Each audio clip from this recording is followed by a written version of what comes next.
driving. Tell me it's Yeah, gonna I was take me a gonna while to get get my my act jacket. I together. told John I want So he's in the parking lot. Yeah, because you did some sort of thing where you propped it up or something. In the parking lot. So how are your 12-pack abs doing? What? How are your 12-pack abs Yeah. doing? Oh, yeah, I know. I'm starting rowing on Thursday. I couldn't be more excited, but it's hilarious because I was debating on rowing this year, and finally we agreed I would, but I have to be home early. There's because of my Peter. work schedule. Yeah? And so she's like, well, I'll just get one of my guys to come and sit on the bench. I'm like, that sounds like a great use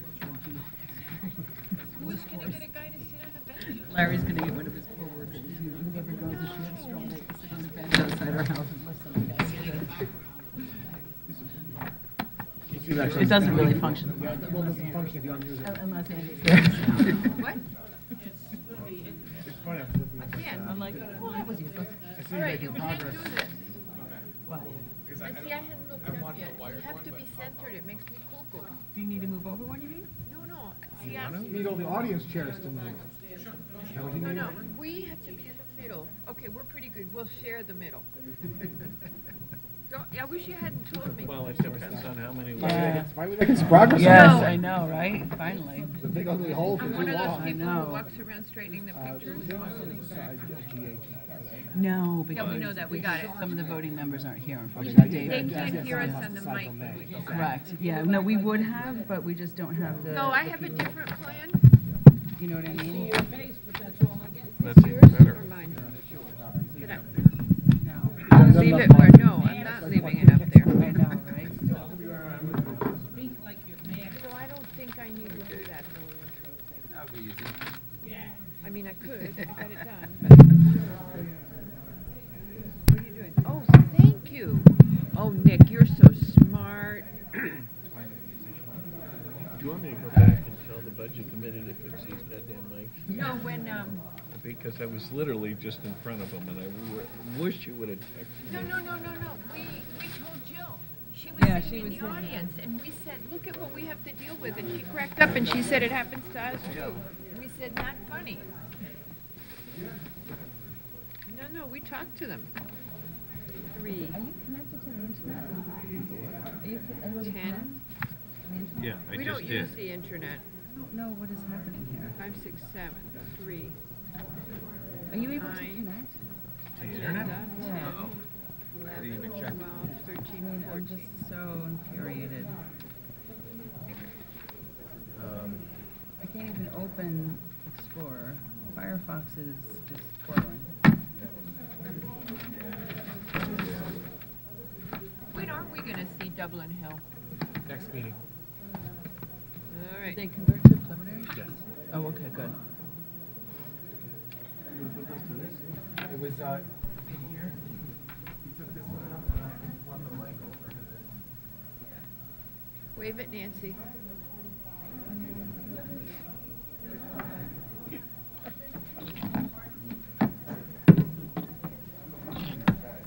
It's 7 o'clock.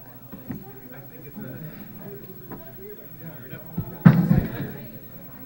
You ever, has anybody ever told you that you're bossy? This comes out? All right. I don't think I have many notes. Just gonna hit the gas station then. Yeah, I was gonna make a hole in the thing. I mean, I really slammed that puppy. Good evening. No, I just banged it really hard because a lot of people were talking. Good evening. This is a meeting of the Greenwich Planning and Zoning Commission. We should probably record this one. Uh, No, this court recorder. Michael, I was thinking we should probably record this part just in case. Yes, that's Yeah. a very good idea. First of all, this evening, Mr. Hardman is absent, and Victoria Goss will be seated for Mr. Hardman on all the applications. And Mr. Yusuf. Well, Mr. Yeski's absent, but I don't think he's seated on anything. No, I just, he also have. Okay, I don't think, okay.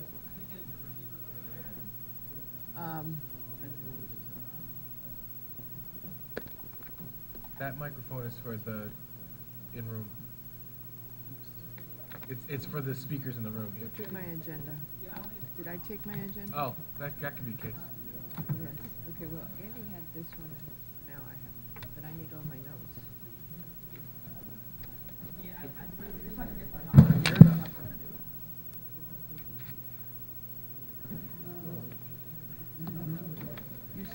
is mine.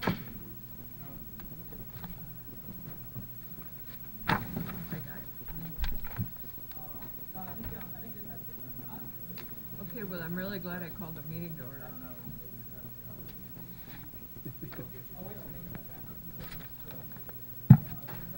Backfire, or whatever the word. Feedback. Nope, There it is. now it's going, yeah. Okay, may we start again? Okay. So good evening again. This evening, as we said, David Hardman is absent, and Victoria Goss will be seated on all the applications. Mr. Yeski is also absent. The second application, Salon Greenwich, has been withdrawn, and the fourth application, James Gould at 94 Pexland Road, has been postponed. We will now begin with the first item, which is the proposed stipulation of settlement, re 143 Sound Beach Avenue Associates. And we are recording this. And we will be recording this, and we will take public comment. For those of you who are interested and may not recall, on November 30th of 2017, the commission denied an 830G application for 60 units, of which 30% were to be affordable. This proposal provided 110 parking space, would have required 110 parking spaces, and only 49 were proposed. The commission denied this application on the basis of fire safety. Following the denial of this 830G application, which a denial can only be because health, safety, and other concerns are greater than the need for public housing at an affordable rate, the applicant filed a lawsuit, but at the same time, the applicant offered to address the fire safety issues, and therefore the commission agreed to enter into negotiation for a settlement and not proceed with the lawsuit. So at this time, we have a negotiation completed, and we are proposing it for approval. Mr. McRae, would you like to comment on what the architectural changes have been? You can actually talk about all of the. You gotta be Changes. Mikey. You want Mikey? Okay, here. All right, this will work better, because I wasn't liking that. Changes, actually, as we've discussed with the applicant, there are 34 units now proposed, down from 60. 3 of them will be a moderate income and 1 will be affordable. There are 47 spaces on site. That's a minimum of at least 1 per unit. There is a new crosswalk on Sound Beach Avenue that will have the appropriate signage and lighting. The building was reduced from 4 stories to 3 stories, reduced in height from 47 feet to 40 feet. It's set back off of Sound Beach Avenue, 76 feet. The architecture is more of a traditional brick style, similar to the firehouse, the library, the school. It was changed from the more contemporary look that was originally proposed. The fire department's concerns have been satisfied. There's access all around the sides of the building and enhanced internal fire protection, sprinklers and egress systems.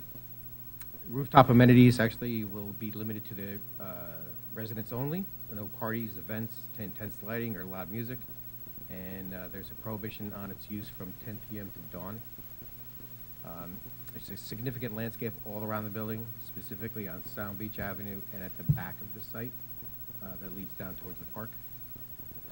All of the site lighting is now low level. There's nothing higher than 36 inches off the ground.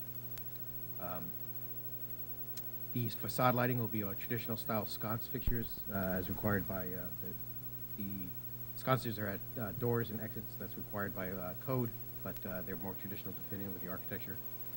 And the garage lighting will be concealed LED fixtures, so you won't be able to see those actually tucked in under the ceiling of the garage.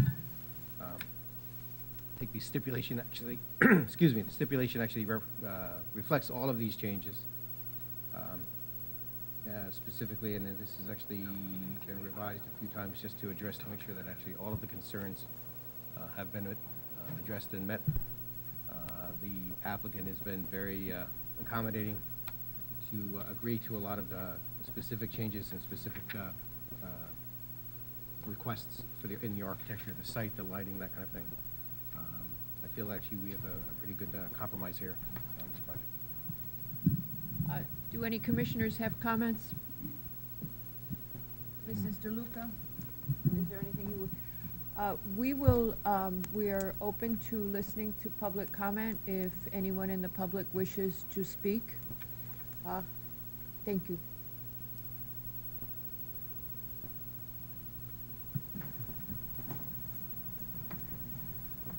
My name is Susie Obanowski, and we are next door neighbors to the project that is being proposed. And I'm so delighted to hear that they have downsized.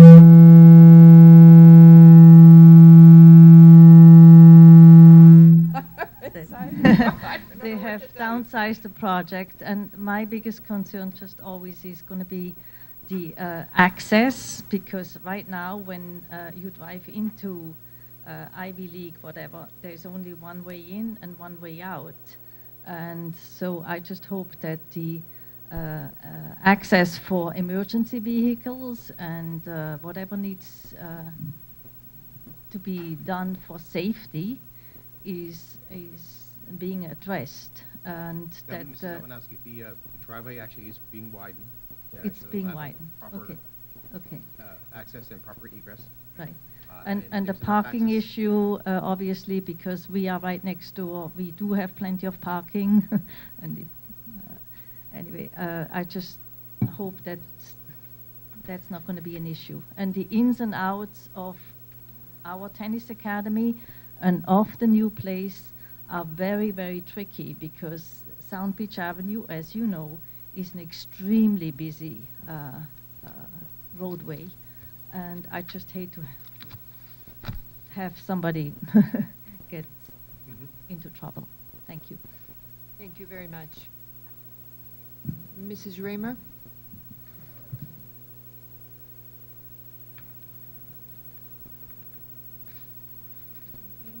Madam Chair and members of the Commission, my name is Nancy Raymer. I live in Riverside.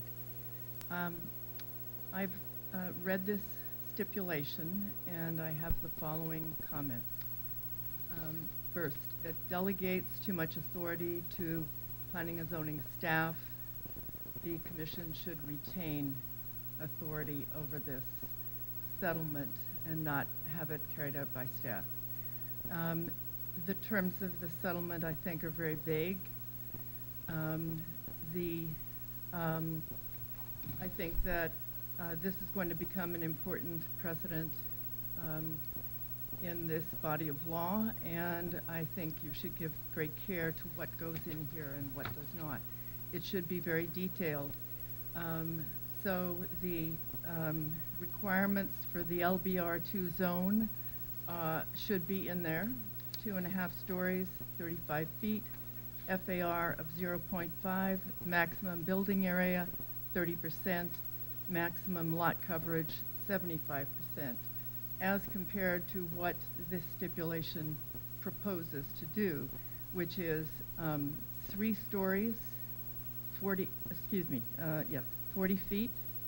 I'm not clear on what I think the FAR is 0.9. I looked at the plan. I'm not sure it details that. I think that when you think about the fact that many people will be looking at this case as a benchmark going forward, you need to give good thought to whether it's appropriate, because you will be looking at this as case law. Let me just go on. So 6110 provides for a bonus system. There's no declaration in here as to whether you're using 610, And I know that you're referencing three moderate income units, but you do not specify what you're getting for what bonus here. Apparently, you're getting 3 units instead of 20%. Under 830G is 30%. You're certainly not getting either of those things. So perhaps an explanation of how you got to this ratio, because somebody's going to come back and use this going forward. Again, specificity as to how you got here. That's everything I have. Thank you. Thank you very much, Mrs. Raymer. Is there anybody else who'd like to speak?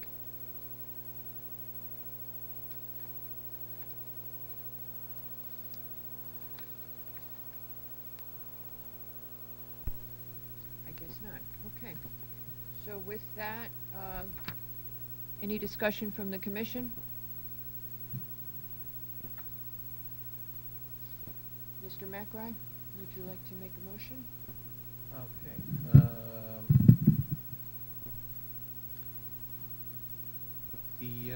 In the motion for motion to approve settlement as presented between 143 Sound Beach Avenue Associates and Planning and Zoning Commission of Town of Greenwich. We don't have a specific date on that just yet.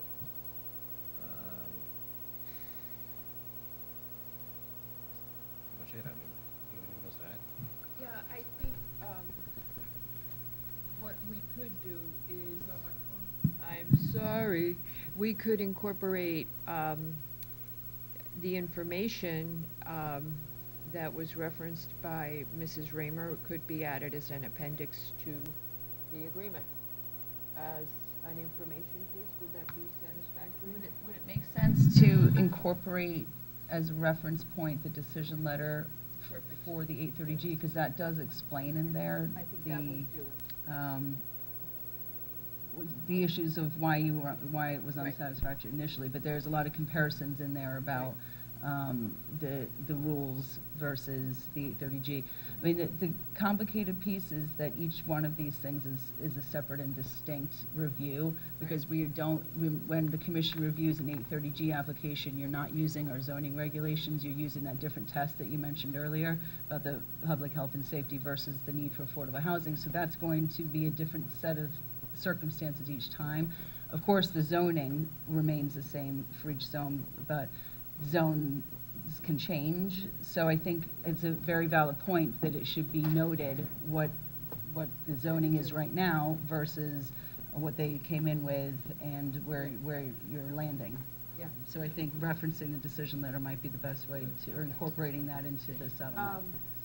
As you know, I spent some time with the decision letter the last few days. Not all of the information that Mrs. Raymer mentioned is in there, but if we could incorporate, it is a good framework to add and doesn't change the body of the agreement. Because what she's requesting is clarification, Right. and so that wouldn't change the terms of the agreement, but rather just clarification of what the context is. I would say that the agreement as a settlement is so finely crafted and so carefully and tightly drawn up that if you add, We're not going to touch the agreement. I wouldn't add an addendum as part of the agreement. And if you are changing something like there's too much authority given to staff, you are in fact No, changing we're not the. changing that. We're only going to add the information about the Well, an zoning. addendum is part of the agreement. But it's only the zoning or the decision letter. The decision letter, okay, fine, just the Yeah, decision and letter. what the zoning is. Oh, that's fine. What The the de- existing zoning is. But I think to change the terms would be difficult at this point. Okay, agree so with I that. don't think while I appreciate Ms. Raymer's comments, I don't think it would be appropriate to add those as an addendum.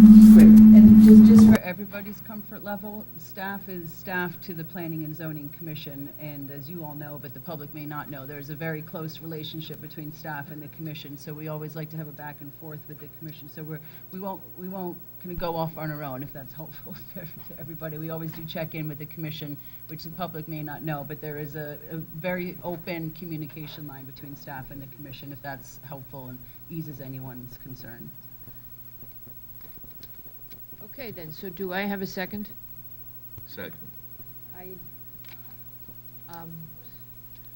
I'm sorry, ma'am, we're in decision mode. Yeah, we're in decision mode, yeah. I'm sorry, ma'am, we're in decision mode, we've closed. I'm not sure who's If second. you'd like to come and ask us after the meeting, would be, or after this item, the staff. Okay, so I have a second, all in favor? Aye.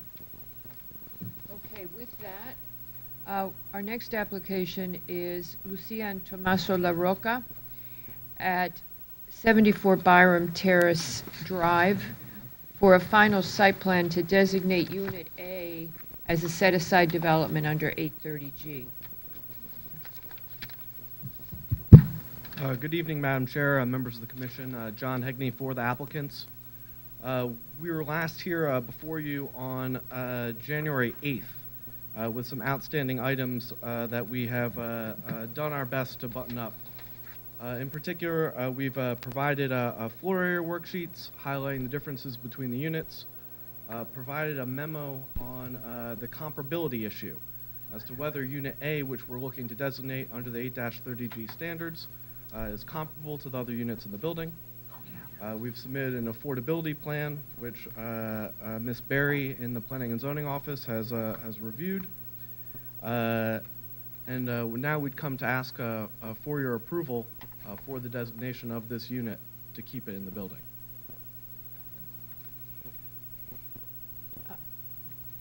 Commissioners, does anybody have any questions on this application? Mr. Hegney, the parking's still the same situation, right? With 2 inside and 4 outside, juggled between 3 different units. Yes. I did speak to Tony DeAndrea earlier today. He hasn't been able to finalize a site development plan for us, but if the commission is interested in a condition of approval of adding 2 parking spaces to the site, that is something we can accommodate here. How? I have a progress print from Mr. DeAndrea, which would add 2 10-foot wide parking spaces covering approximately 465 square feet coming off the driveway located in the front yard. So it would go towards addressing the neighbors' concerns of eliminating some of the congestion at the end of Byram Terrace Drive. And we would certainly be able to do that as part of an approval.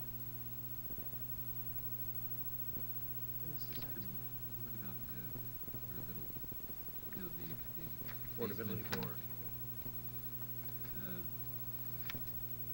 We had previously talked about Nobody's going to hear you. These are better, but they're not great. Yeah.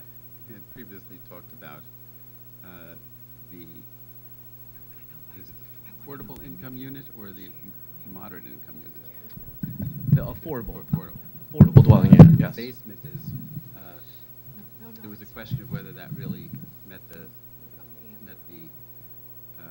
standard that we would like. We think about when we want to provide a unit which isn't somehow inferior to the other units. Absolutely. We did take a look at what the Connecticut courts have said about comparability in terms of quality and workmanship.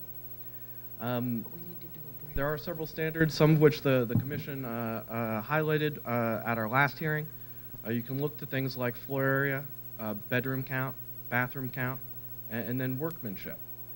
In this situation, our Unit A is smaller. I would say that we have the same number of bathrooms as the other 2 units, and that it's of a comparable workmanship. The What do you mean finishes. by, yeah, just. Sure. No. Can you be more specific? Certainly.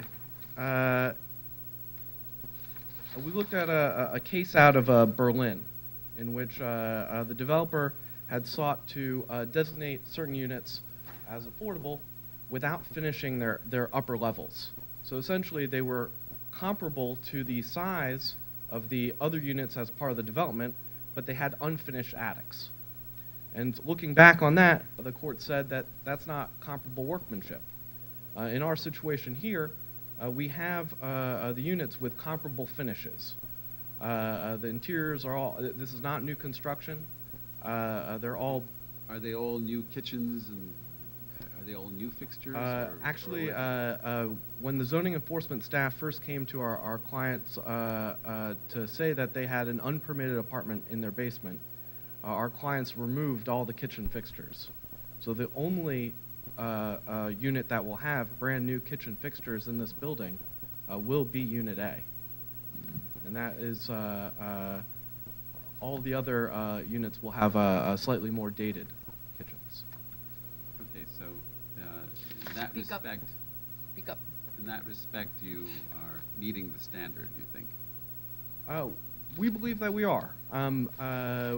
We took a look at the legislative intent, which was silent when 8-30G and the provisions in 8-2 were passed.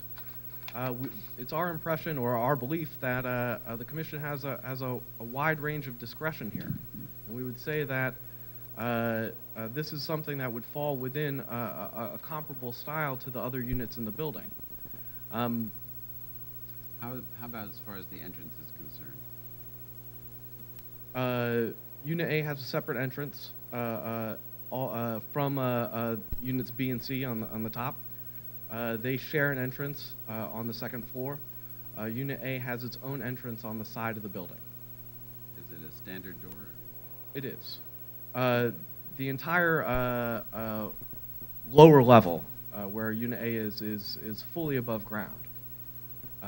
This is not a basement unit, despite being in the lower level of the building. Thank you. Have you decided whether you're going to make this a 60 or 80%? We would prefer to have this as an 80%. That's the minimum standard that the statute requires for it to count towards a municipal count. And obviously, it's something that our clients would like to make a fair rent off of. Commissioners, any comment on that? We discussed it briefly yesterday. I just had one comment that if you're putting the parking in the front yard, just the regulations require adequate screening. We can certainly add screening for the parking. The progress print that Mr. DeAndrea is working on does provide room for screening. Thank you. Any comments on the 60% versus the 80%? Well, the 80% is typical for what we're looking for. Right. We do not have very many instances of it, so we would have some flexibility. Well, I would say that 80% unit, the added benefit of going to 60% is a 0.5 on the housing utility scale that the state looks to. So an 80% unit would count as one unit towards a town's 10% municipal We're standard. pretty desperate, you know. Well, what can I say? You know, I would really like that extra 20% of rental income. Whereas the 60% unit would only count as a 1.5. I don't think that's a significant increase to designate this one unit. 60, the rent would be. Under a normal 830G application, that 30% is split in two. 15% of them are 60% and 50% are the 80%. I do actually think it is a very significant difference for a community that only has 5%. There's also the 40% option, which, not to push this Wow, even further, you know, but just... So now you're going to be really grateful. And as you keep obviously going down, they count significantly more towards the overall housing count. I mean, we don't have a policy, we don't have a regulation on this. because you're coming in under 830G, and that's something certainly to think about for the future, if that helps.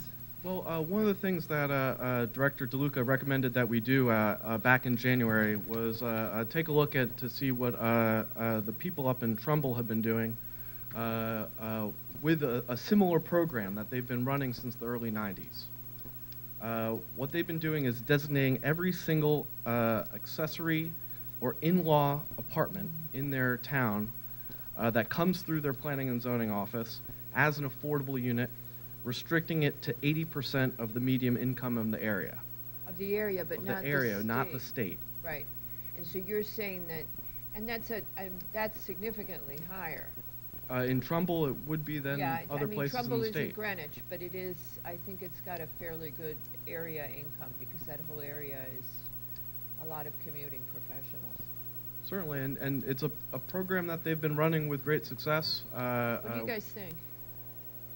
I think we're actually better towards the 60% as opposed to 80%. I think it'd be more beneficial to. Victoria, Peter? I didn't hear what Mr. Mac said. Macrae's 60% instead leaning of towards 80%. 60.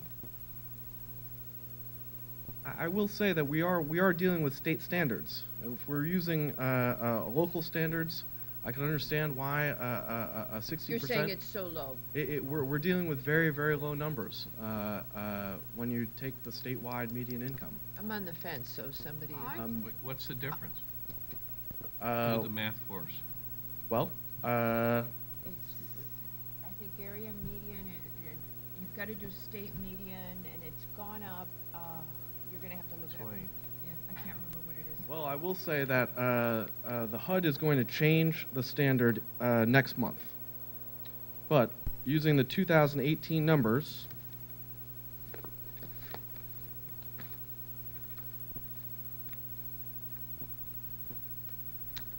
we are looking at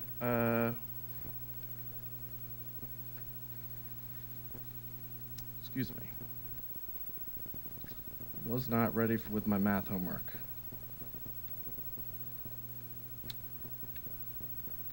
It's certainly numbers I can provide. I do not have them handy. And roughly, what are they? I'm sorry?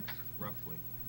Roughly, we're talking for the unit that we're looking to rent, we'd be going from 1,700 to 1,500, something along those lines. No, I was more looking for the difference between the Greenwich and the state.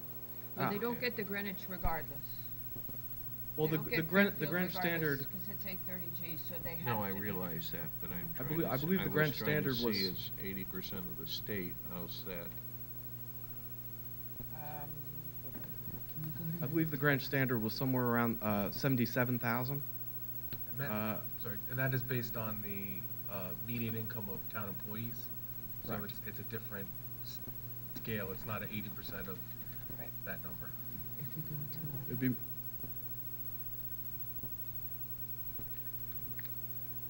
Tell you what, We have the numbers on the website, Pat's just pulling it yeah, I up was now. just, I Yeah. can't find them If on you know what, if you go to if you go to the website and then click on forms, and then if under planning and zoning, you Oh, see the I'm on housing, the, I'm housing on the HUD, forms. I'm on HUD, Oh. HUD website. John, if you go to forms on, then under P and Z, I'm you'll racing, see I'm racing housing. Pat right now. Yeah. We'll see who has better internet Just connection. leave it open and come back to it after we do I don't the think it next can three. be- No, just for an hour. Oh, I see what you're saying. Yeah, why don't we do that? Mr. Hegney, how about I offer you this deal? How about we leave this open? Yeah, I know, I thought about that. Leave this open. We're gonna go to the next applications, Certainly.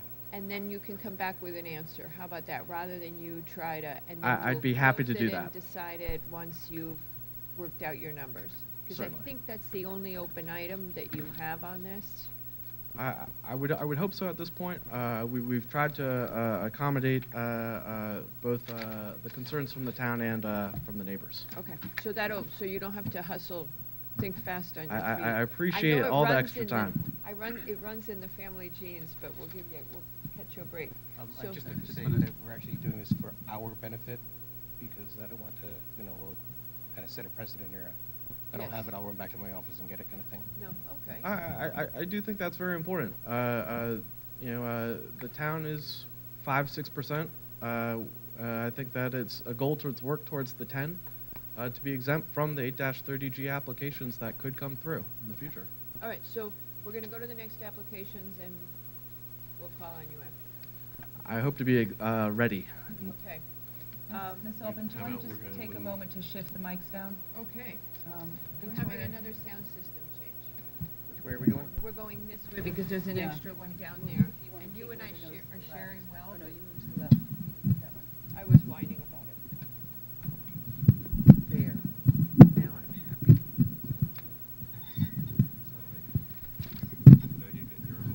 Everybody should have one now. Mr. Tessie. While you're walking up, Mr. Tessie, I think what we did the last time was we did all of them at the same time so that we do all of 581, 585 together. I guess I gotta wait till he's on the mic. No.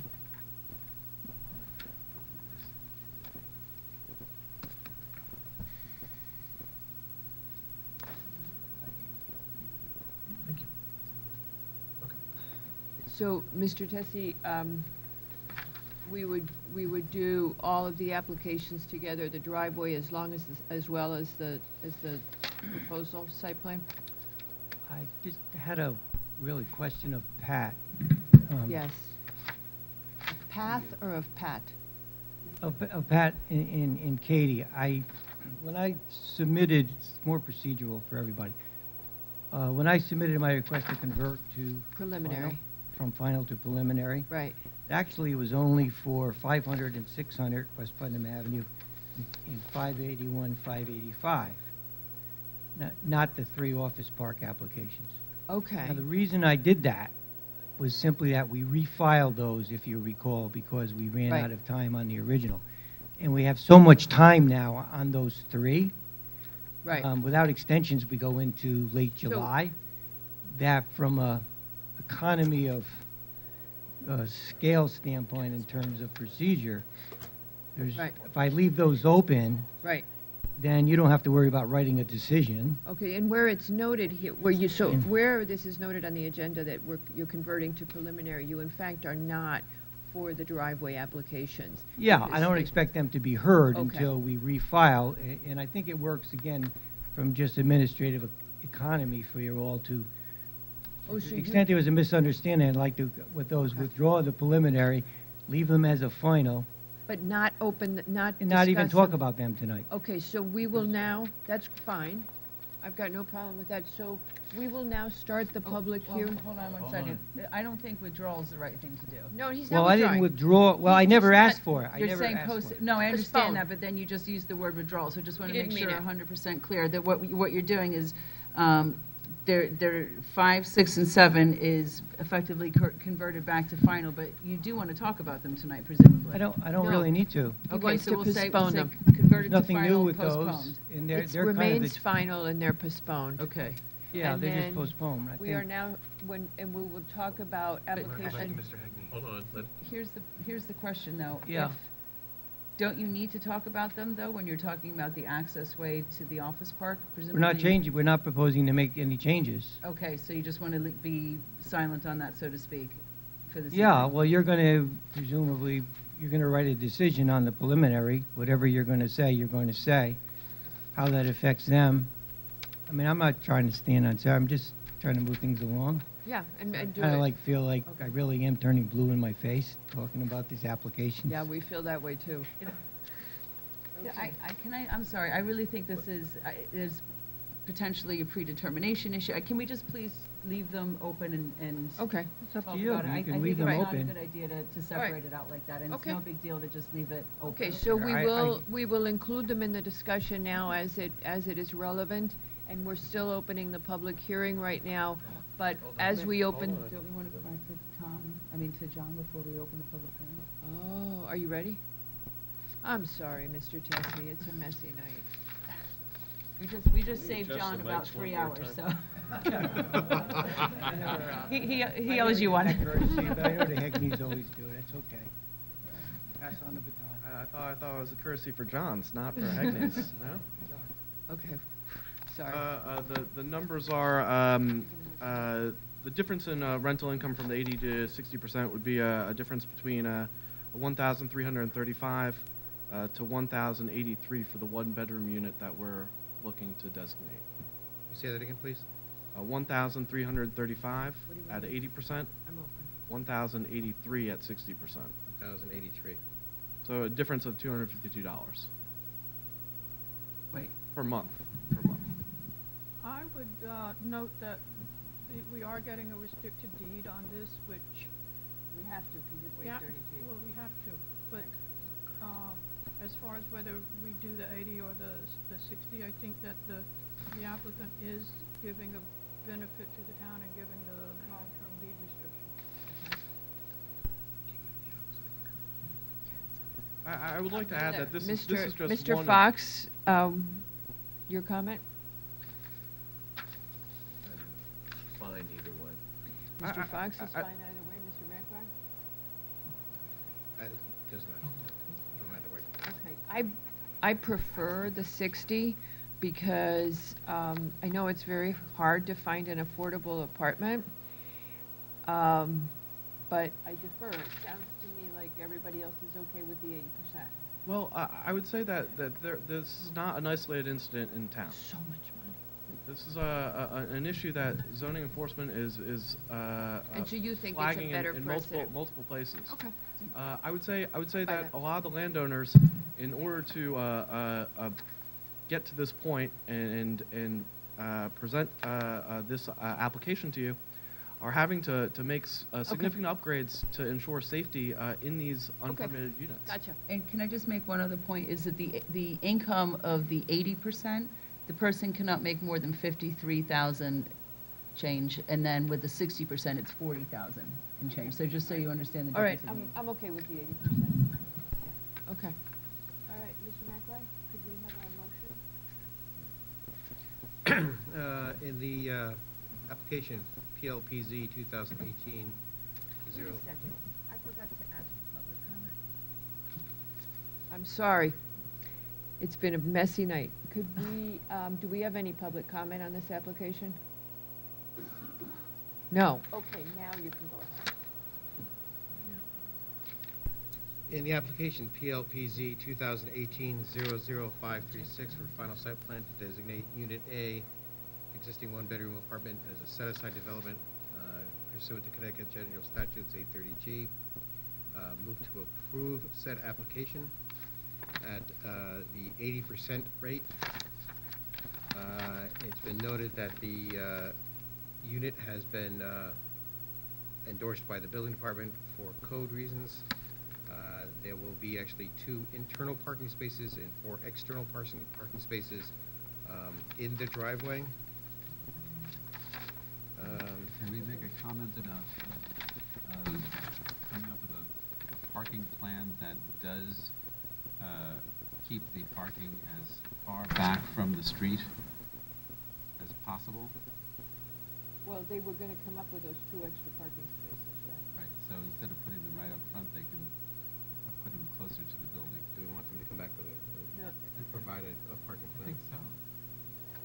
they can talk to staff about it, Exactly. but the most important thing when the neighbors spoke about this was the concern about parking on the street. In this case, that is the highest neighborhood priority. So what we don't want is additional cars on the street. So actually provide a revised parking plan to staff prior to zoning permit, indicating parking, additional parking in the front yard as far back from the street as possible with appropriate screening.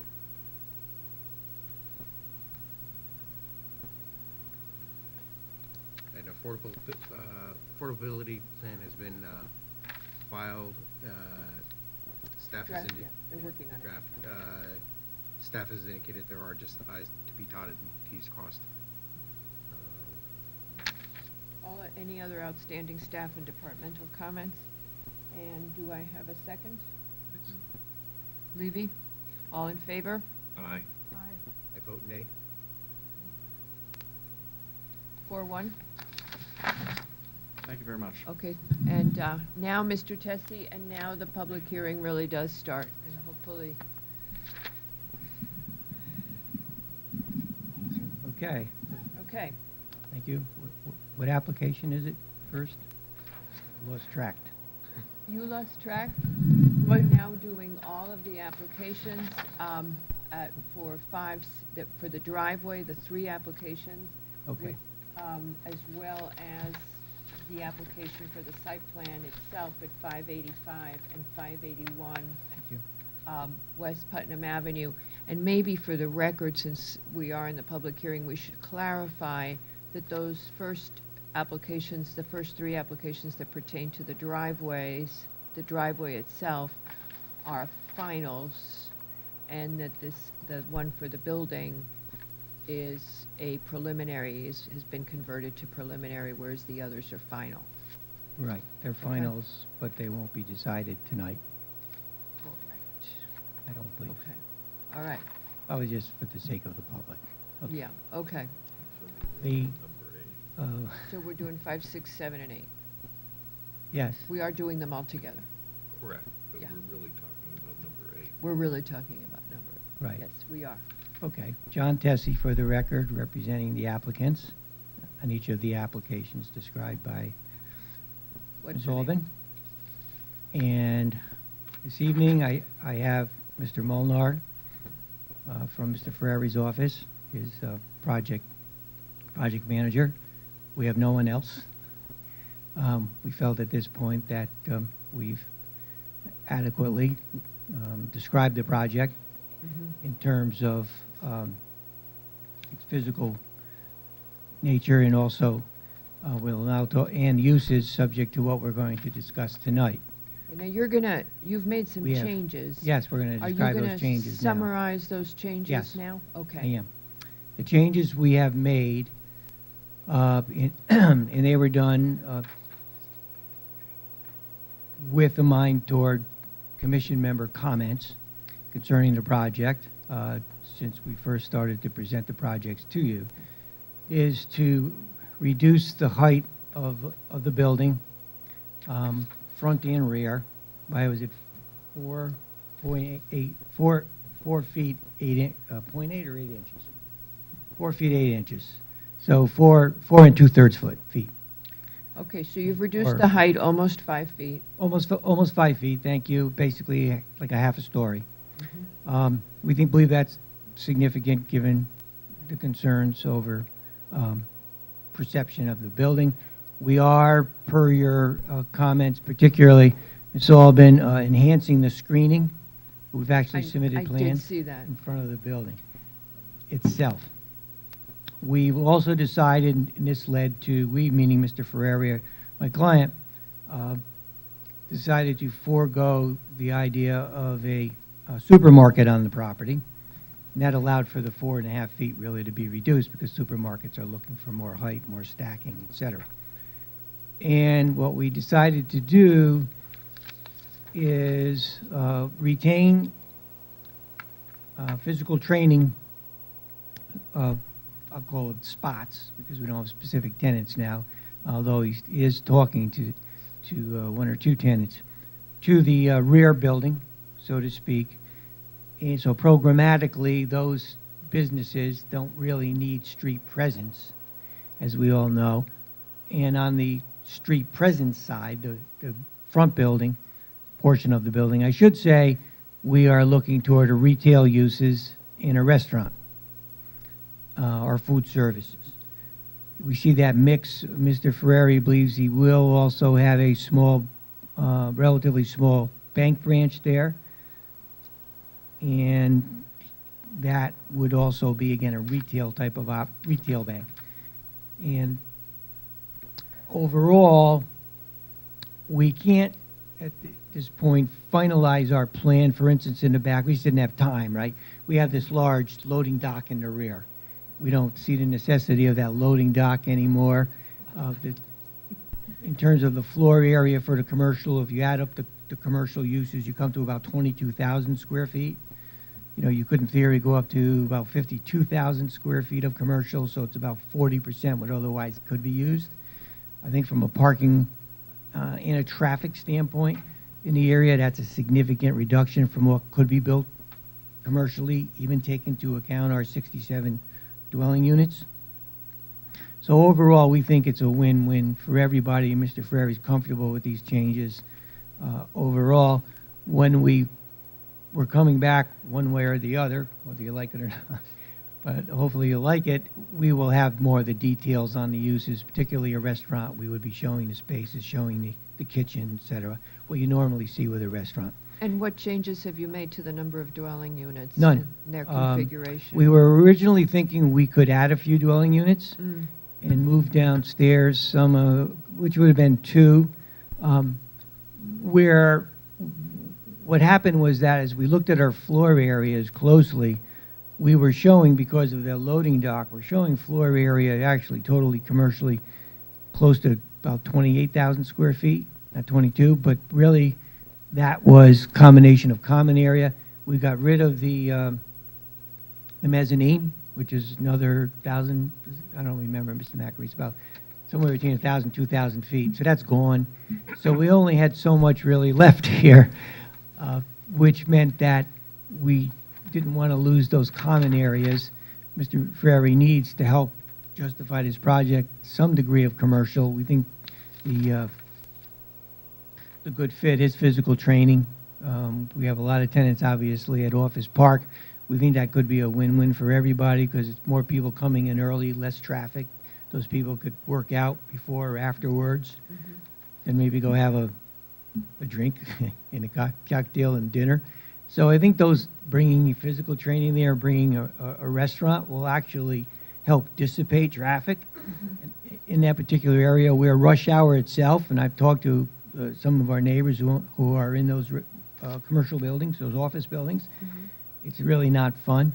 It's interesting in talking to some people How about many people are in those office buildings at this point? Do you know? Office Just Park? Roughly, off the top of Oh, your yeah, head. 300,000 square Ballpark. feet. Ballpark, but you've got some vacancy. Do you Well know over, yeah, probably 1,000 plus. Yeah, 80% occupied, 300,000 square feet. So you're talking 240. If you just looked at what the car count is alone for 240, you know, at a little under 5, 4, you're talking 1,000. You're talking 1,000 plus. Okay. Yeah, and that's just there. We also have office buildings along East Putnam as you go west. There's the, used to be called Sky, I forget the building name, Sky Sure. Ridge Building. So we probably have a good, in that area, I would venture to say 2,500, looking at Holly Hill, and what's around 2,500 to 3,000 employees Okay. in the immediate area. Okay. So, and what you're thinking now is that the kind of commercial that you put in would actually potentially reduce the traffic to some extent because the Greenwich Office Park tenants would stay on site for some activities that. I think there are 3, I'm talking about peak hour. I think definitely on peak hour, logically, you'll get some benefits because people will come in early to work out. And then you have the Some will say offset. later. You have the offset of bringing yeah. in new people for the commercial as well as Yeah. the people for the And you're not going to get 67 the intensity of a very successful, you know, gourmet type of Citarella type, if that's what went there, you know, shopping, supermarket, not shopping, supermarket. So we're getting something that I think overall is just an added plus for the neighborhood. Now people don't really want to get it, they don't want to get it. But at the end of the day, as I said, if we just built a pure commercial project of 52,000 square feet, you look at your traffic numbers, you'll see that it would produce more traffic in peak hour, close to 3 times, 2 plus times. And I think it's a practical point. So I think we're more than doing our part for the neighborhood. And I can tell you this, the last thing you want to do, and this is what I was saying earlier, about want to do is to have a situation where this project were not approved, and you had office buildings going into on 581 in or 585, having their own curb cuts and not venting off of Valley Drive. I mean, there are people who actually refuse to even try to make a left-hand turn now in those existing buildings at, 5 to 6 o'clock. They actually would go around or try to get to Holly Hill and go around. So this is a very much of a plus of taking from that little corridor there between Valley and Weaver and doing away with left-hand turns coming out of that site, both sites. I think your traffic department knows that in spades. Your Beta knows that. And it's a tremendous opportunity because you happen to have an owner who's got the ability to make that happen. Yeah, By are going you- through buildings 8 and 9 at Are you Office going to Park. have Mr. Molnar take us through the changes that you're proposing? In the building? Yeah, I mean, just the way that, how the building, what happened when you reduced it? right. You can describe it. You don't have, I mean, we're looking at that one Right, he picture, can that's describe it. Yeah, okay. All right. Actually, go Mr. ahead. Tessie, I do have a few questions for Mr. Okay. Molnar. Just Yeah, here, Kevin. some clarifications of some things. I think we have a revised landscape plan now? Yes. Additional Yes. trees at the post road? Correct. Okay. Were there additional trees added inside as well? No, just along Post Road where they were requested. Kevin Molnar with Ferrari Associates on our property. Yeah, I see that there. So there's actually 3 or 4 that are actually just inside the line. Yes.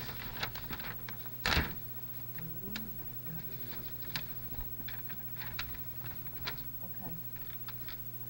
I have a couple of questions too. You do mine first. Okay, boys.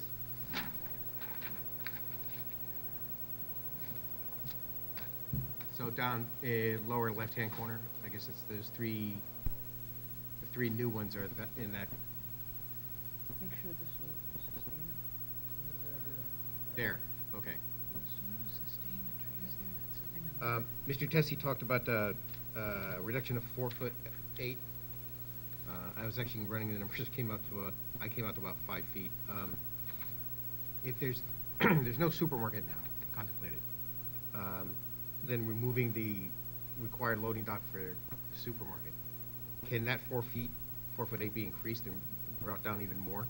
We've reduced the clear finished ceiling height in the commercial space is going to be approximately 12 foot to a finished ceiling, 4 foot of structure, 16 slab to slab. I mean, we can't go much lower than that. We're going to try and maintain some loading dock for the building.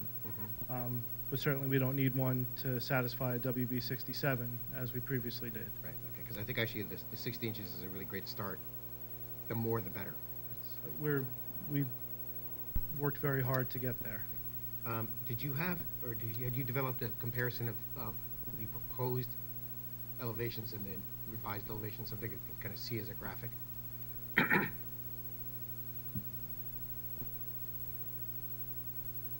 In terms of the elevations, what'll change will be less glass on the first floor.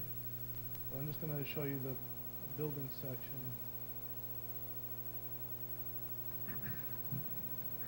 Go back. One more. One more. Oh, it's the one that shows the, Yeah, but I want to see the one after that. Okay, so previous is on the left, current proposed on the right. Okay, has that been provided to staff? as far as I know, yes. Okay, great. I want to get that from staff.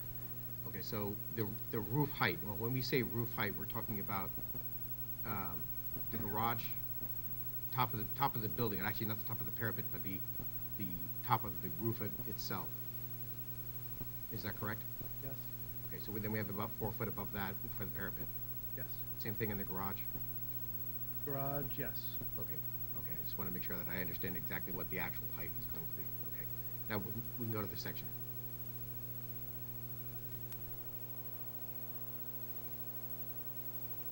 Okay, the 2 yellow boxes, Are the existing.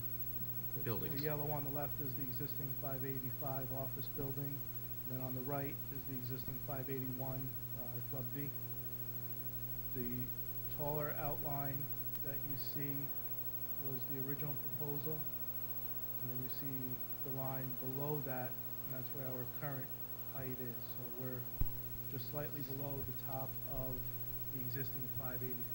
And the building to the left is actually the existing office building? Yes.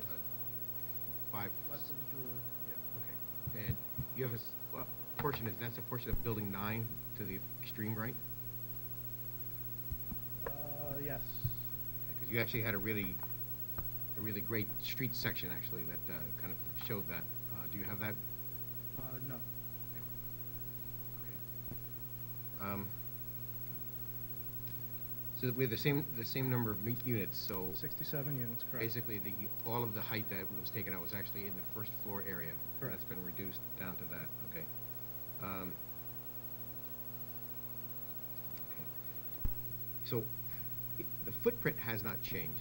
Correct. It's just the physical height and Correct. then modifications to the garage to ramp it to meet those heights. Correct. And the number of units still is the same upstairs, and that layout is still the same. Exactly upstairs. the same, yes. I think that's pretty much all I have at the moment, but this presentation that you have here, was that given to staff? Yes. Okay, great. I'll see if I can get that from staff, because I think there's a lot of information there that I'd like to see. And as I said, That was submitted by Granoff today. Yeah, that was submitted. Today? Yeah, The section, yeah, they It's developed pretty the much hot section. off the presses this afternoon. Oh, okay. But as I said, any additional reduction in height would be greatly appreciated. So, Duly noted. your turn. Mr. Levy? Mr. Mullin, can you Can you pull the mic down? discuss the circle, the traffic circle, and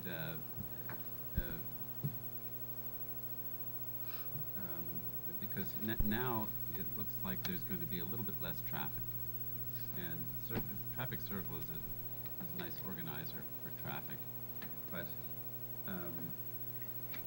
I'd just like to hear how you think the traffic circle is helpful in regard to the fact you're using a lot of hardscape here. You're taking down. You have to do a lot of cutting here to put this traffic circle in. What are you getting by having the traffic circle here? Creating the connection to the office park. Creating an That organizing doesn't- element that doesn't to create a funnel cars. connection. Creating connection is having a connection. What does the traffic circle have? It was recommended to us by our traffic consultant as the best way to organize the vehicles moving about the site. As we go further with this concept, and now that the WB 67 is no longer needed to negotiate the site, that is going to bring in some of the roadway width. And we had some cobble areas in order to make turn radiuses happen for a truck of that size. So now we're going to readdress that. And we'll be able to reduce some of the pavement where we can. Seems to me that the traffic circle does not get you very much. I'd like to understand better why you need it. You haven't explained to me why you need it, and I think it would just make the traffic pattern would be a simple T, and certainly reasonable on the in this situation as far as I can tell, especially because you've decreased the scope of the project. Well, as I mentioned, we have to study, now that we're taking the WB 67 out of the project. The traffic circle was utilized for that WB 67 to pull upwards and make the backup sweep on our property into the loading dock. So the circle was necessary for the movement of the truck to a large extent. Our traffic consultant also thought it was the best way to move the vehicles around the site based on the uses at that time. We will study, again now that we've lost the grocery, speak with Mazer and see what their recommendation is to us. Thank you. I think it would be a good idea. Mr. Fox? Any comments? But also, this loading dock area,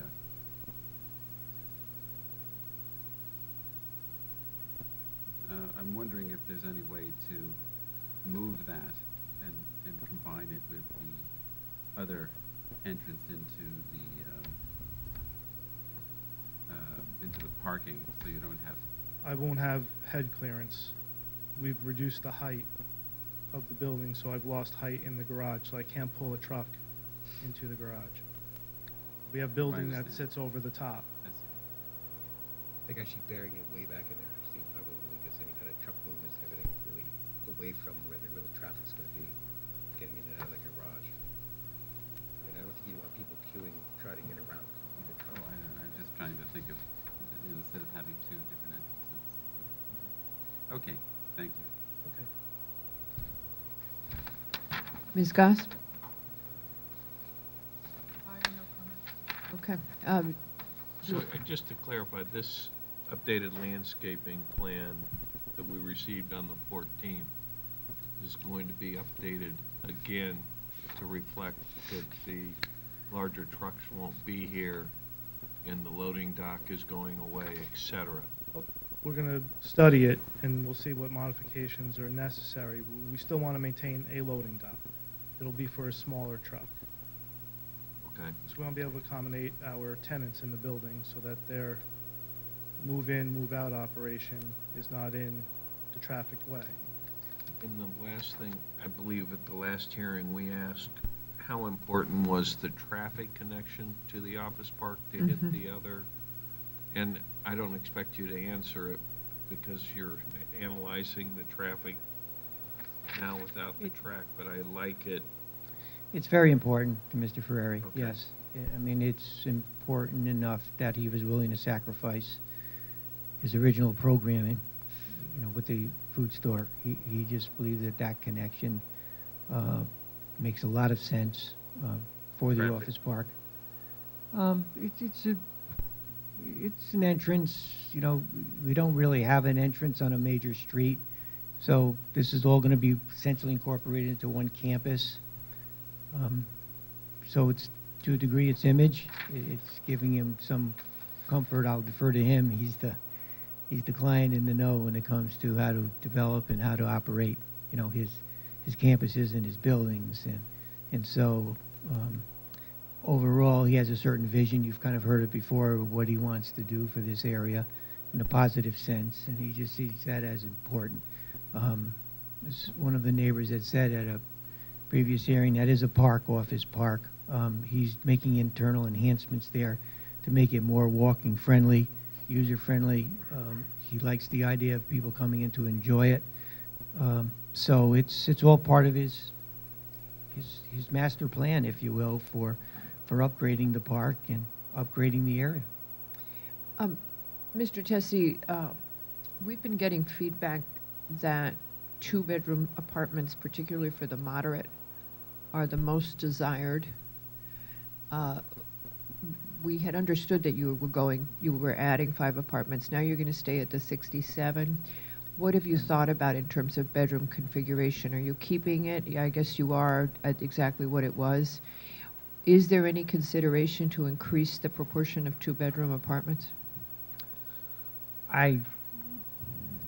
The answer is that we'll bring the message to Mr. Ferrari. Again, given the apartments he runs at J House, he's familiar with the market. Right. If he thinks that is the way to go, then there may be some modifications. What we heard, just, it's almost anecdotal, but what we heard is in our POCD research, what we found is that workforce stays temporarily in town, but moves out because a studio or a one-bedroom is too small. So our goal of having moderate income housing and retaining workforce in town for perpetuity isn't met. I mean, what we want is for people to stay here, not just stay here for a year or two, get married and leave, because we want to have them raise their kids here. Well, the truth of the matter is we have relatively very little turnover once people move in, but people do grow, no matter whether it's workforce or otherwise.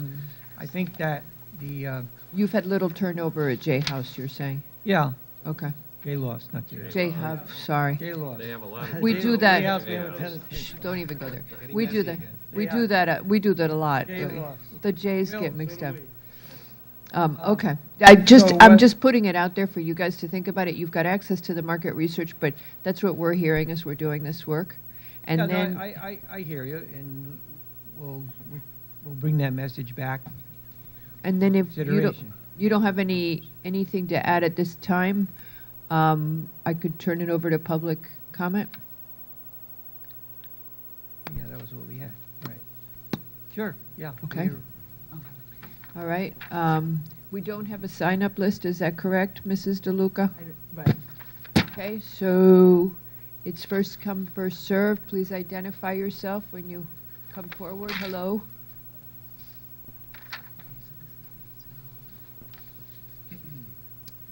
Good evening, Madam Chairman, excuse me, Madam Chair. Whatever.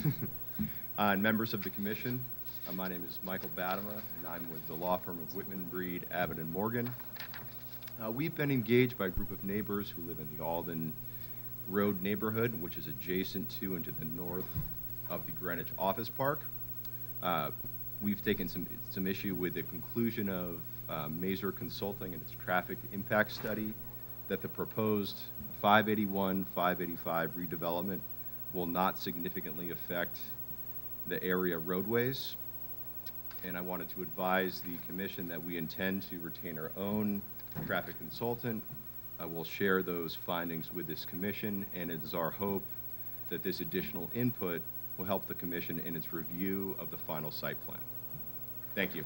If you are all able to do that, it would be helpful to us if you can get the your traffic consultant's report in so that we can share it with our own consultant as well.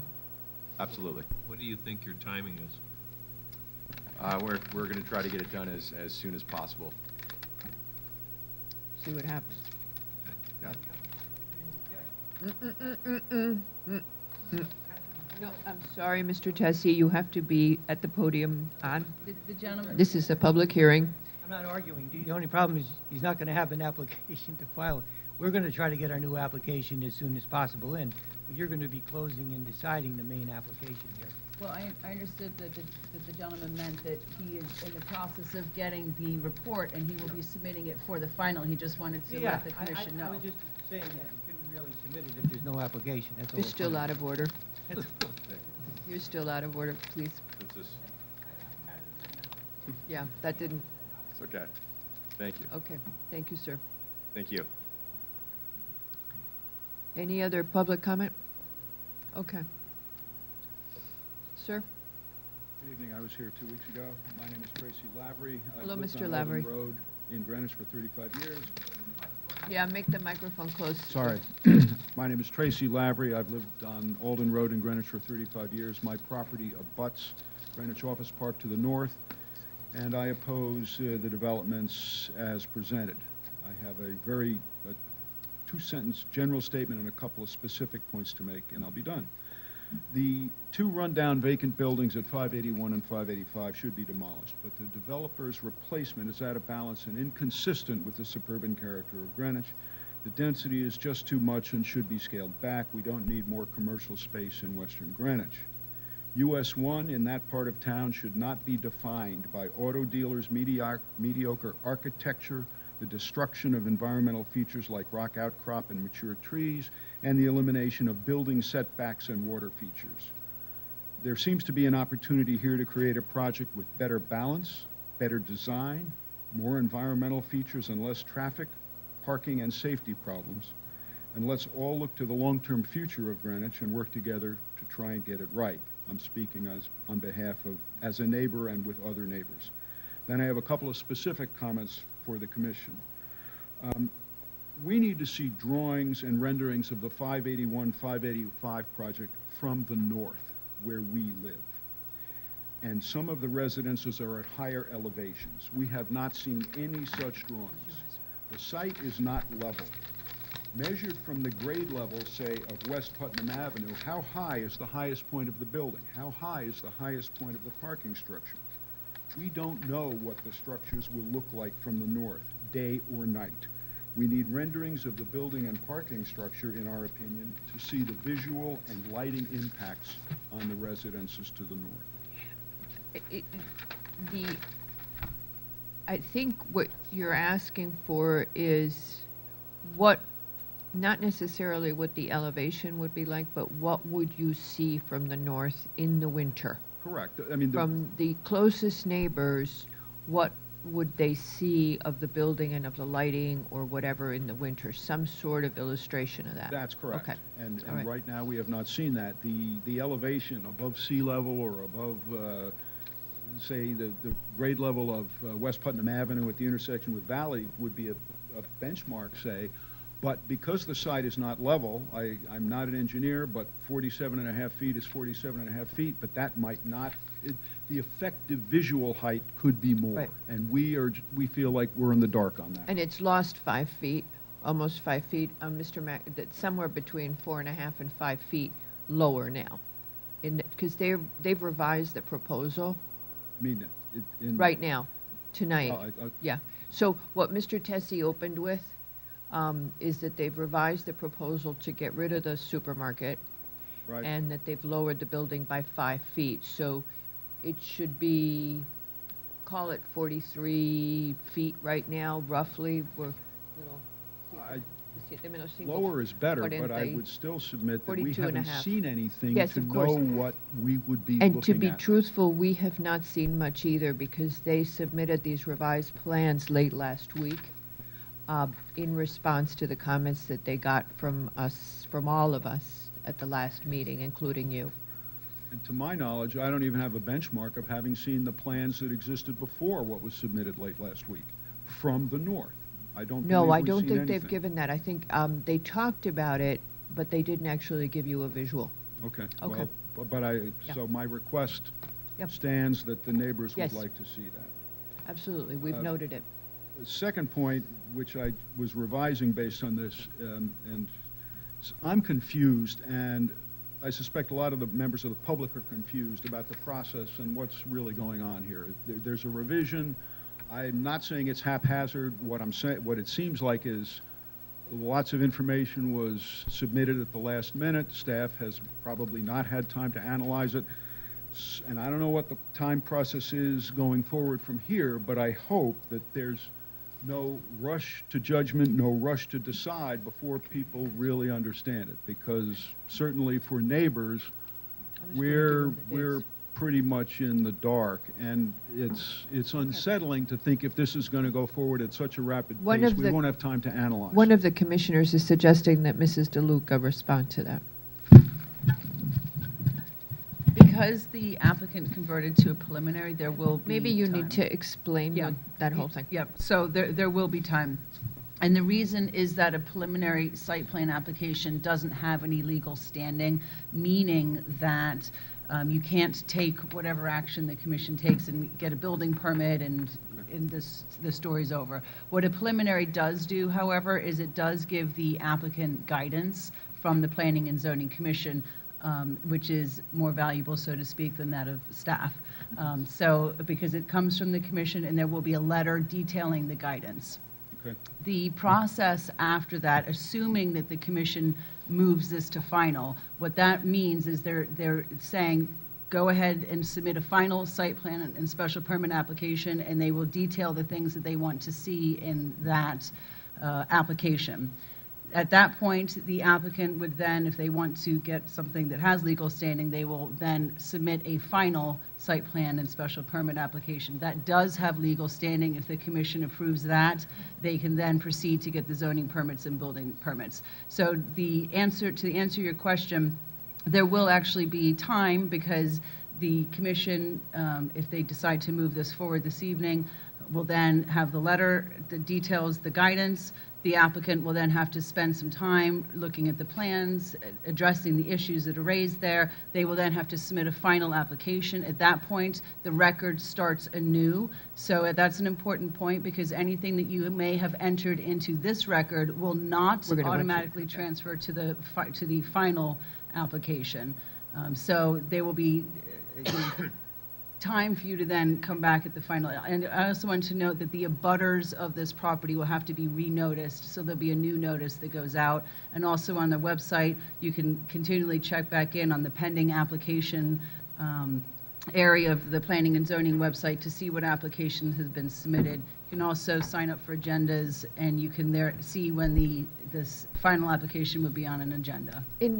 It would be fair to say, in simple terms, that if this was a game board, the applicant just went back several rolls, several turns, because where they originally filed a final application and they were almost out of time, they are now back in the process where they're doing a preliminary, which will be followed by a final. So they've gone backwards in the application process. Is that It's very helpful. sometimes Thank you. when we get into planning and zoning, I would like to think of it as the applicant is willing to work with the commission and the you- public. and the I would like public. to not call it a backward step. I'd like to call it a movement in a positive direction. Okay.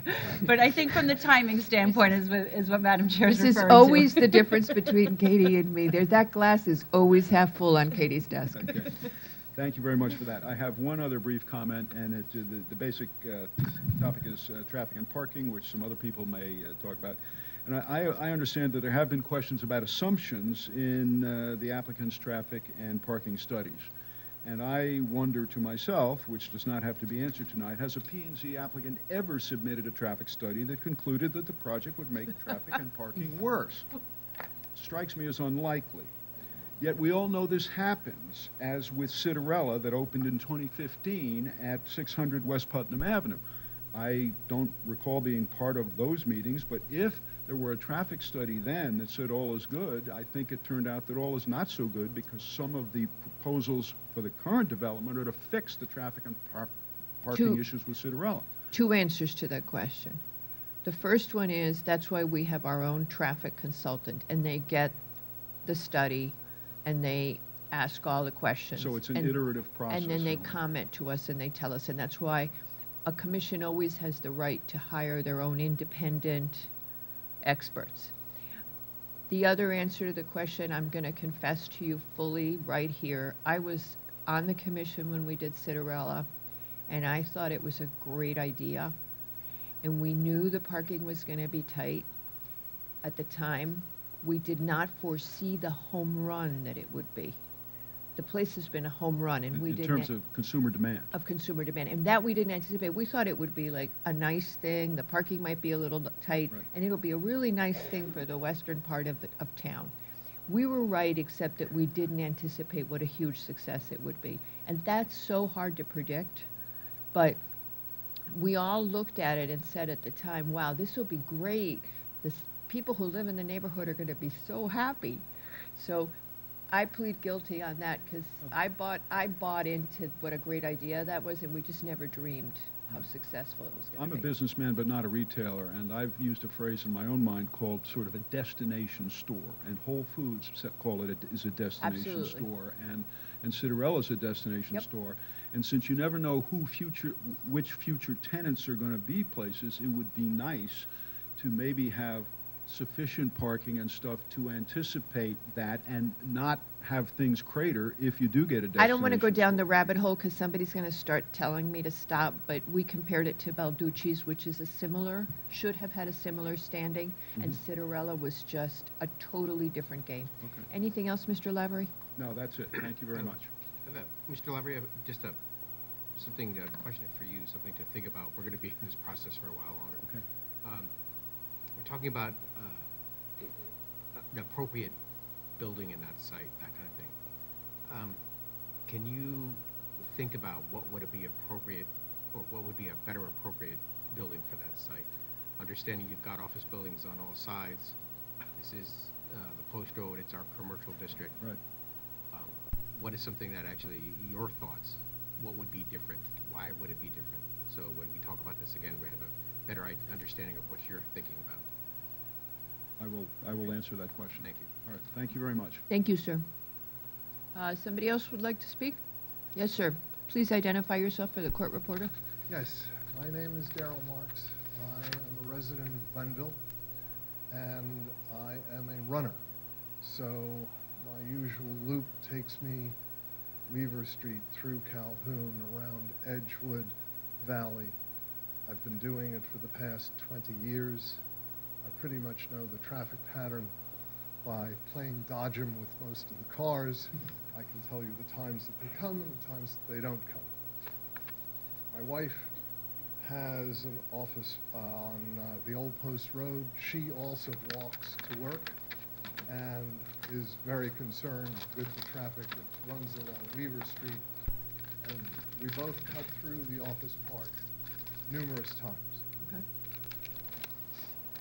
This past week, there were 3 accidents that I know of on the corner of Weaver and the Post Road. One accident was a 6-car accident at around noon this past week. I believe there were injuries, and it also took the emergency response to get to Weaver and the Post Road about 10 minutes. How do I know this? I was in a car coming from the east going towards Weaver Street, and the traffic was backed up, and there were 2 Greenwich police cars trying to get up the road to the accident. The point is that people have just built things, and they have not really thought through a lot of what's happening. So back on Holly Hill, you've built more apartments, but you have no idea of the effect that the cars are going to have coming through Holly Hill, mixing with the corner of CVS and everything else. That said, everybody's got a traffic consultant. My brother's an architect. He was in this town for 31 years. He's now retired, lives on the East End. He doesn't want to deal with it anymore. The point of all of this is that nobody I've heard has taken into consideration what the state might do. Because Alex Bergstein, our state senator, is up there saying, let's put tolls on 95. The minute you put tolls on 95, The traffic on 95. there are so many people who don't want to pay the tolls. They will come off of 95 at Portchester, and they will get on the Post Road, which means that they have to go straight through here. So until we know what the state wants to do with the tolls, or have a great indication of what it is, why would you let somebody add more congestion? Maybe it won't. But last week, when I saw that 6-car accident, and you can look it up with the police or whatever, it was really, really awful. Now, I'm just a guy who lives in Glenville. That's all. I have no stake, no anything in the game. My property doesn't abut or whatever. I enjoy going through the office park. I enjoy running along Valley. I enjoy running through. But if all of a sudden you burden it with more cars for however long it is, the minute something changes, the school buses, and I know this for a fact, have changed the traffic patterns. Because when they decided to start the school an hour later, the buses are now there, and they are locked on Weaver Street, because the bus stops every corner, with people who are trying to get to work on Weaver Street to go into the office park. So if they can't do it that way, they have to go to Glenville, and they have to come all the way around to Edgewood, and then cut through the Calhoun area to try and go to the office park the back way. Do what you want to do, but please, please pay attention to all the variables that are going to burden this infrastructure. Because if you don't, you're going to have another Cinderella where the cars are hanging out and people are outside. Nobody intended it to be that way, but it is. Thank you. Thank you, sir. Mr. Marks,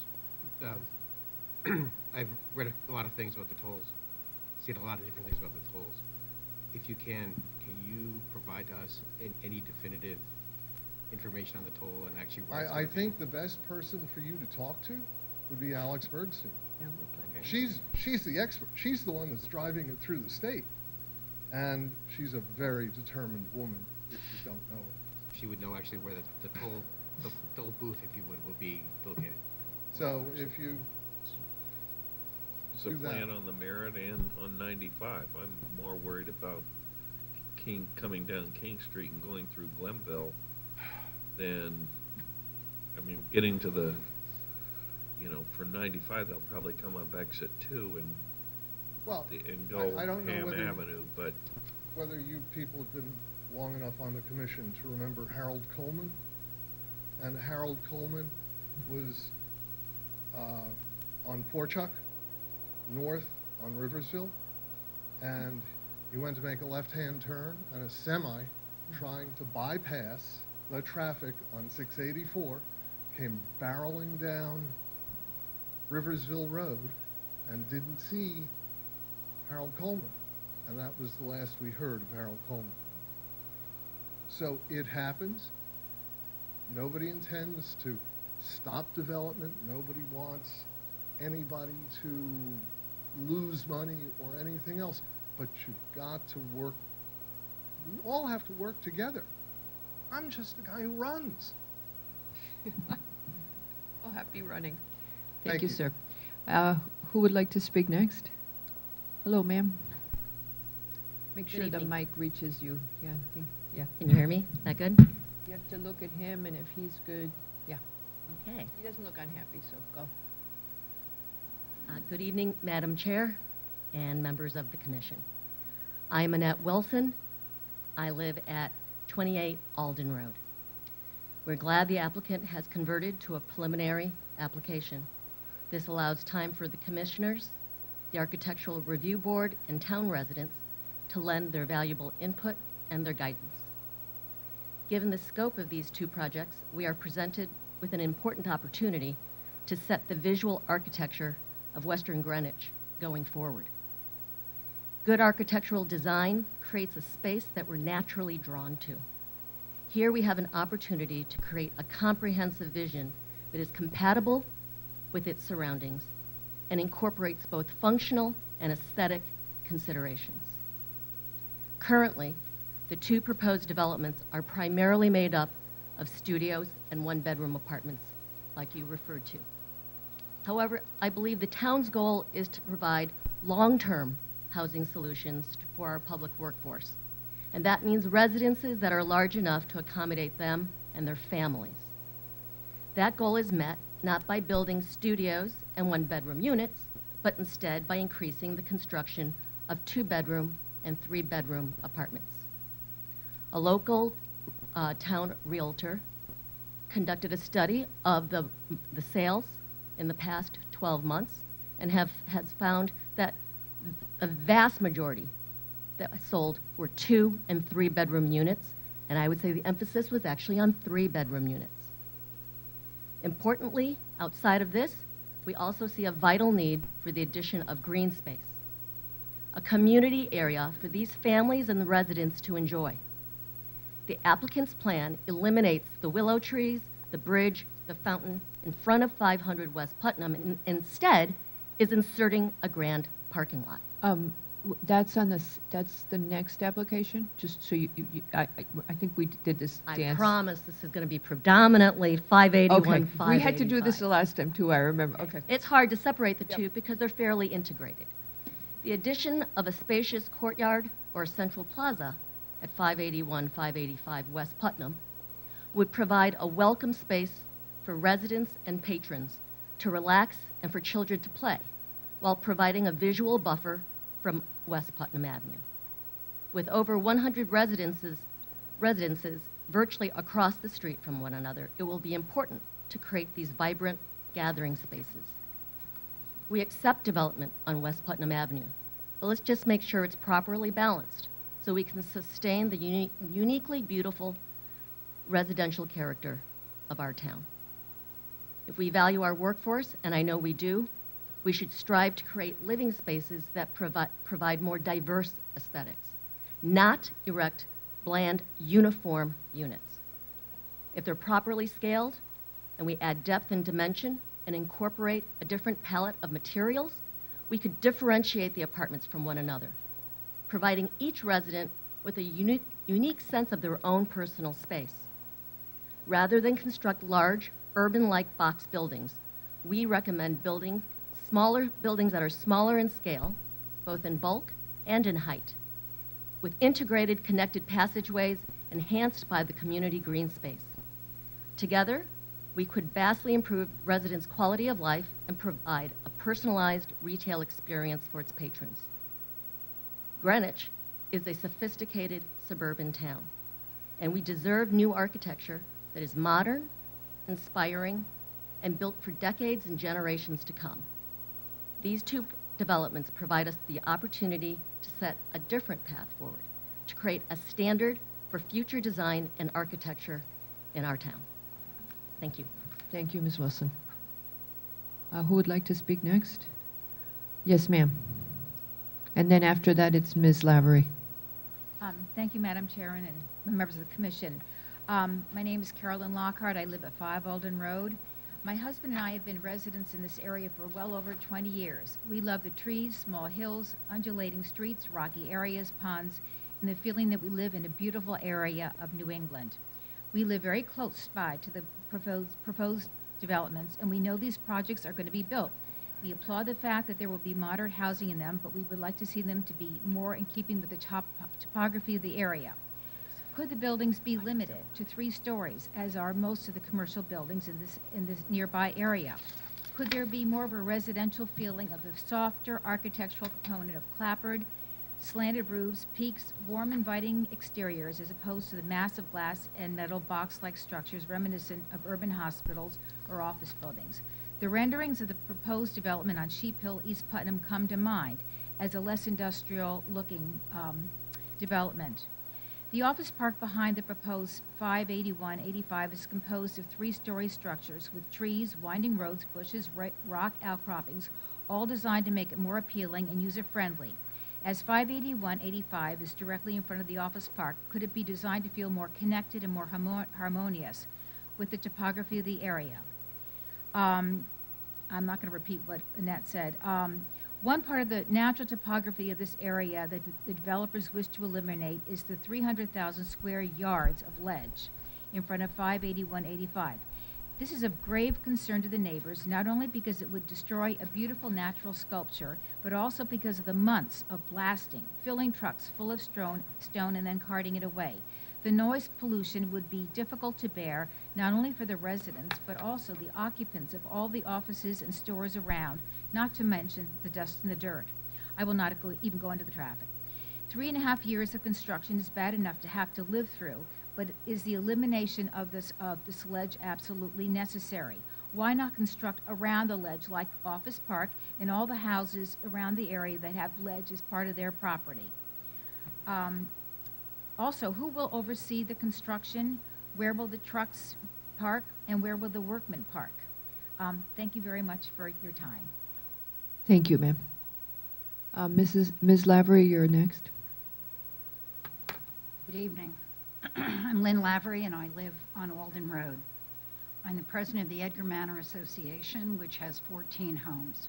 We abut the Greenwich Office Park. This evening, I am accompanied by neighbors from Hemlock Road, Georgetown North, Weaver Street, Chickahominy, and others. RTM districts 3, 7, 9, 1, and 5. These 2 large developments are proposed, which will affect the quality of life and safety in our daily lives.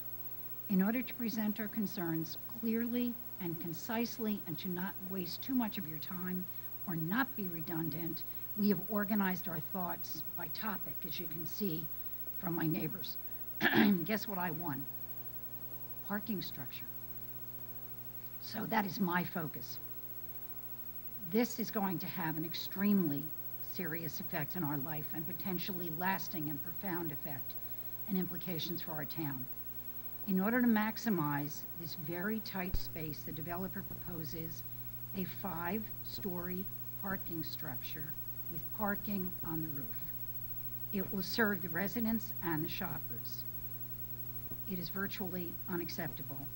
The lights from the garage and from the, what was, I understood to be 75 apartments on Friday afternoon, today, a few less, will be overpowering to residential neighbors. The current office park interior lights go off at night. The road lights, which are very tall, stay on. The proposed structure is just too tall and overbearing. I reviewed all the multi-level parking structures that are in our town. Town Hall, here we go again. Thank you, honey. Town Hall, the Greenwich Library, the Greenwich Hospital, the Greenwich train station. Some are partially below ground, but none are as high as 581 and 585.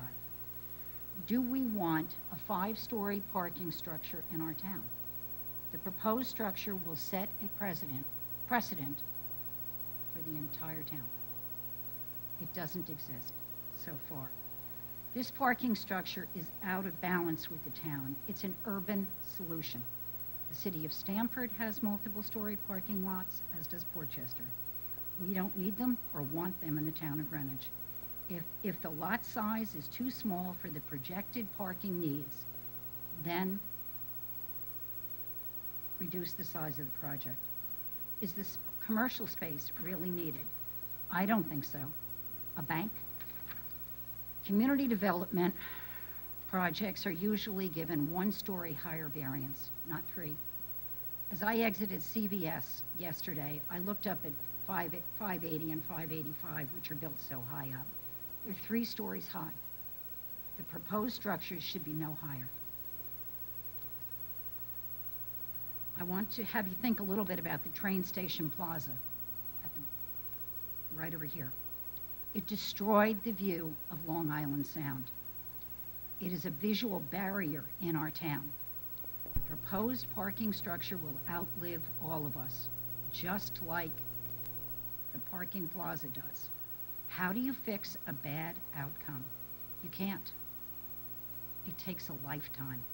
The best fix is not to build it. It has to be the right solution for those who might live there, for the neighbors, and for the town we love. This is the town of Greenwich, not the city of Stamford. We want to keep the town environment and the town feeling. To answer Mr. McRae's question, which was not part of my notes, I thought a lot about this over the weekend because I met, and Pat and Katie have been very kind to give us some time to understand this and understand the process. And I thought, well, what is it that we really do want? I'm very happy to have workforce housing, moderate housing. But think about the fabulous developments that have come out of the planning and zoning departments and been approved in this town. Georgetown North, Greenwich Hills, Lion Farm, they're all in the west of Greenwich. They're all 3 stories high, they're all beautiful, they all serve a need. There's no parking structure. So what would I say? I would say a park, some green space. I don't want to take away green space. I would like to add to the green space and put in some residential complexes. But I'm not an architect, but we surely do have some brilliant thoughts in our town. Anyway, and by the way, the town was most dramatically changed over its entire course of history by one event in 1953, the development of I-95. I was thinking of that tonight, and changing the tolls, this gentleman is correct, it will have an effect. We just don't know. Mrs. Lavery, one moment, please. I just wanted to know if you've had conversations with the applicant. Not yet, but Mr. Fari is out of town. Because that would be But nice. we're very happy to do so. Happy to sit down and talk about what I see in our town, which I know very well. And what do you think about the proposed architecture? I think it's sad. I think it's sad that we have gone down this block development. And I think that, I mean, I hope you noticed the Bloomberg article that we submitted, which showed the structure. I think J-Lofts, unfortunately, is a similar architecture, and I don't think it fits there. I think that we're going down a bad road on that whole strip. Would you say that, is it the mass or the style or both What is it that specifically? For me, it's the mass, the style, and, I mean, the mass could be reduced, of course, but it's the style and it's the materials. I mean, we could talk about stone or clapboard. I mean, I didn't understand what the problem was at Sheep Hill. I thought that was very pretty. You know, I just think we somehow can't lose all of our New England character. And the other thing I thought about on the commercial end as I sat here, when you talk about Citarella's a New York store. It really appeals to Westchester. I was tempted to stand in that parking lot this past weekend with a clicker. How many of those, we're developing that's a regional store. We don't need to do that. Sorry. Yeah, no, and Balducci's is a New York store too, and it didn't hit, you know. But it's not on the western end of ground. Gotcha. You know? Yeah, I gotcha. Maybe they get Westport people, but we're getting Westchester. I Yeah. want to count those Gotcha. license plates. We'll hire you as a clicker? retail consultant. Who would like to speak next?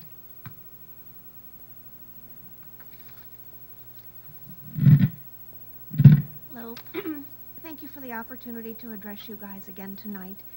My name is Linda Bruno, and I've lived at 81 Valley Drive for about 26 years. I spoke at the last meeting regarding pedestrian and vehicle safety along Valley Drive and the nearby residential streets, and I will not repeat those points, but I would like to add a couple of additional concerns about the proposed developments. But I'd like to just make sure I'm not supposed to speak at this moment about 500 and 600. Is that correct? Okay. And if you don't mind, I would. That's yes, ma'am. Okay. The court reporter couldn't get my hand signals. Okay. But thank you very much. And I would also like to just, for our own clarification, or at least mine, perhaps my neighbors, Katie explained, Ms. DeLuca, about changing from the final to the preliminary site plan and so forth. But what about the application for the driveways, what Office Park LLC? They don't have to be decided until the 23rd of May. Okay, so we're So not in there's- danger on, because those Right. pertain to the driveway, if I'm not mistaken, on Valley. So we're not in danger that that has to be decided more quickly No, than the two the complexes. applicant actually doesn't want us to do that, and that's why they're trying to line it up as well.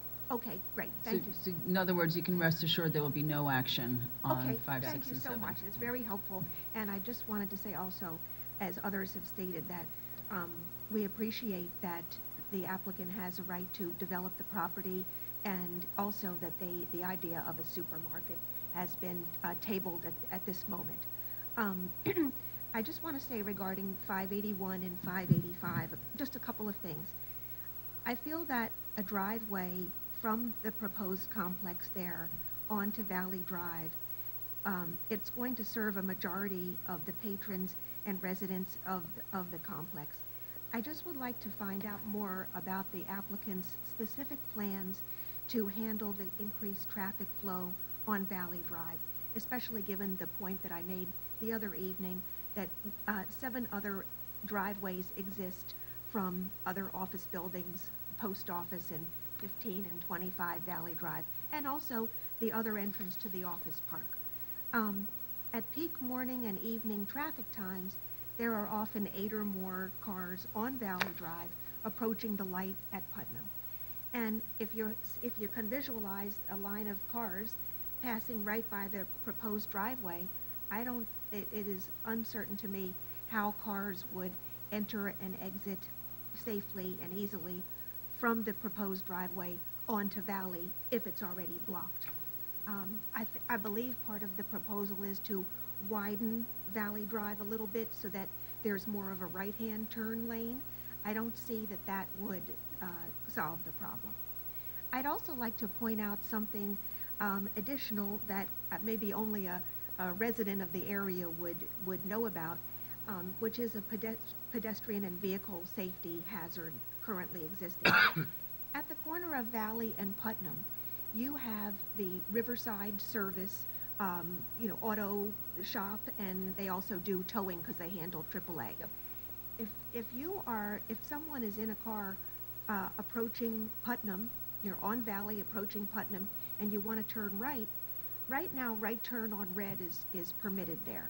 So, but if you're a person who's going to turn right in your car, sometimes many times the vehicles, the big tow trucks from Riverside, they have limited space too. So they're parked so close to Putnam that you have to inch out and you really can't see too well. Your sight line is compromised to make a safe right-hand turn onto Putnam because their tow trucks are so close to the edge. So that's something just to be aware of, not to do it. It's not part of the application, of course, but these are existing hazards going on, right now at that corner, in addition to a lot of traffic. I would also like to suggest, and this is for pedestrians and vehicles, that a sidewalk be constructed on Valley right next to Riverside service, going from the traffic light to the 15 Valley Drive building. At 15 Valley, a sidewalk does start. But this would protect a lot of people walking from those nearby office buildings as they walk down Valley. Now, there is a sidewalk. I hope I'm not being confusing. There is a sidewalk. No, actually, Mr. Fox made the same points. Do you remember when you, he was saying this because his point was also to facilitate pedestrian circulation and discussed it extensively, as I remember, with the architect.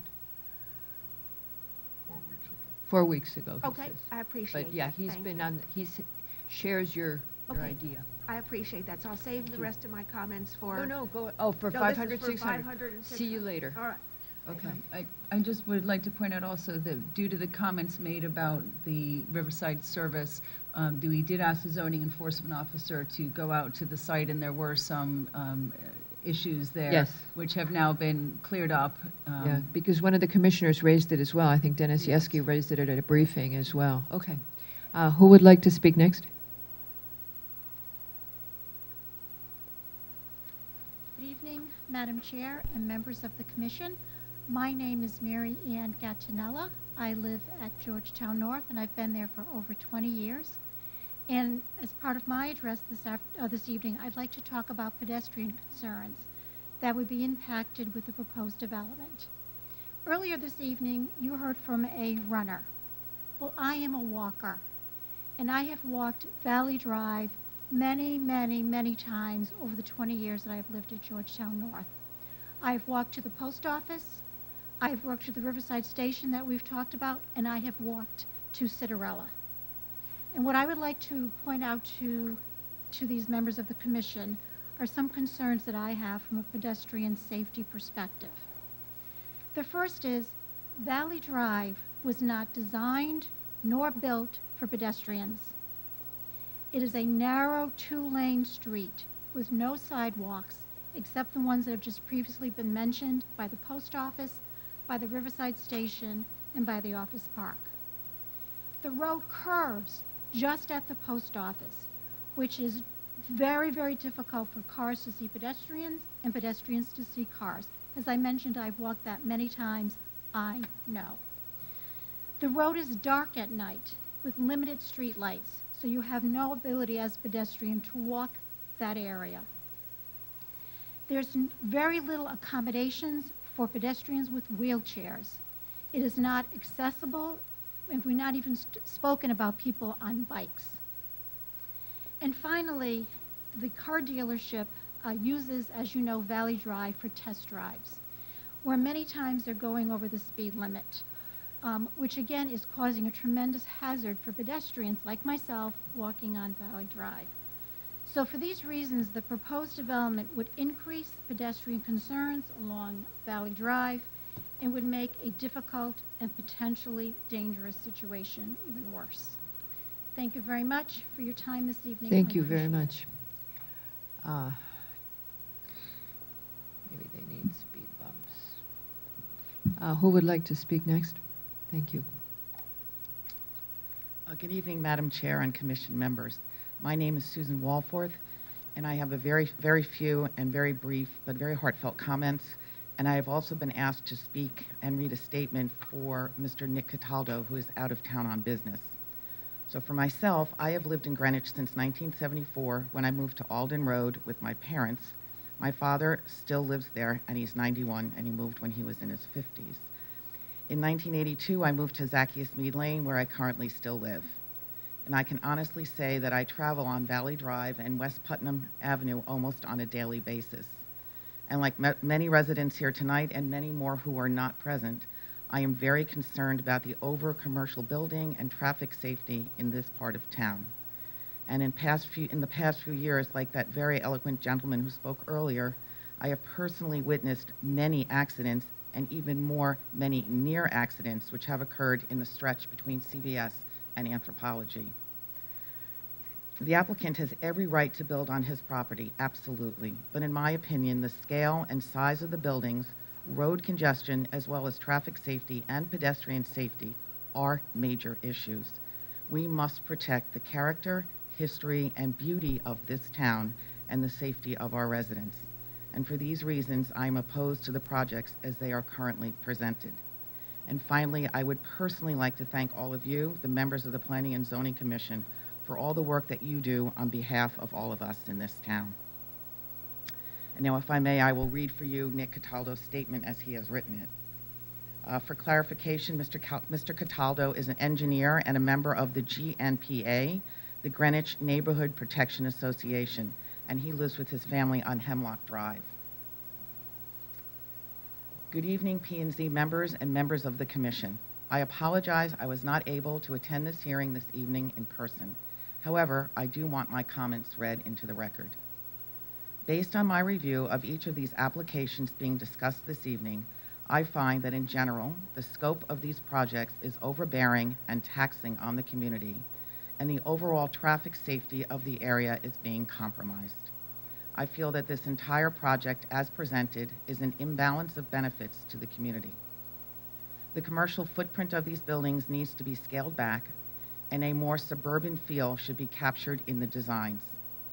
Looking north on the Post Road, the Ferrari dealership building brings true character in the design of their building. Miller Motors has recently renovated an existing older building and preserved the character of their building quite eloquently. In light of the applicant changing these applications to a preliminary status, it is an opportunity for the applicant to personally meet with the neighbors of the community in an open forum, to understand what is beneficial to the community and what makes the best use for these properties while considering safety first and integrating these buildings into their surrounding environments. As it stands today, there are issues with traffic and pedestrian crossings to and from Citarella, and the traffic situation into both Citarella and CVS is dangerous.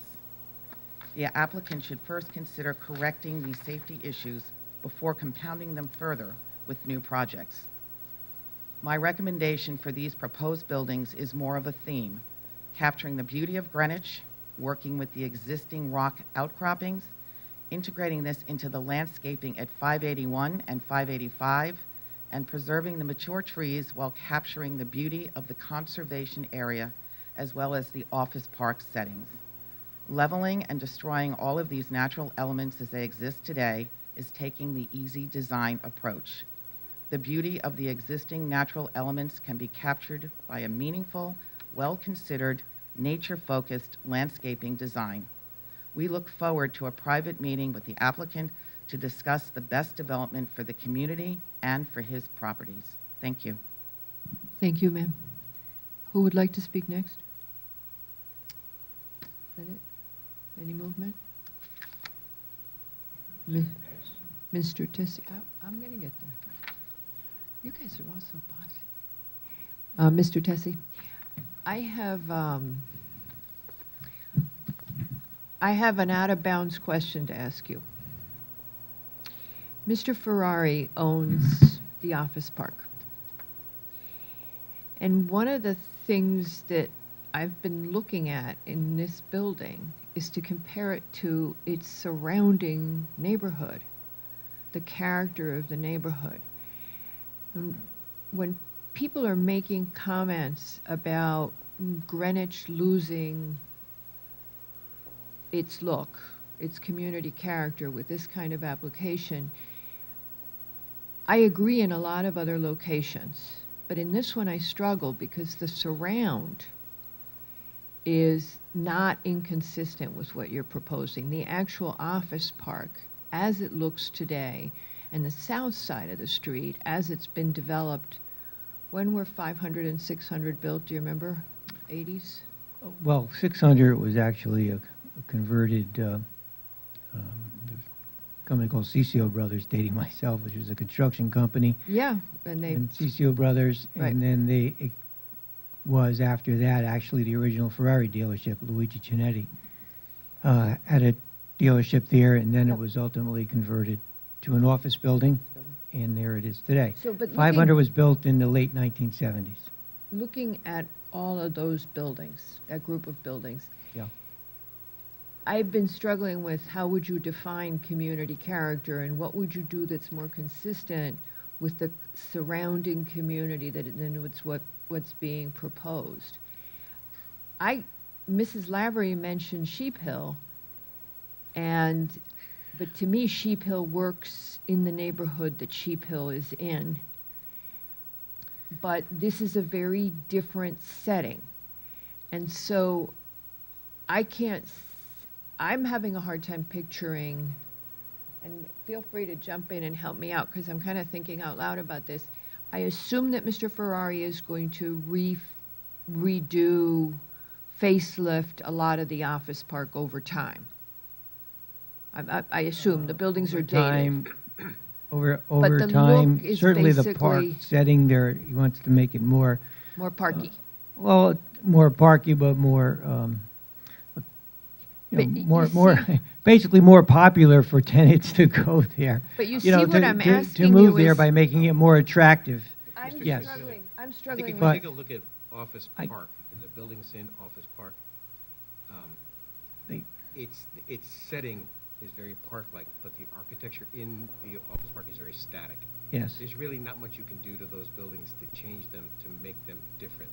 Well, you can facade them differently. That's Not really, because actually, Yeah. the way that the buildings are all constructed I think- from the 70s, Okay. I mean, when I look at what happened to 500 West Putt, I think there's big, but my point is basically that. There's 3 stories, they're brick, it's bland, they're squat, flat roof. What do you put in front of them that's consistent with them? It can't be, It's it's campus setting.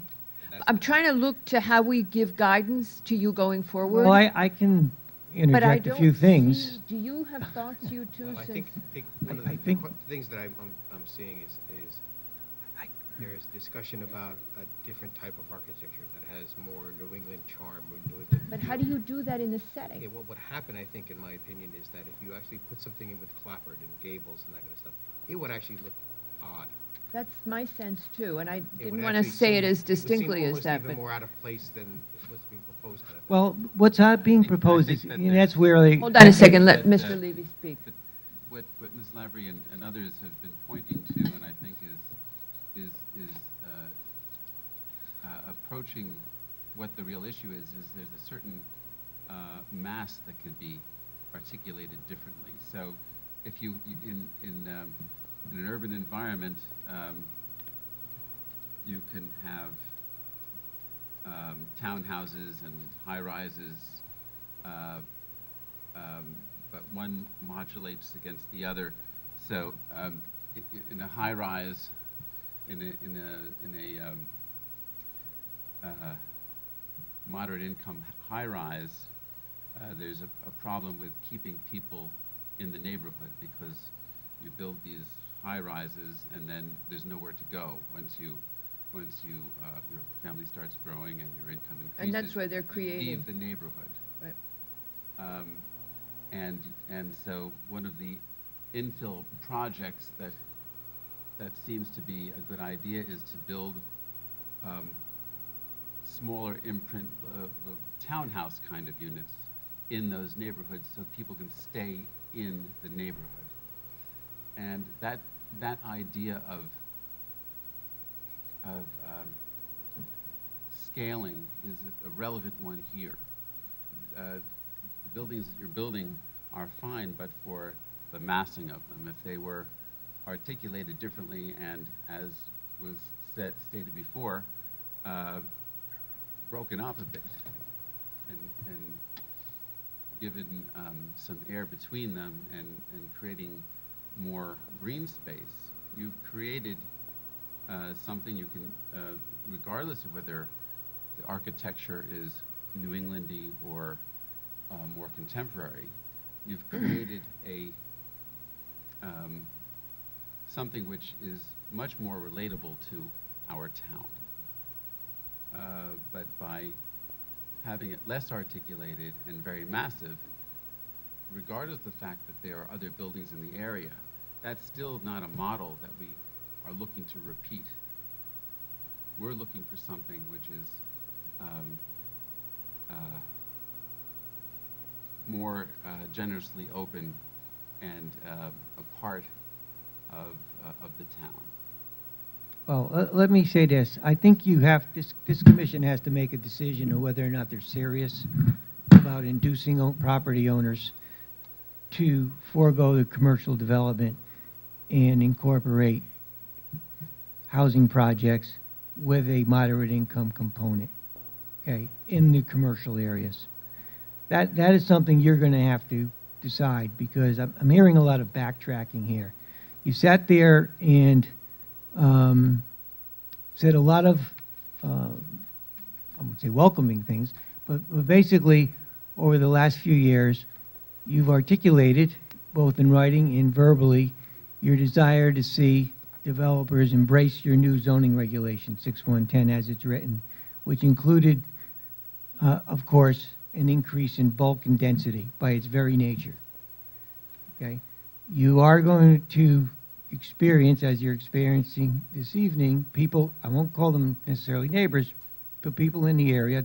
I don't believe there's a residential building within 1,000 feet of this building. And no, I'm not wrong. No, please, no comments unless you're at the podium. Okay, so that's not to say they shouldn't be heard. It's not to say they shouldn't express their opinions. I'm just stating a fact. This is the Post Road corridor. Okay, you have certain options. In terms of development, yes, you're going to have a bulky development if you are going to, if you're going to have an owner come in and say, yes, I embrace your idea, I can forego commercial development, in this case of 52,000 square feet, and bring it down to a little over 20,000 square feet of non-office space, which works out well when it comes to the issue of traffic during your peak hours. As far as experts are concerned, as was well pointed out when it comes to traffic by Ms. Albin, you have your own internal and external experts. When we developed, and we took that all into account in terms of developability of the site, traffic, as to what would be the most or least impactful development here. Now, originally, John wanted to have as we stated earlier, a grocery store, which arguably does produce a lot more traffic, peak or otherwise. Understood. So we've been trying to work as much as we can on this project to lessen its traffic impact. Right. There's no question in my mind that unless somebody comes up with voodoo, with voodoo traffic engineering, there's no question in my mind, a comparison to any current development of commercial use on a property of this size is going to produce multiple Hold on a second. traffic impact compared to. If I could just interrupt you for a sec. Mrs. DeLuca wanted to say something.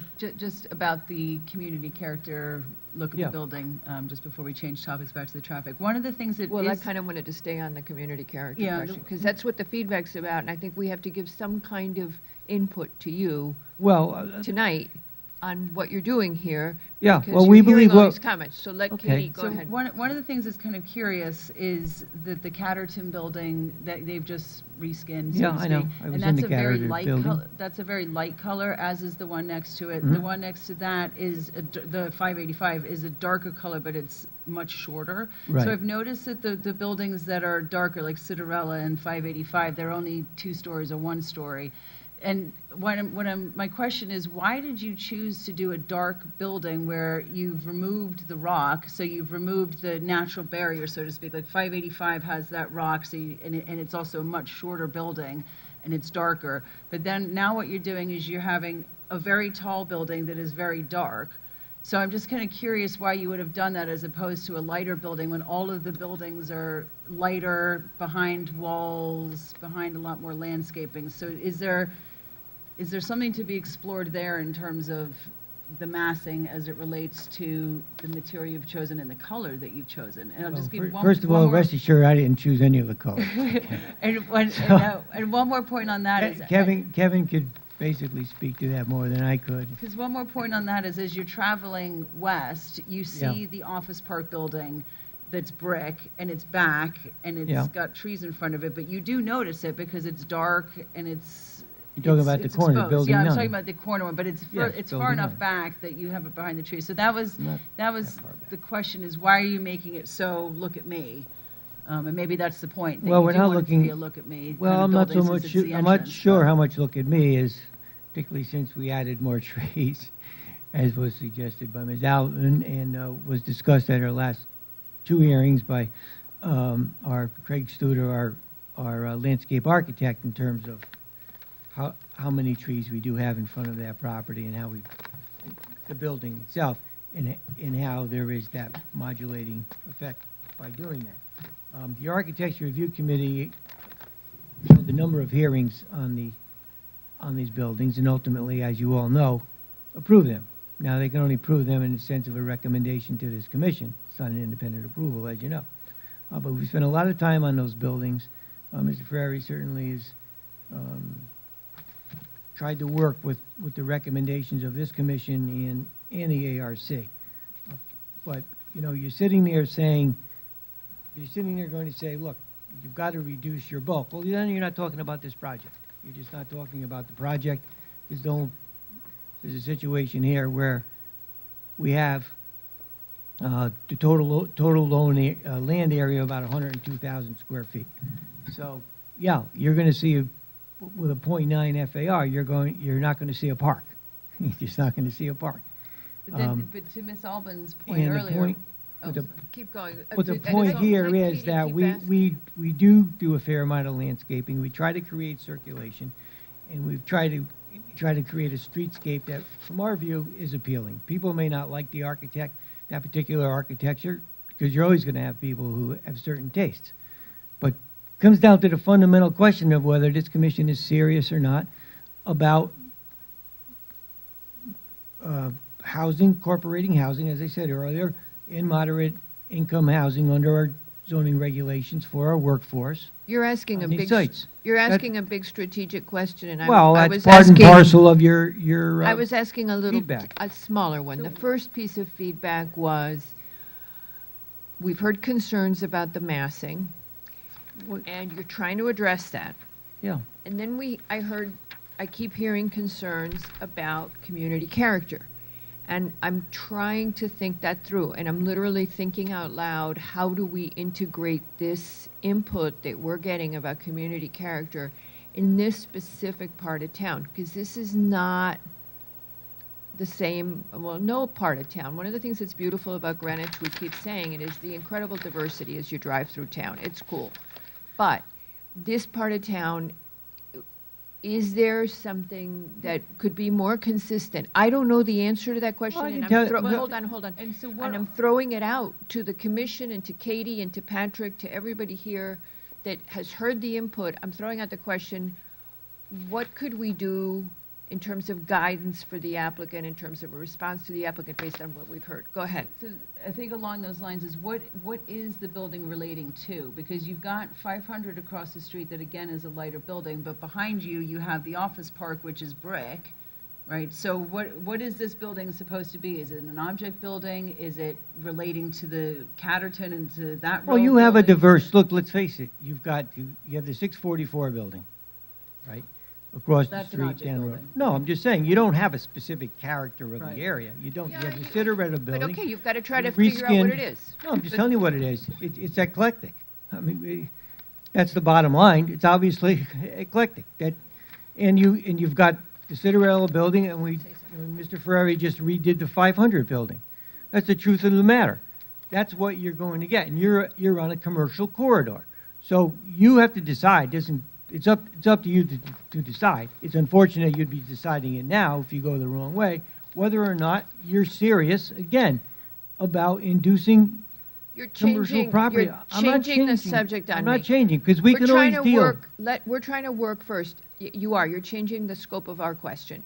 I'm trying to work within the scope of what you're putting forward here to see if we can give you guidance that keeps it and addresses neighbor input. So I'm trying to figure that out, and I'm listening to what everybody said, and I'm thinking out loud. Katie's thinking out loud. Andy, go ahead. And if you look at it from, this is part of Greenwich Office Park. Right. I mean, our development history for this West End has been commercial office on the Post Road, Greenwich Office Park, and a little bit on the couple buildings behind Citarella going towards the dump, have been one of the few streets that we've allowed office parks on the next street lot over, so,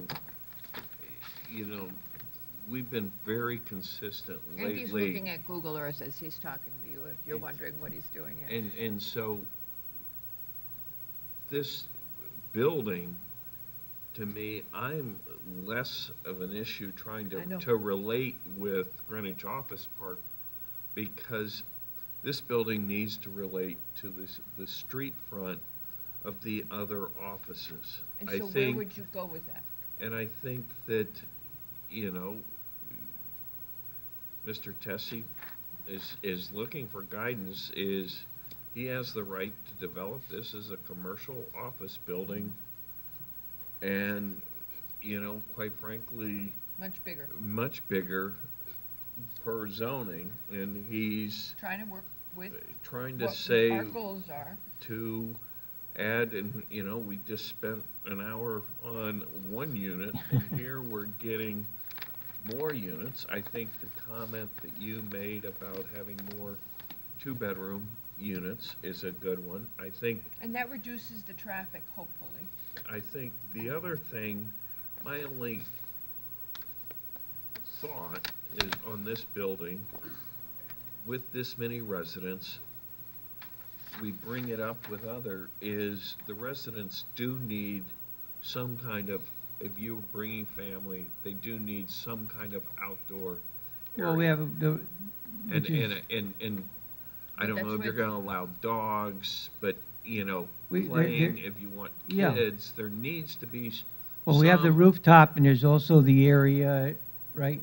And there's a whole big, But- there's a courtyard on the north side of the building. By the way, when it comes to the north side of the building, there are, just for everyone's understanding, you may not have seen them, but of course we submitted the elevations of all sides of the buildings. They were submitted from day one of the application, and they've been I available. did not, I didn't recall them. They're there because no one focused in on it. But Ms. You were But looking at the I'm just, streetscape, I'm but they're just clearly just there. looking at the landscaping plan. Yeah. I don't see a real courtyard. All I see, and if you could show me where it is.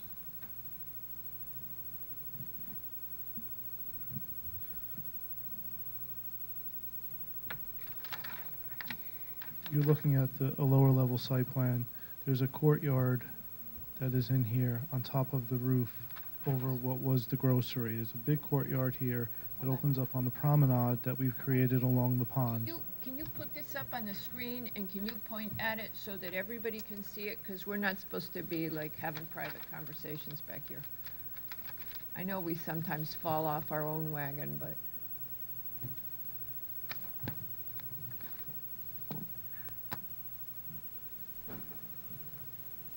Okay, there's the building. Looked at that a million. View Looking from the north that everyone says Okay, wasn't here's the, submitted, here's the right? view from the north, but this doesn't, okay, so here's the thing, the neighbors, and you said this in answer to them the last time, this is what it looks like from right behind, But your point, the last time the neighbors asked you, is that this is not at all what they're gonna see, because they're actually much more removed. Yeah, they're further away Yeah, than, and this what is, they're asking for is what's the visual impact on them, and this is way too close. I mean, we can't tell them that that's what they're gonna see, 'cause. this is if you're standing on the Right. roof of Building 5, which is Right. a massive What building they're at gonna see is very GOP. different, and they're asking you, what is the visual impact on them, which is a fair question. This is not what that is. So I think, I hadn't thought of it in those terms either. Okay, go ahead, Mr. Molnar, the courtyards. Is, Let me get to the landscape plan. Okay, okay. And then you can go over there. Do you guys have a little pointer thing you can use? on the remote. Oh, it's on the remote. It's amazing how every now and then there's technology available in town. It's the middle It's button. the red, Red hash thing? mark. Yeah, if you point it. There you go. So here is the courtyard that sits over the roof of what was the grocery, that sits through here, that the residents have access to.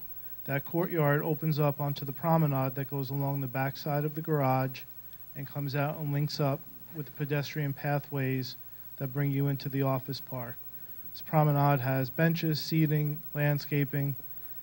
Through here is a resident amenity area. Then, as you follow this line around, this is the rooftop of our building. And up on that rooftop, that's all outdoor space for the residents. There's private cabana areas up there for a resident who may want to rent just a private space. There's open public areas, there's dining areas, there's a little place where dogs can go and do their thing. There's a yoga area. I mean, it's a very managed building. So this is all outdoor space. Okay. At the end of the day, for those residents, and this promenade is open to the public along the backside of the building, which overlooks the existing pond. We're upgrading that slope and taking out the invasives that we've gotten approval for. So, I mean, this is quite a nice green area at the end of the day. Can you connect to the west side? Where, keep on going to the left on that pond, is it possible? We don't own the property. The neighboring property, I believe, is Starwood. We don't own the property. Are there easements from this property, or will there be from this property to the rest of the office park? In other words, can these residents freely walk around the office park? That's part of the plan, right? Yes. Wouldn't be an easy. As you've heard tonight, They do. everybody in the neighborhood walks through the property. Or run. No, it's bad. Mr. Mueller, just, I want to make sure I understand this. The courtyard, that V area between the garage and the building, that's the actual roof of what was the grocery space? Correct. Because they buried the, Okay. they buried the whole footprint Yeah. in that back corner. That's how they got the grade plane to work. So it's the roof of the grocery space, or what we term the grocery space. Correct. But it's actually at level with the sidewalk that's back there.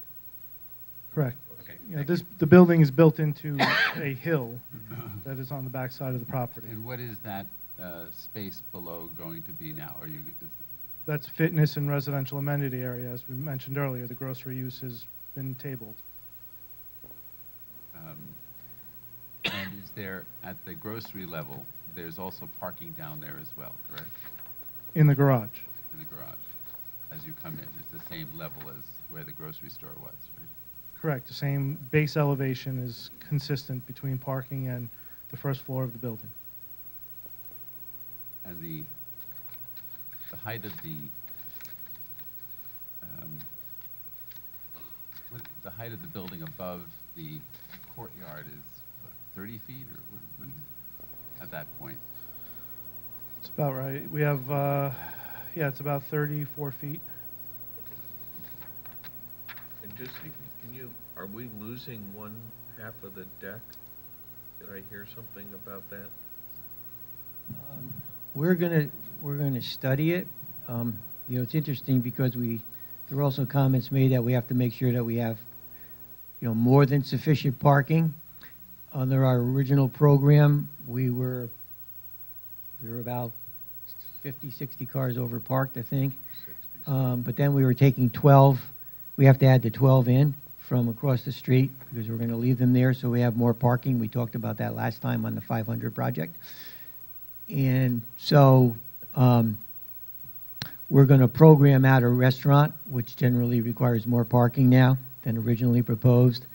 And we're going to look at the fitness. So I'm not so sure it will result in a reduction, which would have been good just from an economic standpoint. We're probably going to stay with the same number to make this commission happy because you like to see 1.5. We've talked about that at 500. That program was at 1. So when you add the half and add the 12 in the restaurant, I think that's not going to change. I think you're going to want to see sufficient parking, more than sufficient parking, just in case. But you don't think that, so you don't anticipate now that there's no program for a grocery store? Well, the that you'll need grocery is less? at one, You don't- is one, see, the grocery is at one space for every 150 square feet of usable space, so 1 for 200. Although everybody would think that a grocery store, you'd want more. That was the thinking, just because it's active. That's the same standard really for a small bank, for any retail. So we were using those numbers with the, originally we had the 8,000 square feet of physical training up front. So I think when we now introduce a restaurant component, and we've reduced a bit because the commercial in the back building, so now we're going to put some amenity space there. I think programmatically we're not going to really be in a position to reduce parking because there's nowhere else for people to park.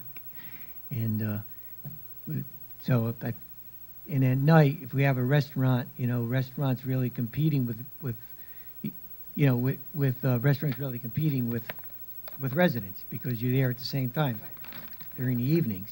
So the nice balance, like at 500, is where you have office space that frees up during the weekends and at night. So given the mix of uses, which are more complementary for that residential setting, they also don't complement well when it comes to shared parking.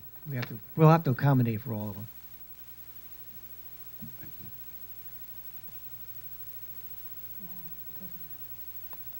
I think overall, just sorry, we're just just to talking make about one your- final comment, if you'd like us, again, we've been back with the forth with the ARC a number of times. We're We've not, heard- we've yeah, heard some we're not comments and no- clear that you should, we're not thinking you should go back to ARC. Well, We're it's trying go- to solve it here ourselves. Okay, That's what the muttering I'll let has you been. go work on your solving. I think I'm pretty much Yeah, I articulated mean, our that's, position that we. I'm not sure that, you've been there, you've gotten their input. Yeah. We're trying to integrate the comments we're getting into something that's usable for you, into something that's usable for us, but I don't think a return return to ARC, and that's Yeah, what Nick and I Andy were just am saying trying as to well. Yeah. Totally emphasize that I think this is the right project. John does believe it's the right project for this location. We can't emphasize enough the safety elements of this project. And in terms of any development, fair development of a property owner's 100,000 square feet of property on that West Putnam corridor, you're going to find really a less impactful use when it comes to traffic. And I think insofar as the architecture, once we have the landscaping all done, it's going to look and feel a lot different than what people are really fearing today. With that, I'm done, unless you have more questions. You've never, I know I gave you a hard time about this at Equinox, but I looked at it again today, I know last week sometime, sorry, but I was thinking today, we've not had luck with doing green walls, any kind of green vertical in this area of the country, have we? Outside. New York City. Oneida has it. There's a massive Okay. cut over at Oneida that is as green as could be. There's been successful applications of vertical green. So, I mean, there's this amazing building in Milan that I always see these pictures Same online. temperature. You want to send me there? Oh my I'll go God, take a look it's for so you. cool. The whole building is green. Back of the garage, green, actually, two sides of the garage have. But I'm, facades. Yes. so where directionally,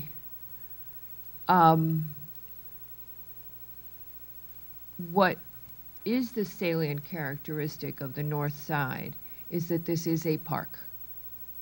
And maybe the thing is to begin to echo the park continue to echo it into the vertical of the building, if that's possible. On the garage is treated with vertical green, a But different on the type of front, on the detailing. facade, yeah, what can you do The to? detailing was exhaustively discussed at the Yeah. ARC to get it to where They liked it. their experts felt Yeah. that it was a very viable solution. But we have a different set of experts here, which is the surrounding neighborhood, and I'm trying to integrate their comments into something that might be usable for all of us moving forward. And I keep saying I'm just thinking out loud, but what could we do that increases the capturing that park setting? I think what you really need to focus, you have a significant front yard, like 70 feet from the facade to the curb. Right. Yes. You have a significant amount of landscaping there. a Yes, park-like you do. setting. Oh, yes, absolutely. I If think those actually trees live, I'm worried about how rocky it is there, but okay. You have a park-like boulevard that actually is running through the site. Yep. Okay.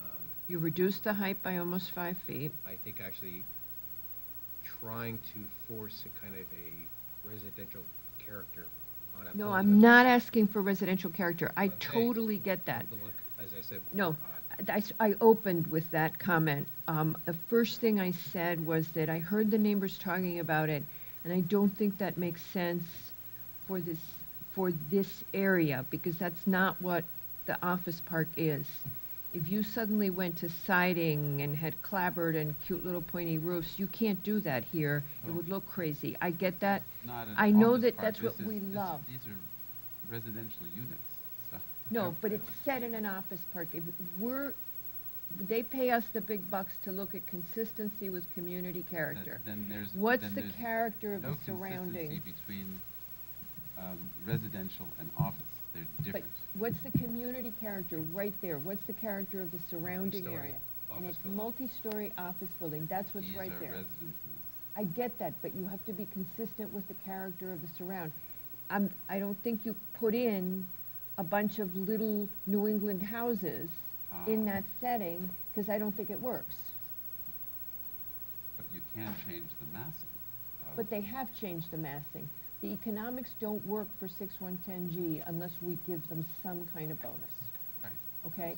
So they've changed the massing, they've reduced it, and the numbers don't work for 6110 unless they do something that is like this, of this magnitude. That's basically Mr. Tessie's second argument, that he's saying, Have hey, to are you be- guys really wanting to do a moderate income housing? Because this is how it works, this is what the regulation that everybody wrote. But then if you look at what's the surrounding community, what's the guidance that we want to give about consistency with that neighborhood? I would say that you're making the wrong comparison here. You're not comparing it to an office You should park. see us working on the POCD. Okay. Has nothing to do with the office park. It has to do with building a residential complex and how to make it, how to give it some semblance of character which represents something to do with being in town. If this were a conversion, that's one thing, but we're building new buildings here. We don't have to replicate an office building. We're trying to build residences. I don't think Give it, what example do you want to give them? Yeah, I mean, we gotta I say mean, what something kind here. of, give me a picture of what you're trying to create, because See, I got mine, my Milano. I don't see what residential type We have a that you few could give things them. here. One of the things that they've talked about is they've created this courtyard, which is a very important element for a residential setting, and they've created these setbacks which are green, and some giving some Laban's around the perimeters so that the residences can be outside and enjoy the environment on site. It's an urban solution to a residential setting, but that's part of what 830G gives us. 6110. But this 6110. isn't a residential setting. What? This is 6110, not this a- isn't 830G. This isn't a residential setting. They're designing a residential setting. No, I mean, a setting is between your two office buildings, so Yeah, but I'm that's not gonna appropriate. put. We're not trying, you're just using the wrong terms here. Well, This no, is- what I'm saying is, Peter, give us a picture of the building you envision here. Well, they're Show- giving us not- a no, snapshot of that's some what they're idea. giving. I'm saying, what do you have in your mind? What's it supposed to look The more like? this can be broken up and the masses can. Example. Simulate a kind of, I mean, you know, it's- creating, there are lots of great examples in town, like muses and townhouses and so on But the and so forth. townhouse won't work on the post road. I mean, you can't put 3, 4 townhouses in between two Mr. Muller, office do you have buildings. a- I mean, I just, that's what I'm rendering trying to get in at. front of the elevation, please. Yeah, let everybody I look think we're at it. kind of missing a lot of this, is that Not that, no, go back. You know what, yeah, we've got it up here, but, no, you're going the wrong way. You've got it way farther in the back, I think. There. yeah, back one, please. There, maybe. No, keep going. This is standing in the traffic circle looking down at 45. Yeah, Keep going back. yeah, go to the front, That's it. that one. Okay, so I'm looking at balconies. I'm looking at a corner piece. I'm looking at, actually, at the far end on the left is more residential with a balcony, I guess. I think I'm trying to break it up. I'm not too sure how much more we could break this up to give a residential feel. I'm seeing balconies there that tell me that's a residence. It's a mixed-use development. I've got retail or something on the first floor that's commercial, and I have residential up above.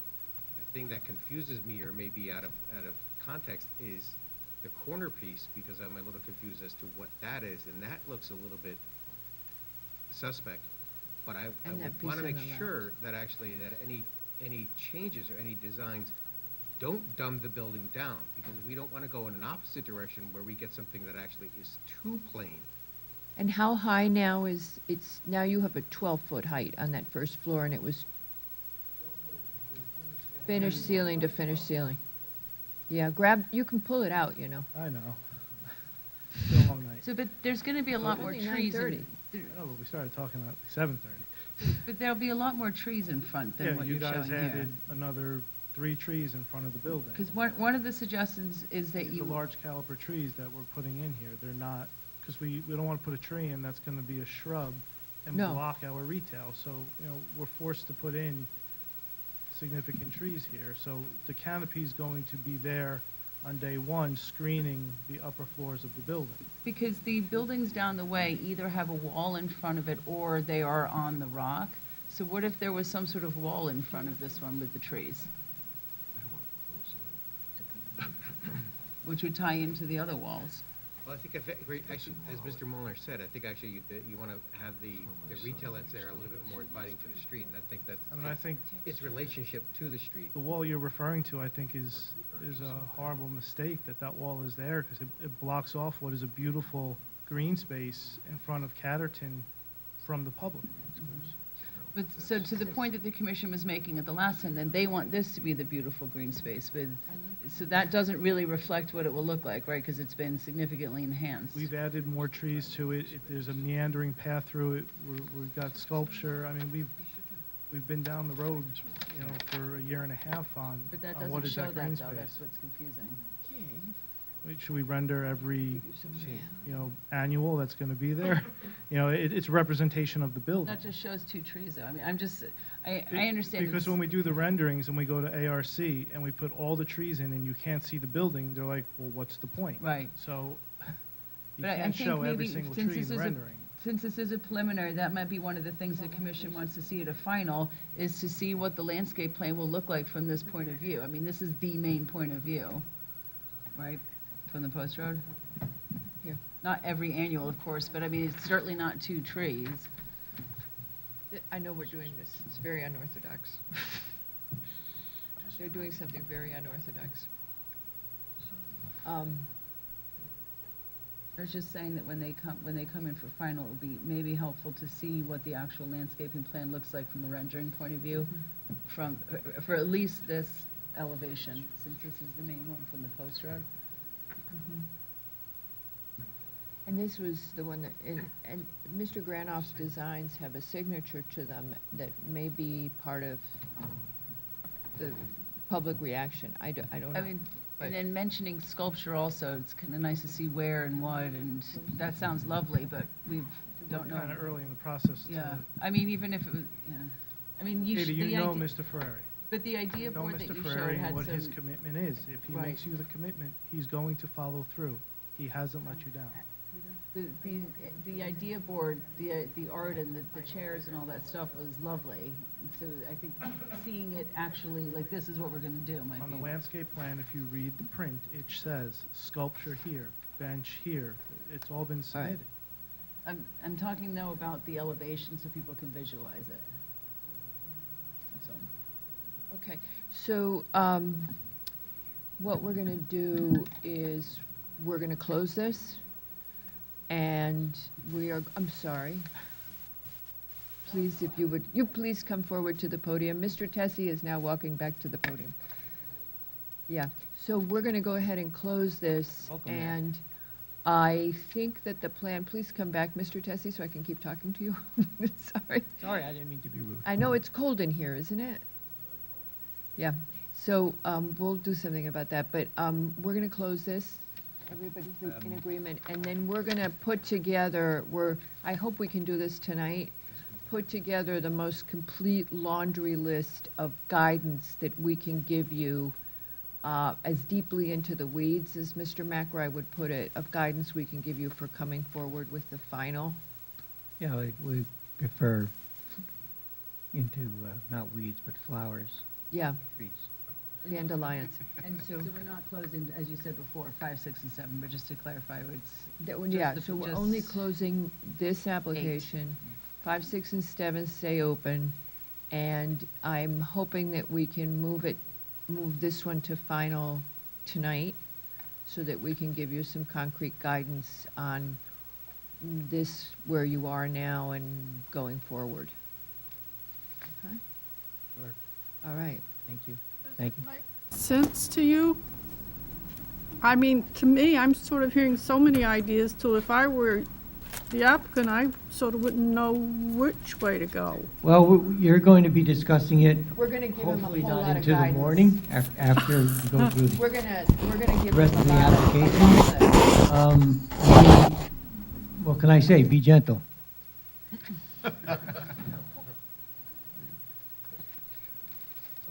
We're in your hands. I'll say that later. No, that does it. So our next application is going to be for 500 West Putnam Avenue LLC and 600 Acquisitions LLC at 5 and 600 West Putnam Avenue. And this also has been, Mr. Tessie, this is also a preliminary site plan application? Yeah, it's quite interesting. Yeah, yes, for the record, John Tessie, representing the applicant with Mr. Molnar. You lost your notebook? Oh, okay. When we were last before you, oh, there it is. When we were last before you on this application, I thought we had made significant strides, or it was recognized we've made significant strides. Mr. Fox had commented particularly that he was comfortable with the parking situation, I believe. when Yeah, we you noted missed that that we had 1.5 spaces. I do want, per residential unit in terms of our redevelopment of the property. We submitted to you actually this afternoon a very simple chart, which may or may not have been passed around, which just again confirms the fact we're going from a deficiency of, for existing conditions, of about 18 parking spaces to one of 3 parking spaces. So that's where that 15 parking spaces comes in, part and parcel of our development, the 18 plus 3. That represents less than 1%, a little over 1/2% deficiency, if you're going to be technical about it under the regulations. What we have emphasized to you in the past, and just so it doesn't Mr. get lost Tessie? in the weeds. Mr. Yes? Tessie, I believe that you have modified the plans for this as well. Yeah, we'll get into that. Okay, maybe you Quickly. could open, no, just open with that, because Okay. I think even though you discussed it the last time, people didn't quite follow that you had made some changes on the previous application as well. So if you would just describe how the building has changed, and then you can go back into. Well, how the building has changed from our previous application Yes, was the result of the refusal of the Board of Appeals to go along with the squaring off of the building along Holly Hill Lane due to the property's convergence at the southeast corner and the deficiency in the street. It was affecting about, in terms of a footprint, I think less than 500 square feet, about 500 square feet, and overall about, over 3 floors, about 1,500 or so square feet, and which resulted, just because of configuration reasons, to the inability to carry one particular corner, that southeast corner of the building. So what we did is revise the building, since the board would not grant the variance, figuring that we did have options, which we did have. So rather than having a rectangular building, we basically have a building that has a bigger, slightly larger, by about 20 feet or so, street frontage, and we basically on the second and third floor, I'm sorry, the third and fourth floor of the building, we jut out with a facade, so you see the street facade, and we have those buildings over to, that corner of the building over 2 of the parking spaces. So we're not losing any parking. Our number count is the same. Our unit mix is changed a bit. Actually, we added, we lost some square footage, but we had 2 bedrooms, and we lost 2 3-bedrooms. So what we had to do is configure because of what the board did. So we did lose some 3 bedrooms, but we still maintained 2 bedrooms. this is really hard to figure out. Can you just, because we don't have any of this information, could maybe just let Mr. Molnar recap all what happened architecturally and Yeah, interior-wise? And then we'll come back. But Okay. it's shown on the revised building plans where we had to basically change around the building a bit. Okay. Overall, it's a slight reduction in. So you reduced, Go ahead, Kevin. do you want them to warm it up in here? Did Pat go do that? Okay, Pat is trying to get it warmer in here. Okay, so if you see where the red dot is, last time you saw the building, this was a 3-story piece of the building. Due to the property line and its angle and Holly Hill being a deficient roadway width, we required a variance for this piece of the building. So as opposed to just lopping off an angular piece and calling it a day, we pulled back a bit more, reworked our unit mix. So we lost square footage here on 3 levels, and we added a piece over here on the 3rd and 4th floor, like Mr. Tessie said. At the end of the day, we hold 35 units. We did have to change the unit mix. in order to maintain the 35 units. In doing so, some of the 3 bedrooms turned into 2 bedrooms. So the building has no studios. It's all 1 bedroom and 2 bedroom, and has still remains three bedrooms, if I remember correctly. And it's 35 units, 35 units, correct. but your mix is different.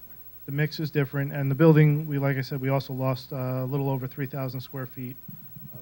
Did that, and you lost 3,000 square feet, and how many apartments did you take out? None. None, I'm sorry, how many, so all that 3,000 square feet that came out was in losing the 3rd bedroom, if you will?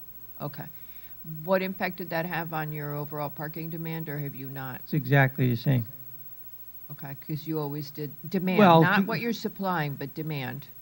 For overall parking demand under the well, it depends on what section of the regulations. But obviously, if you lost 3 bedrooms, in theory, not that I think people have 3 cars just because they have 3 bedrooms. It's 2.6. It's 2.6. It's 2.6. Right. So you would the- go from 2.6 to 1.6. Well, Well, your regulations require 1 parking space per residential unit in a mixed-use development. The argument has been made generally, including way back when we did the J-Lofts, when Jim Ford was at Beta, he was your traffic consultant, that he likes to see 1, if you can get it, 1.5. So when you're having a mixed-use project and there's conflicting uses. Here, we don't happen to have conflicting uses. We've already submitted the hours of operation for the entire building, and basically it empties out at 4 o'clock every day. We have hundreds upon hundreds of excess parking spaces. The hospital and offices do not open during the weekends, according to what they've advised us, and plus we have general offices comprising close to 50,000 square feet in the building, and they don't generally work during the weekends. There may be some. So we're talking about, I won't use the phrase I used a meeting or so ago, a lot of excess space available for the residences during the weekends. I mean, we're talking about hundreds of parking spaces. So we don't have any issue. And during the day, we've introduced a 1.5, so during the day, or 1.46, as you told me last time, per unit during the day, added to the site with our project. So I also just want to point out, again, for the record, we have submitted data that we collected in January for this particular site. And if you look at that data which we submitted, again, just to refresh your recollection, we're talking about approximately 13% of the building being unoccupied now, about 15,000 square feet. Our parking utilization, based on the traffic counts that were given, show that came to 35% of the parking just on the 500 site is available. So you're talking about I remember that. 13% versus 35%. So there's no, only point I'm trying to make to you on parking is there's nothing empirical and there's nothing practical that anybody could point to that would suggest that this site is going to have a traffic problem. Yeah, I was just asking what the impact was of changing the Oh, number okay, of there bedrooms. you go. None. Okay. Not bad. It can only get better by I wish having they offered a graduate smaller course units. on having the lawyer So- answer so the we answered- question you asked the lawyer. Well, I wanted to just, again, for the sake of other people who may or may not Yes. get up and speak in terms Yeah. of the traffic and parking Okay. on this site. Again, So your change is a reduction in 3,000 Yeah, 3,000 and- square and feet. just again- Your height remains the same in total, but you have a section of the building that is now higher. we have a section of, we've Over created the- an addition Because over you- the parking garage. Yeah, slight And increase in mass. and your post-road facade is deeper, wider, if you will. Yeah, it's wider. In terms of overall mass, technically it's reduced a bit. Well, it's reduced a bit. Well, because yes, 'cause you have it's smaller 3,000 because square we feet eliminated less. 3,000 square feet. So we've actually reduced the Smaller. mass. Can you bring up drawing A600? From the original project, Hold on when a we second. submitted it, just, Mr. McRae just asked a question. oh, Yeah. I was just going to infill while it was coming up on the screen. Heads up. Upper elevation, I can see where the cantilever of the 2 floors are. The floor at the, yeah, the floor at the deck Is that open on this side, or is that actually additional facade?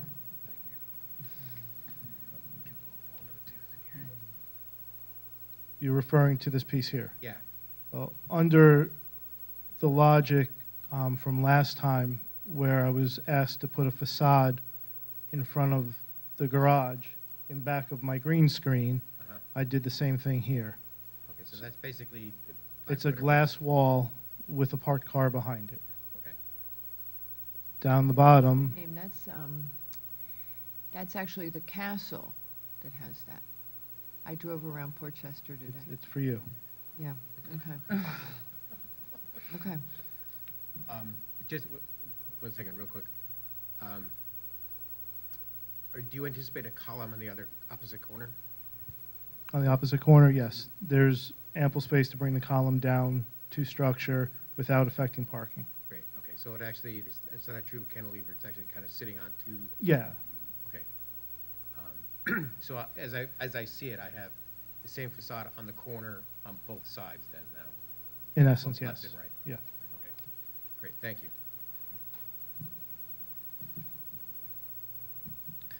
I guess what I was starting to say, again, just going back a little bit, history when we started this project, and what zoning allows, we have basically reduced the project size in terms of what's allowed Several times. for it, several times. So we are essentially, I think it's something like 30,000, close to 30,000.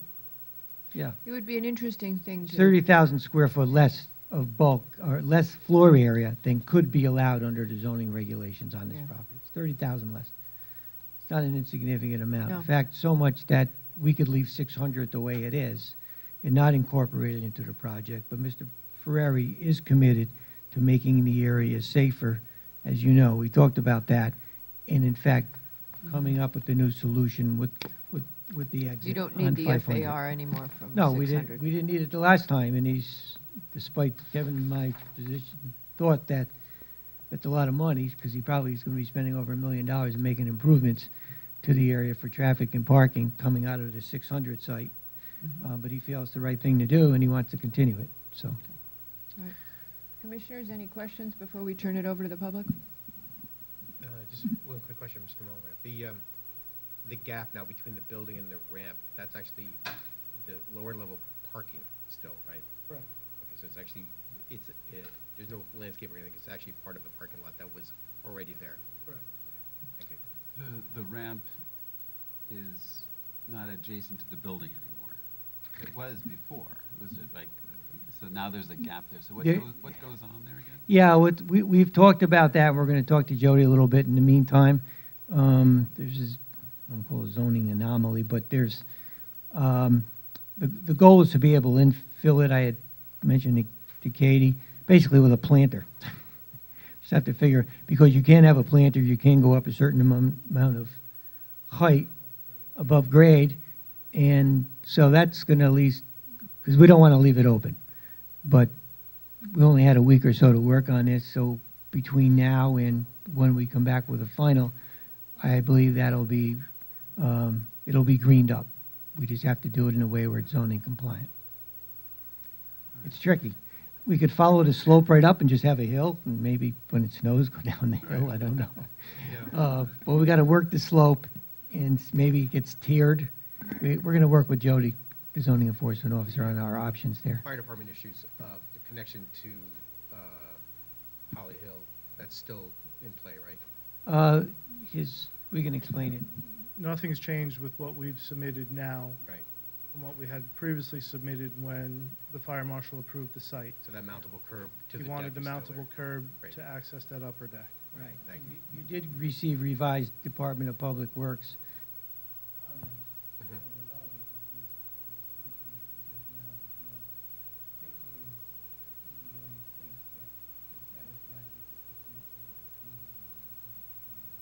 Right.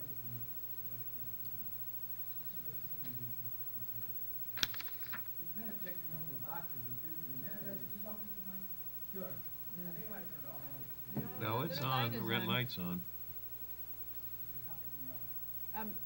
He was doing the mumbly thing. No,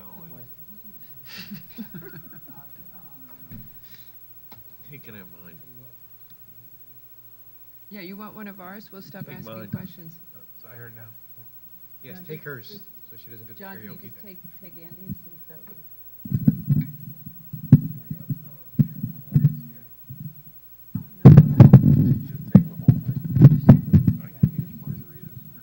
Yeah. Yeah, I don't share well. I guess I'm doing all this for the next speaker because I can finish up at the end. My only real point was that I really believe we've checked every box on this. I sat there wondering today, why did we convert this to a preliminary? From a final to a preliminary, but I guess we'll find out. Because you have a new set of plans that came in at the No, last I know, I appreciate that. But I also heard that perhaps you don't want us to go back to ARC. So, we're happy. We think we're happy. We'll find out at the end of the night. So just, where is this outdoor recreation space for these residents?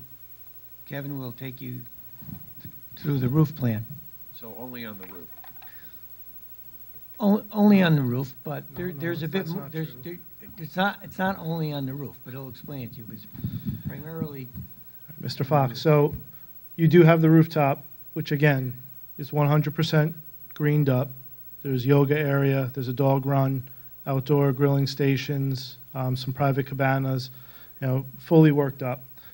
On the site, you have the green strip we've created between Putnam Avenue and our site, where we have, again, close to 70 feet of trees, landscaping, a meandering path off of the sidewalk we have to put out at the street line, at the curb line, with benches and outdoor seating areas for general public as well as residents.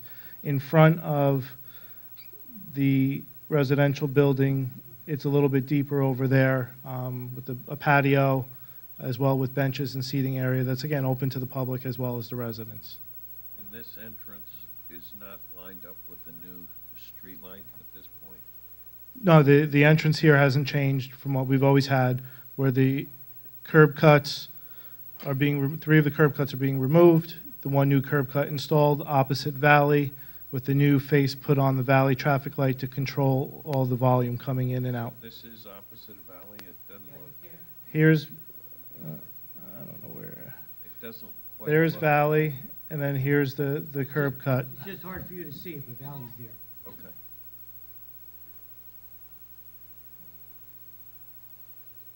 Commissioners, any questions? Okay. Then we're going to turn it over for public comment. Mr. Tessie? Any members of the public who would like to speak and comment on the revised, on this preliminary? It has to be new because it's a new application. It's a new record. It's a prelim.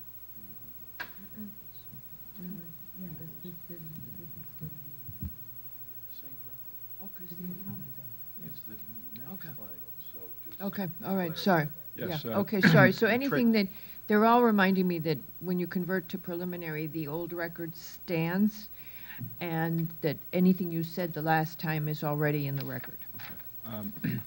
I didn't comment on this. I guess my comment, I'm not up to speed on the changes in the style and whatnot. What I do know is this building is, depending on your standards, either J-loft mediocre or J-loft ugly. There's no other way to describe it.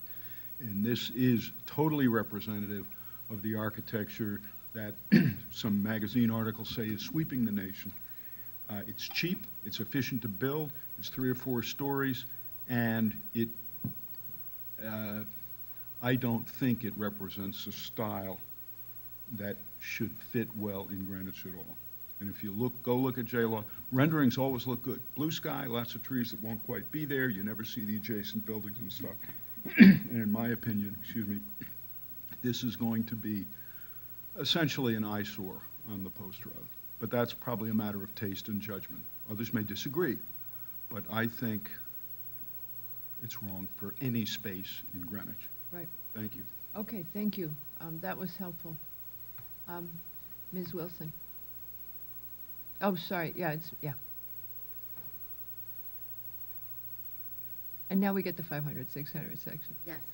Well, these are going to be spontaneous comments about 500, 600, given the course of the conversation as it's I evolved. think it's the other one that's working now. Is that better? As it's Yeah. evolved this evening. One, I want to say that I'm actually very disappointed to hear that the commission would not suggest this go back to ARC.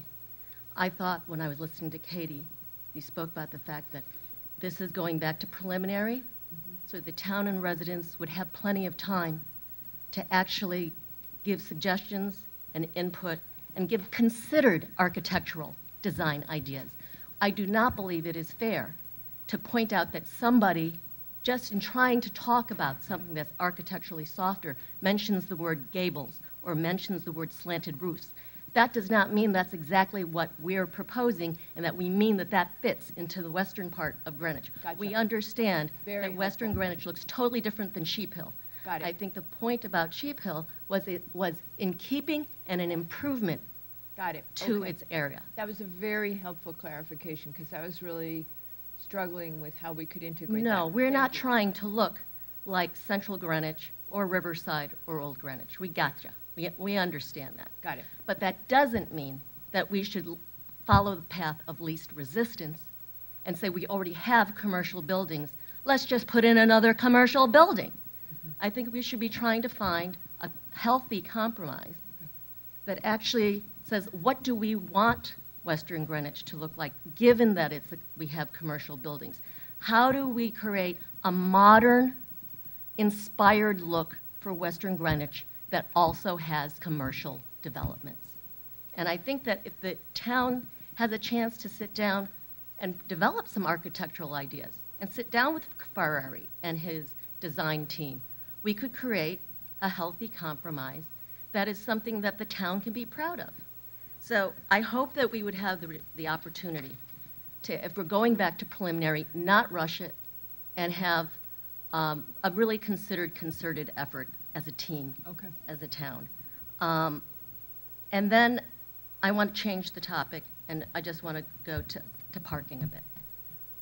I understand, I hear the argument that there's plenty of parking at 500. And there was he just mentioned that there was a January 2019 parking data survey that was conducted. And I have read that report. And I've gone over to Greenwich, 500 West Putnam, and I've looked at the occupancy, and I would have to dispute the findings. That report said that 500 West Putnam is 90% occupied. I have a hard time believing that. I went there, I spoke to people there, I took pictures of the poster that's in the front of West Medical Putnam Center that shows the 6 major departments that are yet to come. The entire cardiovascular center, blood draw, radiology, pulmonology, primary care, they have not opened. So I don't believe a January 2019 parking data study can be anywhere close to accurate as to what the demand is going to be during the daytime work hours. So that is one thing. And then secondly, talking about traffic. When we talk about traffic, we have a new 4-way intersection that is being proposed.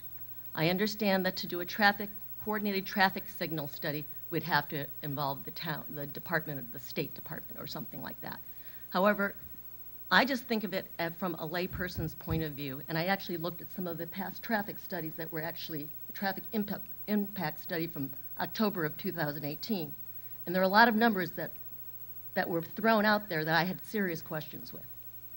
But I'm a layperson, and that's why we want to have time to get an independent traffic consultant. We're going to have traffic converging at that 4-way intersection that is 500 West Putnam Avenue, fully occupied. All of the exiting traffic from Citarella. The current traffic that comes down Valley Drive and enters West Putnam.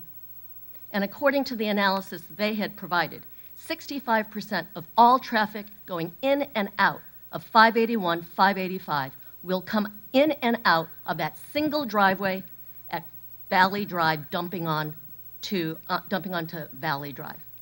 It's just the simple math of what their report showed. So you can have all of this converging on one four-way intersection, and we're not even talking about the traffic implications of the post office, 15 Valley Drive, which is a medical building, and the daycare center, which serves 150 children. And they also are picked up at prime times and dropped off. Drop-off and pickup is also at the peak hours. So I think we really need a very, very careful traffic study of that four-way intersection where everything is converging. And if we rush this, I think that we could have intractable traffic problems that are not going to be as easily solved as Citarella. And Citarella is solving their problems that they themselves created by getting a variance.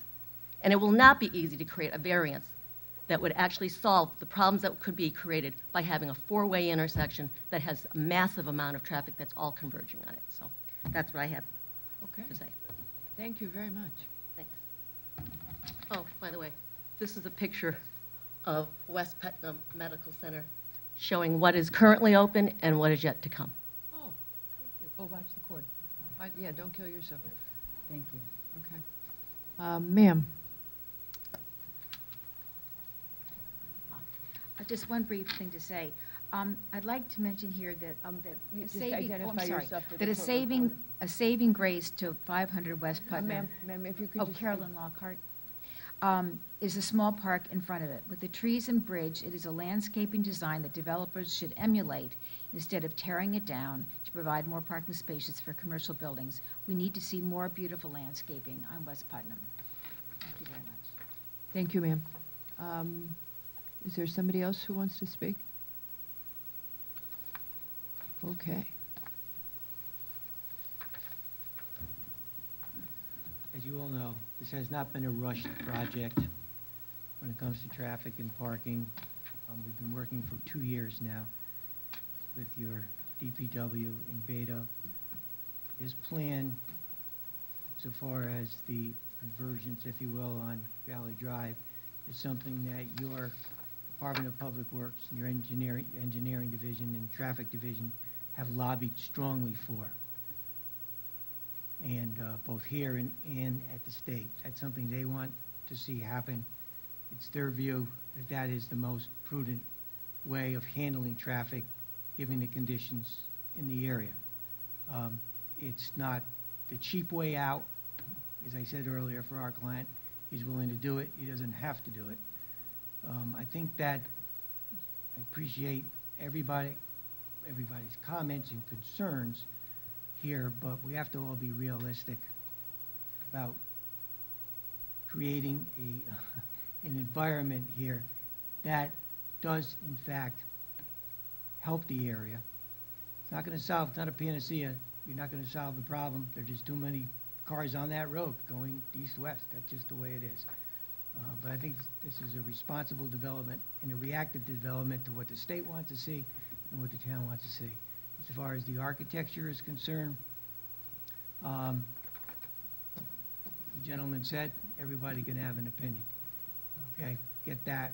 I don't see the benefit here at this stage, this commission, unless this commission thinks otherwise, to revisiting the architecture of this building. We've been at it too long.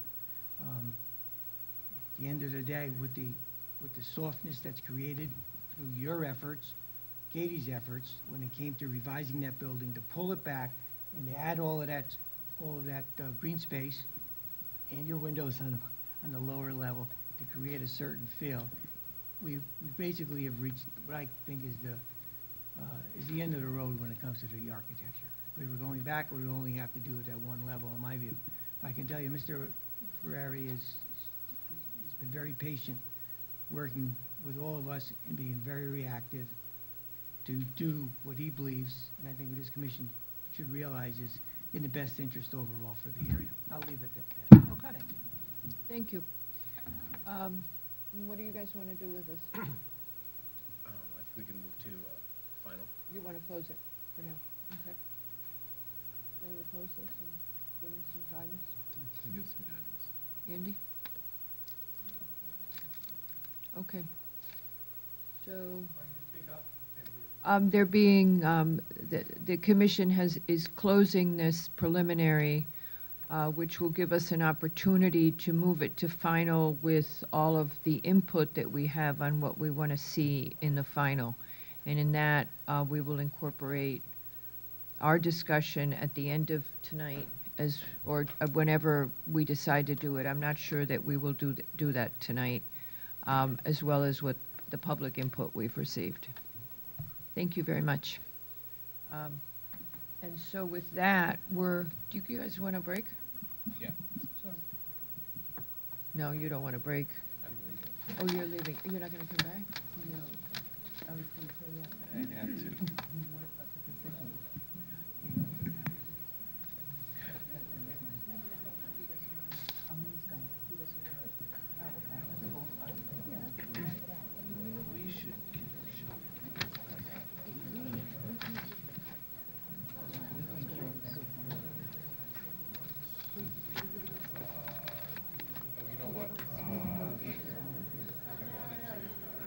Say their names. Much better. I mean, it takes a long time to teach people, old dogs don't learn those new tricks very quickly. Hello, Mr. Cohen.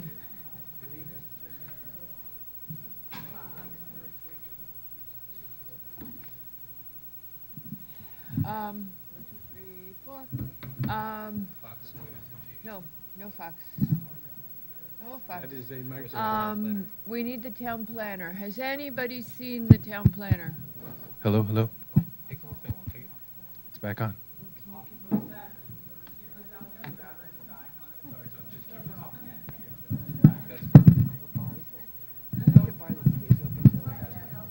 Okay.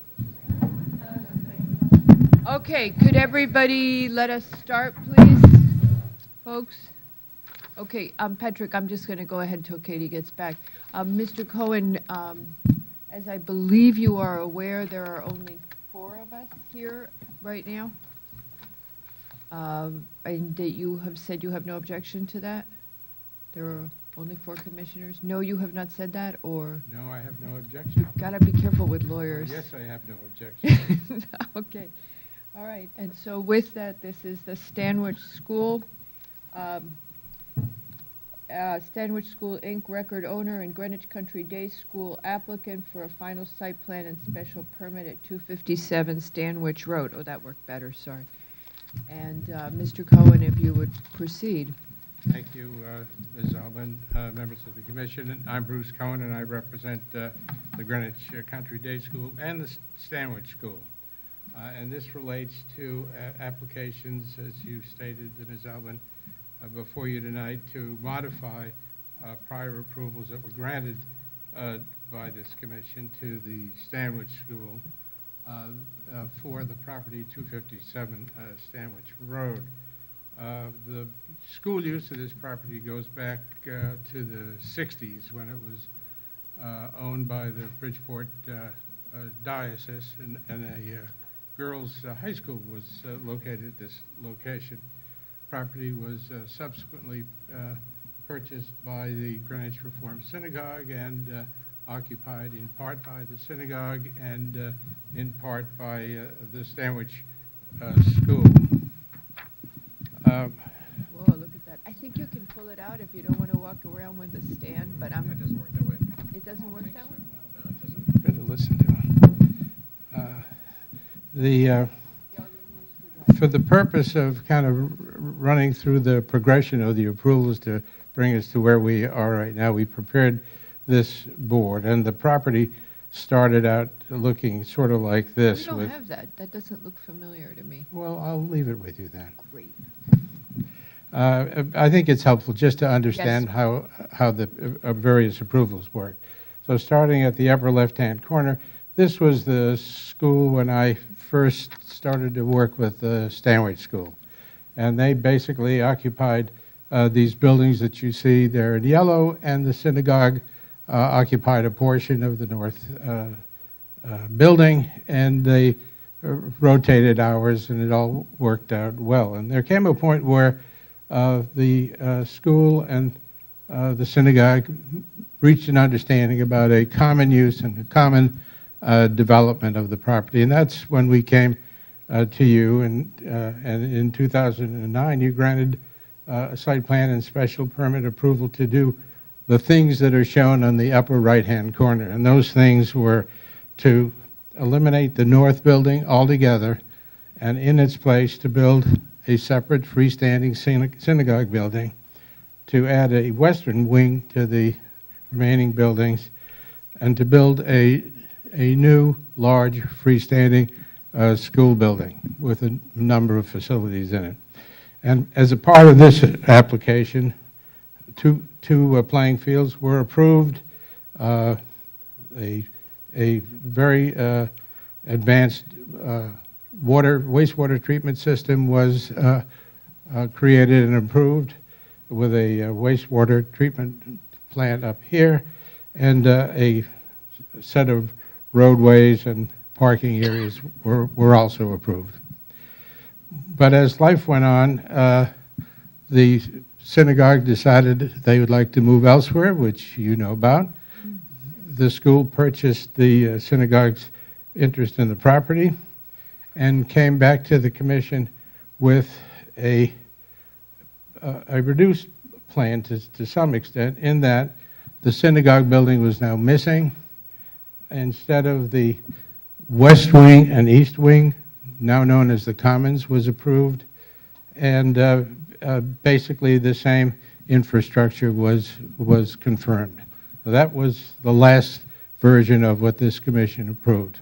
And in accordance with that, a number of steps have been taken. For example, at the very top of this property were two 4.5-acre parcels of property. The eastern one most is an open space parcel that has now been set aside and in fact is in separate ownership. The parcel next to it, also about 4.5 acres, is a conservation easement area, and you'll see that on the development plan as we go along. The status of the property as it sits right now is shown in the lower left-hand corner. The Commons addition has been constructed, and the lower field has been constructed. Portions of the infrastructure have been constructed, are in the course of construction, such as the upper field, the roadway system. And if you remember too, at the time of the 2009 approval, it was stated by Stanwich School that a water line bringing town water would be installed all the way up Stanwich Road to the school, and that has been completed, at least to a large extent. The large extent brings the line up to the driveway of the school. We committed it with the neighbors on behalf of Sandwich School to bring it around to Ferncliff, and that will be done with the completion of this of the construction project. So tonight before you is yet a new plan resulting from the fact that the Greenwich Country Day School has entered into an agreement with the Stanwich School whereby this parcel will now be taken over ultimately by the Greenwich Country Day and used as their high school, their 9 to 12 grade high school. As of right now, as you know, Greenwich Country Day School functions at its main campus at 401 Old Church Road, where it has a co-ed school for kids from K to 9. They wanted to have a high school. The opportunity arose, and they were able to reach an agreement with Stanwich. And the way this stands right now, the school is still being operated here by Stanwich School, but the next school year will be under the aegis of Greenwich Country Day School. Tonight, we're going to present to you the high school plan, which differs in a significant respect from the plan that was ultimately approved and is now sitting, waiting to be acted upon. It differs in that this will be a high school. This will not be a full K-12 operation. Consequently, the The spaces are going to be different, the architecture is going to be different, the facilities are going to be different. And you'll hear all that tonight from the head of the school, Adam Rohde, who's with me tonight, and from Jeff Riley, our project architect from the Centerbrook architecture firm. Also with us tonight is John Canning from Kimley Horn, who's done the traffic work and will talk to you about it and respond to some questions that have been raised by Beta and by the DPW folks. There have been questions raised as we've gone along, as you might expect of a project like this, and so I suggest that the matter be kept open at the end of our presentation so that we can come back with all of the revisions that these concerns have given rise to. By and large, we've been to wetlands and they've approved it. We've been to ARCU, who like the project but have given us a few comments that Jeff Riley will discuss with you. The major differences, besides the different facilities that we're going to face in bringing this new project to you, is the school not only has fewer grades, but it has fewer kids. Back to the 60s, when this was first approved as a school, the ZBA approved a cap of 600 kids. When we went back to the ZBA in 2009, based upon the new building, they approved an increase of the cap to 750, and that is the current cap based upon the build-out. We're coming to you with a request that you probably have never heard before, which is we're asking for a reduction in the cap down to 750. And there's pardon me? To 550. What did I say? 750. You want a reduction to 550. Boy, am I glad you're sitting there. The buildings will be smaller. We are going to lose about 60,000 square feet of floor area. So I think that to get a full picture of what we're doing, why the school's doing it, and answer a lot of operational questions that you probably have, let me turn the microphone over to Adam Rohde. Okay. I think he might be the right person to ask, but before we go any farther, Mr. Cohen, when Greenwich Academy came before us for their major campus project, we took a site walk and found it very helpful. I believe the school is closed this week for vacation, so it wouldn't have been appropriate this week anyway, but I, for one, would be interested in walking the campus and seeing it. And I believe the rest of the commission found that also very helpful to visualize the future. So I can see that you're both nodding, so I wasn't maybe, maybe he's nodding. Okay, so if you, Mrs. DeLuca will schedule that for us, but I think it would be helpful. Thank you, sir. So, Madam Chair, members of the commission, my name's Adam Rohde. And you're the headmaster head the of school. the new upper school, or the? I'm the headmaster of Greenwich Country Day, nursery through soon-to-be 12th grade. Through college. Through college. My 12-year-old would like us to build Country Day College, but I used to think my job was difficult until I spent 3 hours watching you do I'm your sorry, job. we were very boring tonight. Let me just give you a quick overview of where we've been. The school's a 92-year-old school, and in our 92-year history, for probably 91 of those years, we've been contemplating the idea of having a high school. In my 15 years of head of Greenwich Country Day, we've walked 6 different pieces of property to explore the possibility of having a high school. I think you're going to find in the history of schools that we're at an inflection point, and I think you're going to see more of these kind of acquisitions and mergers going on. I think this makes sense for both the town of Greenwich. I think it makes sense for our school and ultimately for Stanwich School as well. We on November 20th of 2017 entered into an agreement that ultimately we would acquire all of the assets and the liabilities of Stanwich School, at which point we would be able to use the campus, which is 1.9 miles from the Old Church Road campus, and use that as our 9th through 12 campus, and the Old Church Road campus, which is currently nursery through 9, would become nursery through 8, and then 9 through 12 would be over on Stanwich Road. We in our history on Old Church Road, at least in my 15 years, try to be really good neighbors. And in the process of moving this new development, we've held a number of neighbor meetings. I've gone in front of the RTM that represents COSCOB 2 different times to just try to keep everybody updated, and we've tried to respond to any neighbor issues that have popped up. But that being said, I thought I might hit on a few that I'm sure people have shared with you, and I'd like to at least get those out there. As we look at our overall school population, we are currently a school of about 900 children, nursery through 9th grade. 900 on Old Church Road. And when all is said and done, we anticipate that the high school campus, which is here, would be about 450 students. We think that's the ideal size. It's big enough to have a varsity football team, but yet small enough that the headmaster can know when you didn't do your homework. And that's the goal, and we don't think the school would grow larger than that, which is why we're happy to move the cap for the neighborhood from the 750 down to the 550. The school has thought, I should just back up, the school will open on September 1st of next year. So we are doing admissions right now.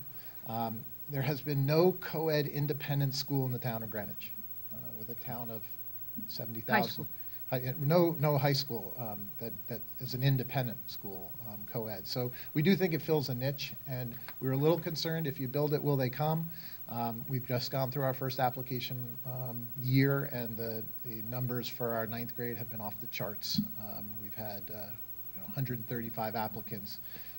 And we had 60 of our own kids say that they'd like to go into the next grade. So we've been able to be very selective in the process, and we do think we'll open with over 100 kids in the 9th grade, which is terrific.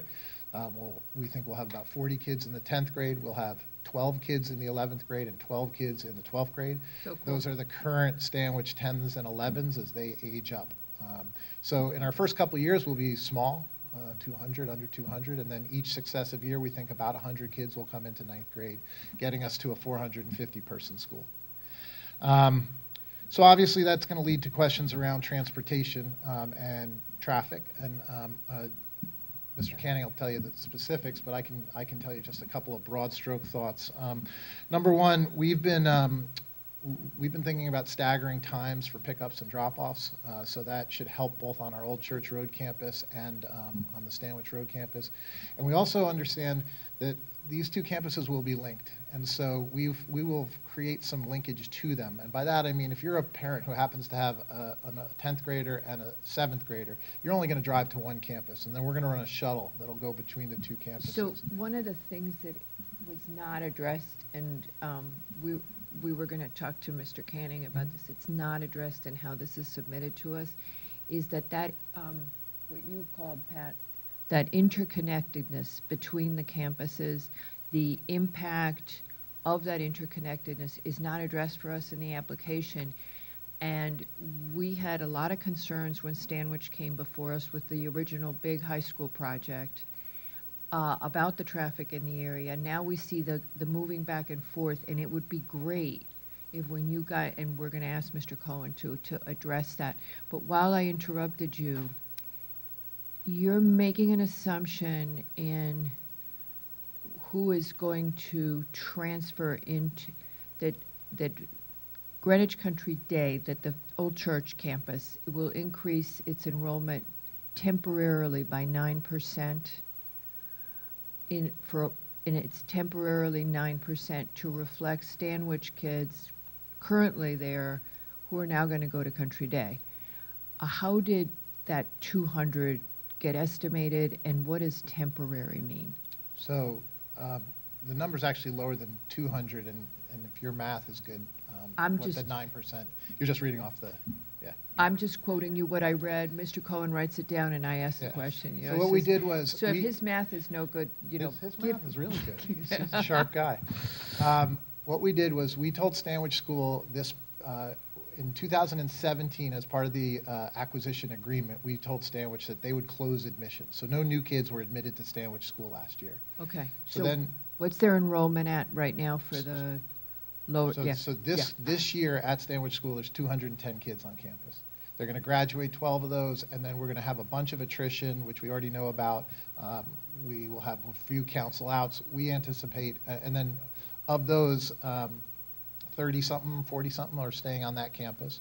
So we get to a number that's like 175 that Okay. we anticipate we're coming over, and that's all, assuming they're in good standing at the end of the school year. So they're all coming over. They are. Now, one of the things, and we're going to ask Mr. Canning this, about this, is that as they come over, it impacts the Country Day campus. And again, that hasn't been addressed, and yet there's this interconnectedness. Anyway, those were two segues, if you want to go ahead. Yeah, with those are great questions. We are addressing the Old Church Road campus by staggering pickup times on our divisional structure. So we will have on campus on Old Church Road 3 divisions. We'll call the littlest children the lower elementary. They'll be nursery through 2nd grade. We'll have a division that we will call the upper elementary. They'll be grades 3, 4, and 5. And then we'll have a division that we'll call middle school, and that'll be traditional 6, 7, and 8. Those campuses are going to stagger pickup times, which we've not done in our past. So pickup is much more difficult than drop-off at Right, at well, our school. we've learned that the Yes, we hard have. way. So by staggering those times, we anticipate, there will be increased traffic, but we anticipate that that will help the flow of traffic to move. And so how long do you anticipate to have the 9% increase for? Harder question to answer. It's a little bit like a pig going through the python, right? It'll move as the kids age up. So as the 5 sections of kindergarten move to 1st grade, we anticipate going back to 4 sections of kindergarten after that. Okay, so you currently have no enrollment limit at Correct. Country Day. So you believe you would go back to your 900 number. You're going to go up to close to 1100. 1,000 temporarily for 6 or 7 years, and then you would go back to 900. The next headmaster can decide that. I'll be in Yeah. Florida. Yeah. Okay, so that's a fairly long amount of time. It isn't all that temporary. So the solutions that you work on that campus, because as you know, when you came in to us for your work, we were concerned about your traffic, and you actually did a lot of improvement to that you changed that intersection. Correct. The last time I was through it, I saw it still gets pretty bottlenecked in that area. So I know those are questions for Mr. Canning. On the interconnectedness of your campus, not related to the traffic though, what about what's going to happen with your athletic activities? That was a little confusing. It seems like students will not go back and forth between the campuses at all for classes. Correct. But for the indoor athletic activity, all the indoor athletic activity will be at Old Church. And you're going to move them back So- and forth. Do you anticipate, just generally, how do you anticipate that- that working in the long term? Yeah, and it would not just be for indoor activity, it'll be for outdoor activity too. You only have the one field in Yeah, Stanwich, There'll yeah. be 2 fields when Two this is. fields when it's done, yeah. There'll be some back and forth. Right. But to kind of ease your concerns, I think about that are, let's talk about the winter. In the winter, we're talking about 2 basketball teams, a girls and a boys basketball team, and we anticipate that those 2 teams are going to practice at 6 at night.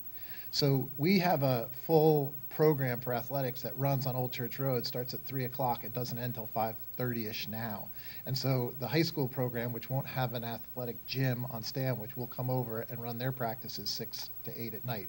Now, at that point, our campus is a ghost town, and we will have 30 kids come over, and that will happen in different ways.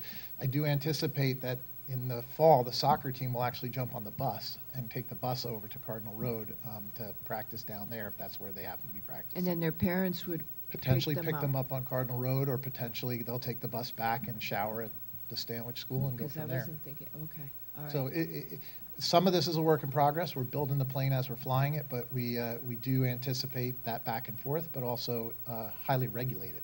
So building the plane as you're flying it, do you anticipate that you will eventually have indoor athletics at the high school campus? I would say that at some point that would definitely happen, but again, I don't So see you're that at the happen. when you reach an enrollment number that is satisfactory, that makes sense? No, only because we are so out of money right now. Right, yeah, I mean, I So wasn't unless you asking wanna- that. We could do the Albin Fieldhouse with a Right, small no, not donation. gonna happen. you know? I would think after a couple of years of going back and forth and back and forth. You're, families you're, don't the realize, parents yeah, are we gonna gotta give build you a the gym money. Because this back and forth The thing isn't parents are working gonna out. help you, but in the meantime, at this point, once the high school is close to capacity or something like that, but you would not revisit it at this point.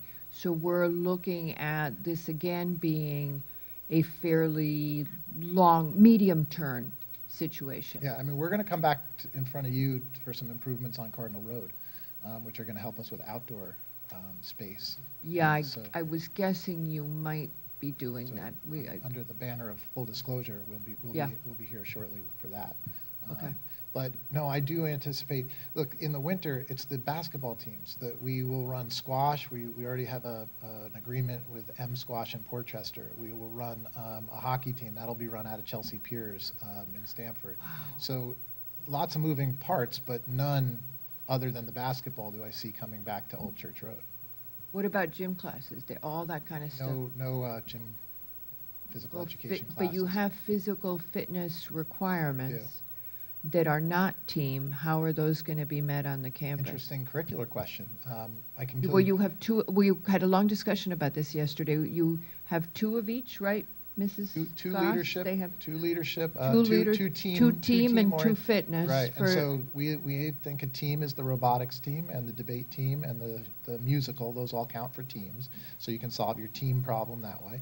And then your fitness requirement can be solved by, where we'll have a fitness studio on this new, even in phase one. You are going to have a fitness studio, so some of the fitness requirement, Will be on that campus. okay, that wasn't clear to us, and that was, we couldn't find that. All of us So were looking for it. Both in phase one, which is opening in September, we will have a Peloton studio with spin bikes. We'll have a yoga room in phase one in And- September. And do you accept old people? We will love to have you come. We'll give you a membership. So, and then in phase two, which Jeff Riley will show you. If the shoe fits, Mac, right? I mean, I'm in the Silver Sneakers program, so. In phase two, there's a much more developed and built-out athletic training facility, weight room and those kinds of Okay, so there is going to be, although you're not anticipating all the team sports moving into the high school, you are making, okay, that wasn't clear as we went through the proposal, that you were going to accommodate the fitness. The issue still there is that the majority of the proposed athletics are actually off-site, either on your campus or someplace else, so we still have a lot of Back and forth. up and down Stanwich Road to get to someplace other Yeah. than the campus. Correct. Now, going back to sort of the traffic flow, and again, you'll hear more about this. We always do police officers that pick up and drop off. We'll Right. continue to do that. You'll see in the plan, we're going to create a right turn lane off of Stanwich to I help think with that. actually, I don't think it's as much as your site. It's, I would say, 1,000 feet away, where now you have all of, the teams are all leaving, and Stanwich Road is now this parade of. Yeah. But can I just speak to that? We anticipate this being a closed campus. We're also going to ask you to allow students to drive here, which I think makes complete sense. Well, hang on. It's two times. So you drive in as a student, you park your car there, you take it out at the end of the day. If you want the parents to drive in, the parent will drive in, drop the Okay. kid off, drive out, drop back in to pick the kid up, and drive back out. to What pick if the kid I'm up. the senior who plays basketball? So, just going back to Commissioner Mr. Macri, Macri. he was saying, so if the hockey team is going to Chelsea Piers, those kids are not driving their cars to Chelsea Piers. They will get on the bus. We have 24 Okay. toaster buses, those 13 passengers. They will get on those. They will go as a team to Chelsea Piers. They will come back as a team. So it's one or Okay. potentially two vans, not All right. a parade of cars going down. I'm going to just throw this out to you that a couple of things. One is, if you go back and you look at our approval for Stanwich in '09, there were two things that we were concerned about, and your enrollment change is significant, but still, we were concerned. We had a lot of neighbor comment, and people were really concerned about the traffic, and that's why we shut down the whole idea of students having cars. The other thing is we look at the environmental targets that we have, and we're working, as you know, on our long-term plan for the town, we want to encourage busing, and we don't want to have kids be driving to school, and we really don't want to have parents dropping them off and picking them up. As you know, that is just a nightmare for everybody. We know that parents want to do it. We know that's the drive, but we've been pushing back, trying to find ways to A, make it more sustainable, and B, ease the traffic. And that's, you know, Mr. Cohen was very upfront in his letter, very open about you doing this. It did, I think, give us all pause, but you're thinking this is a good idea. Why?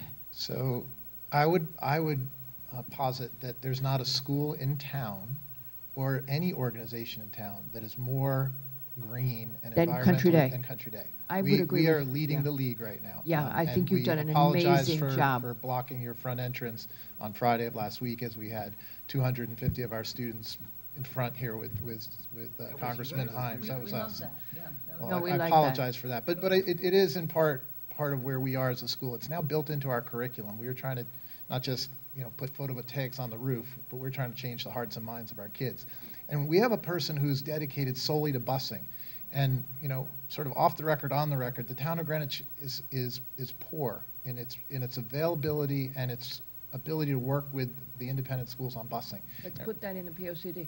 And Well- I talked to Katie about this. Yeah, we heard you.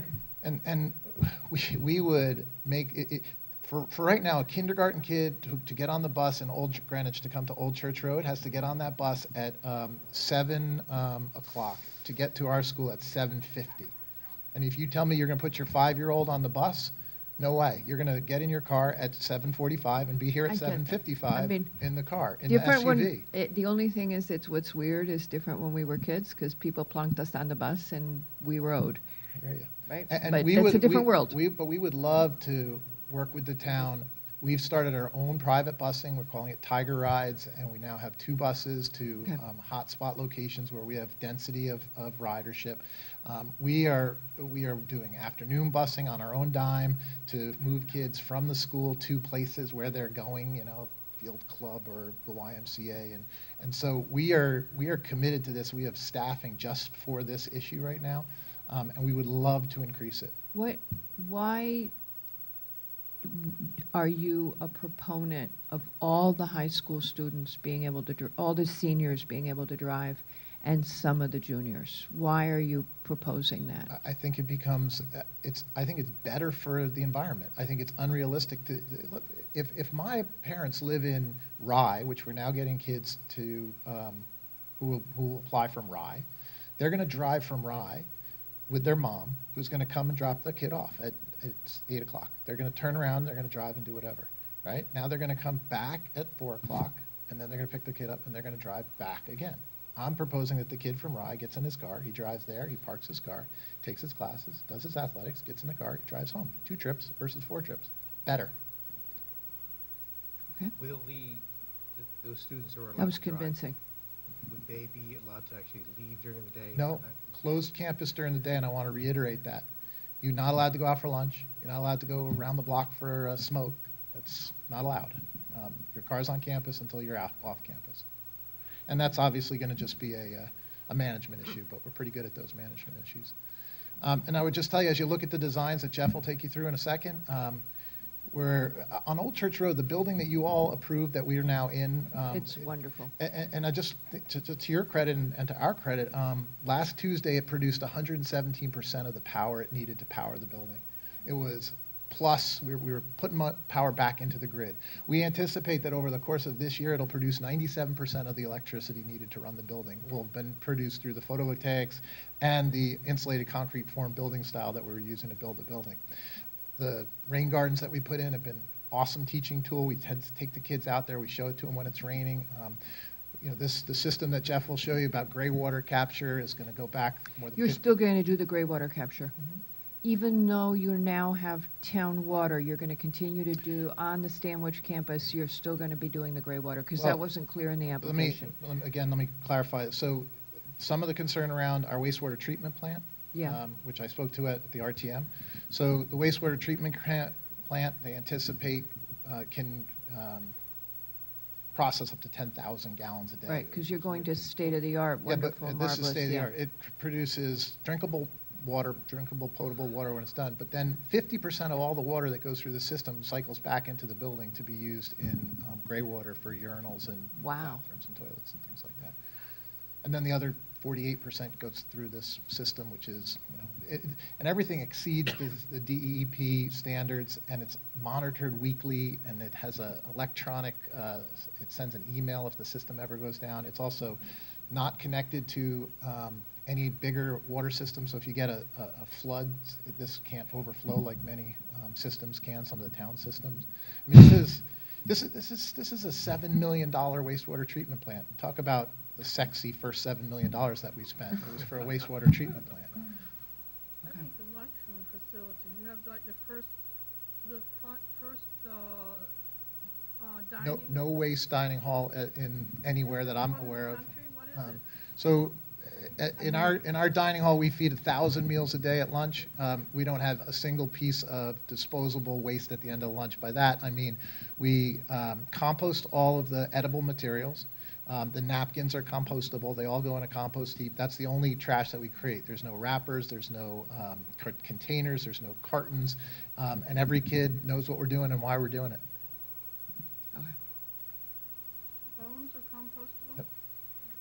Wow. It's cool stuff. Okay. So I'm happy to answer more questions, but I'll turn it over to the... Just curious Yeah. about your campus and how you're going to do some reconfiguring of your campus. Does that mean you have to hire some more teachers too, or can you just fill out Sure. some of the things that you're going to be doing? Yeah, so- There's going to be no ninth grade, so you'll be able to fill that area and reconfigure things. So that's what's allowed us to reconfigure to make this work. The fact that our ninth grade moves to the Stanwich Road campus allows us to move each grade sort of up a level to create space for these additional Stanwich nursery through eighth grade kids who will be coming to our campus. With the additional students coming to the Old Church Road campus, we had to hire teachers for the Old Church Road campus to meet the additional demand. And that's everything from your homeroom teacher to your additional Spanish teacher in the neighborhood of 15 teachers on our Old Church Road campus.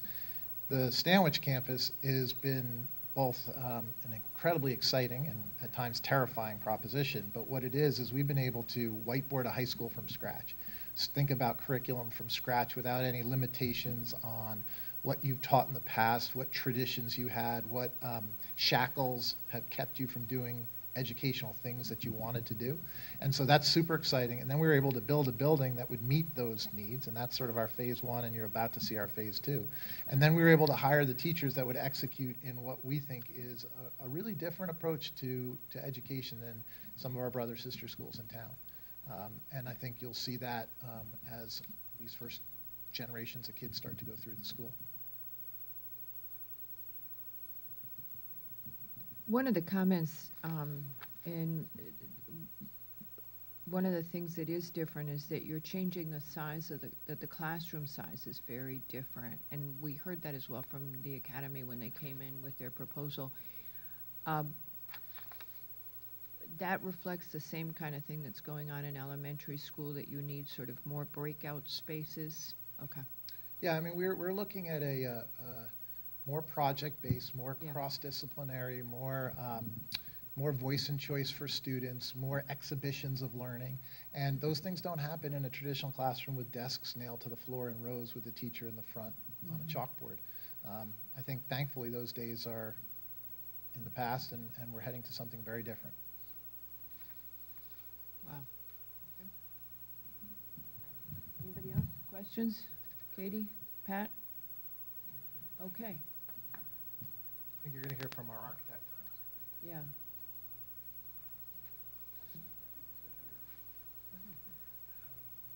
And this mic is good. Yeah. Good evening. I'm Jeff Riley, a founding partner of Centerbrook Architects, and been working on this project for a little over a year.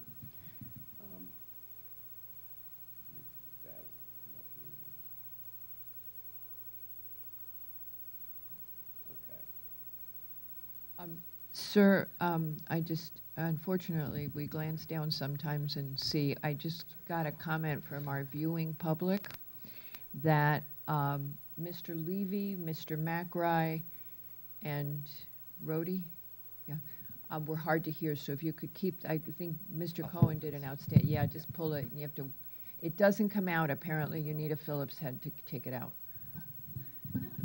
Sorry. While Greenwich Country Day is raising money for the high school, we're raising money for a sound system. If anybody wants to give us a sound system, we'd love it. Okay, this is pretty good. Yeah, that's great. Let me stand by here so everyone can see as well.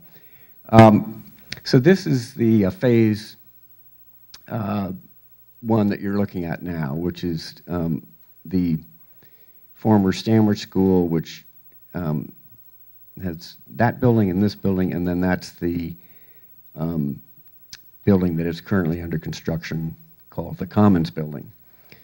Our project will add a wing to the south. It's actually connected to the existing building.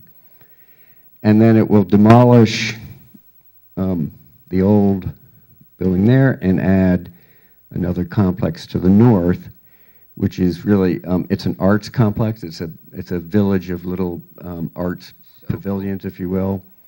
And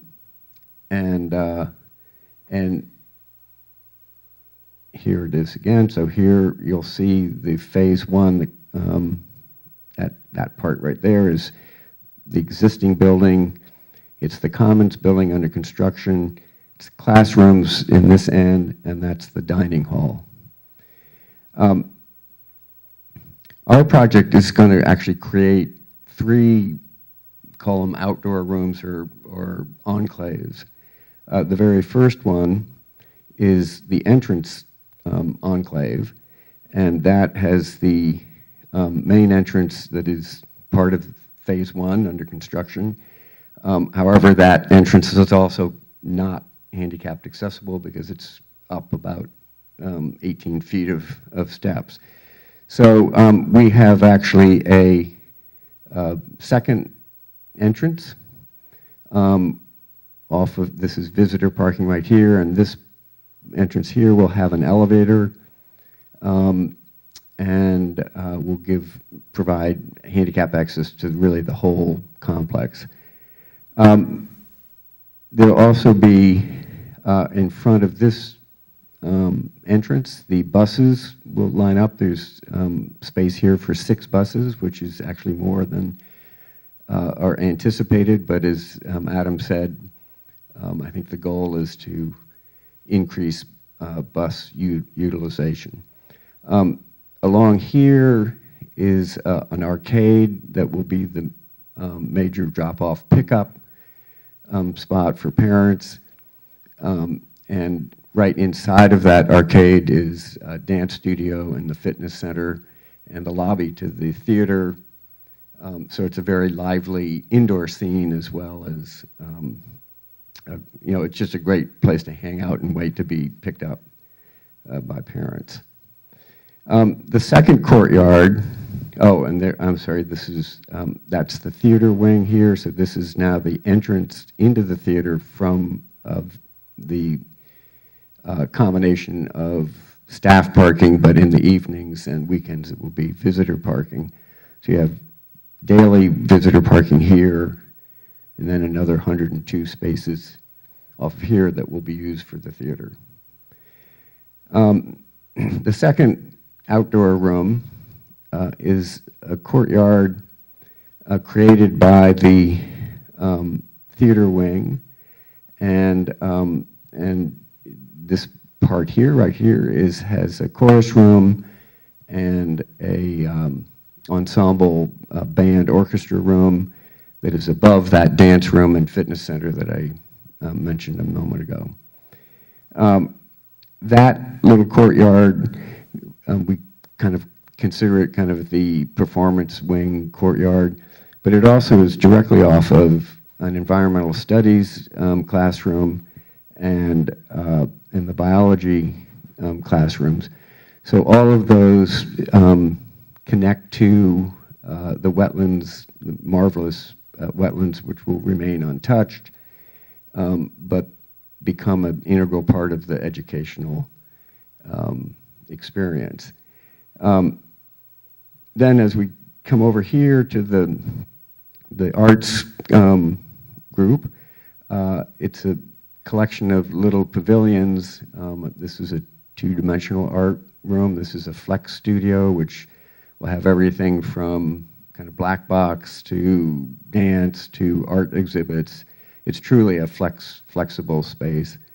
This will be digital art, and this will be the three-dimensional sculpture wing. And those are connected by an outdoor arcade that encloses what we call the E-court. So there'll be rain gardens in that courtyard. A lot of, all the dark blue that you're looking at is all photovoltaic collectors. So those are the three kind of main outdoor rooms, if you will: entrance, performing arts, and biology, environmental, and the arts. The nice thing, and one of the intentional things about this little collection of small pavilions, they're one story. They have a very interesting siding that looks just like this wall. It's a natural wood wall. And so they relate nicely to the residential neighborhood along Cat Rock Road, even though the view from these houses will be solid trees, even in the wintertime. It's a mixture, heavily mixture of evergreen trees along all throughout this whole area. But at least these buildings are small, one story, and relate to a residential scale.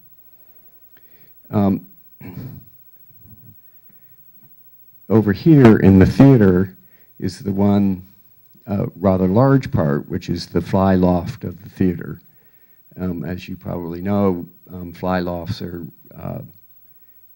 fairly high. They have to be 2.5 times the height of the proscenium arch.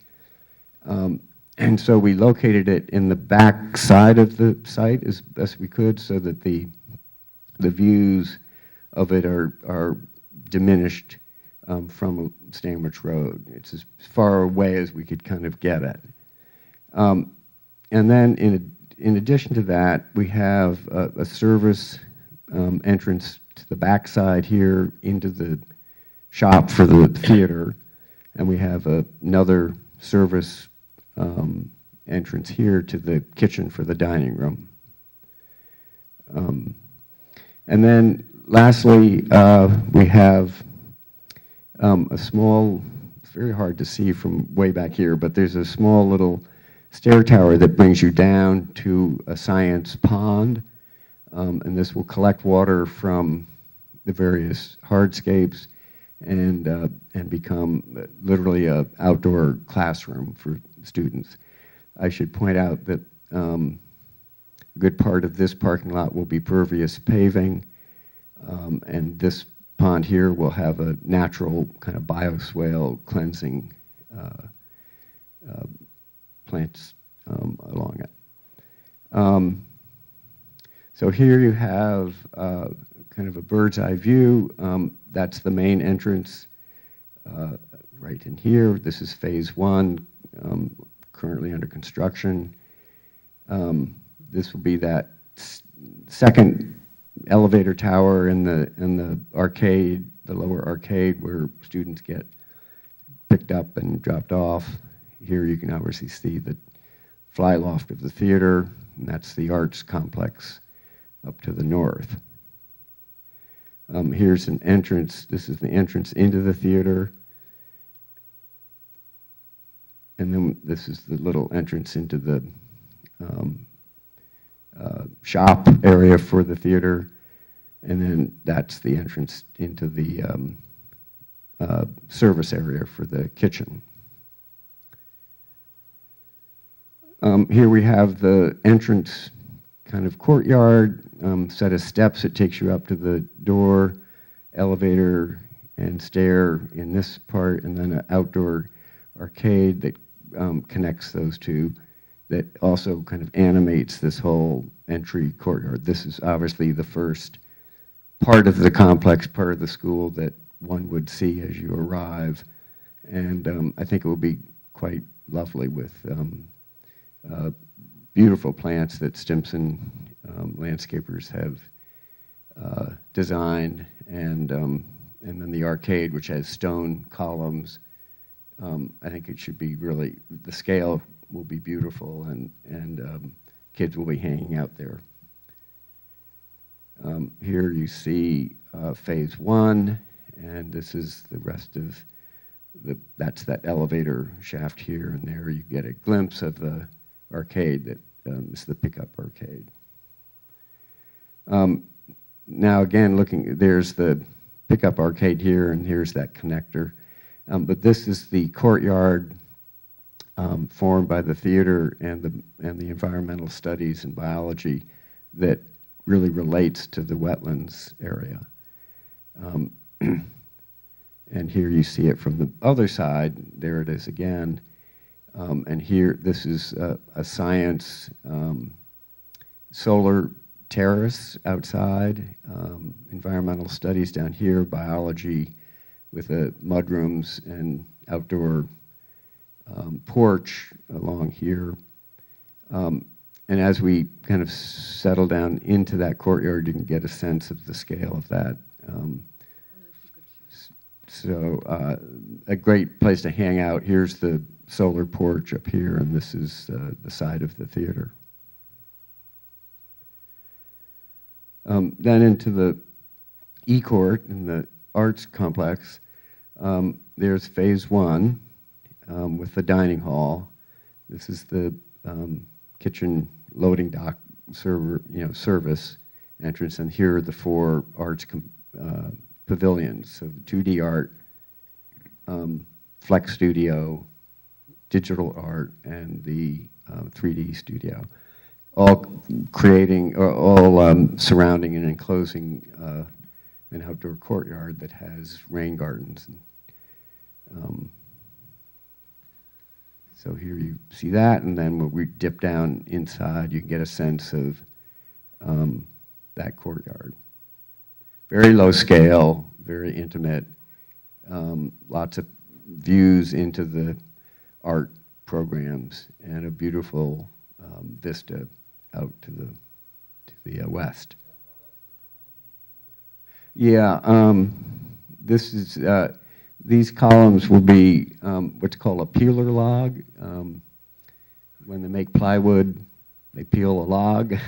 They keep peeling it until you end up with about an 8-inch round core, and we're going to reuse those cores. So here, this is just looking at the school across the lower playing field. The view from Stanwich Road is actually this view, which you can get a sense that these are actual trees. Whoop! Now I've done it. There we go. And then this is a view from the north side of Stanwich. Again, it's kind of hard to see it, but here's phase one. And I've lost my little red button. So phase one on the far left, and then here we are, the overall view again. So theater on the right,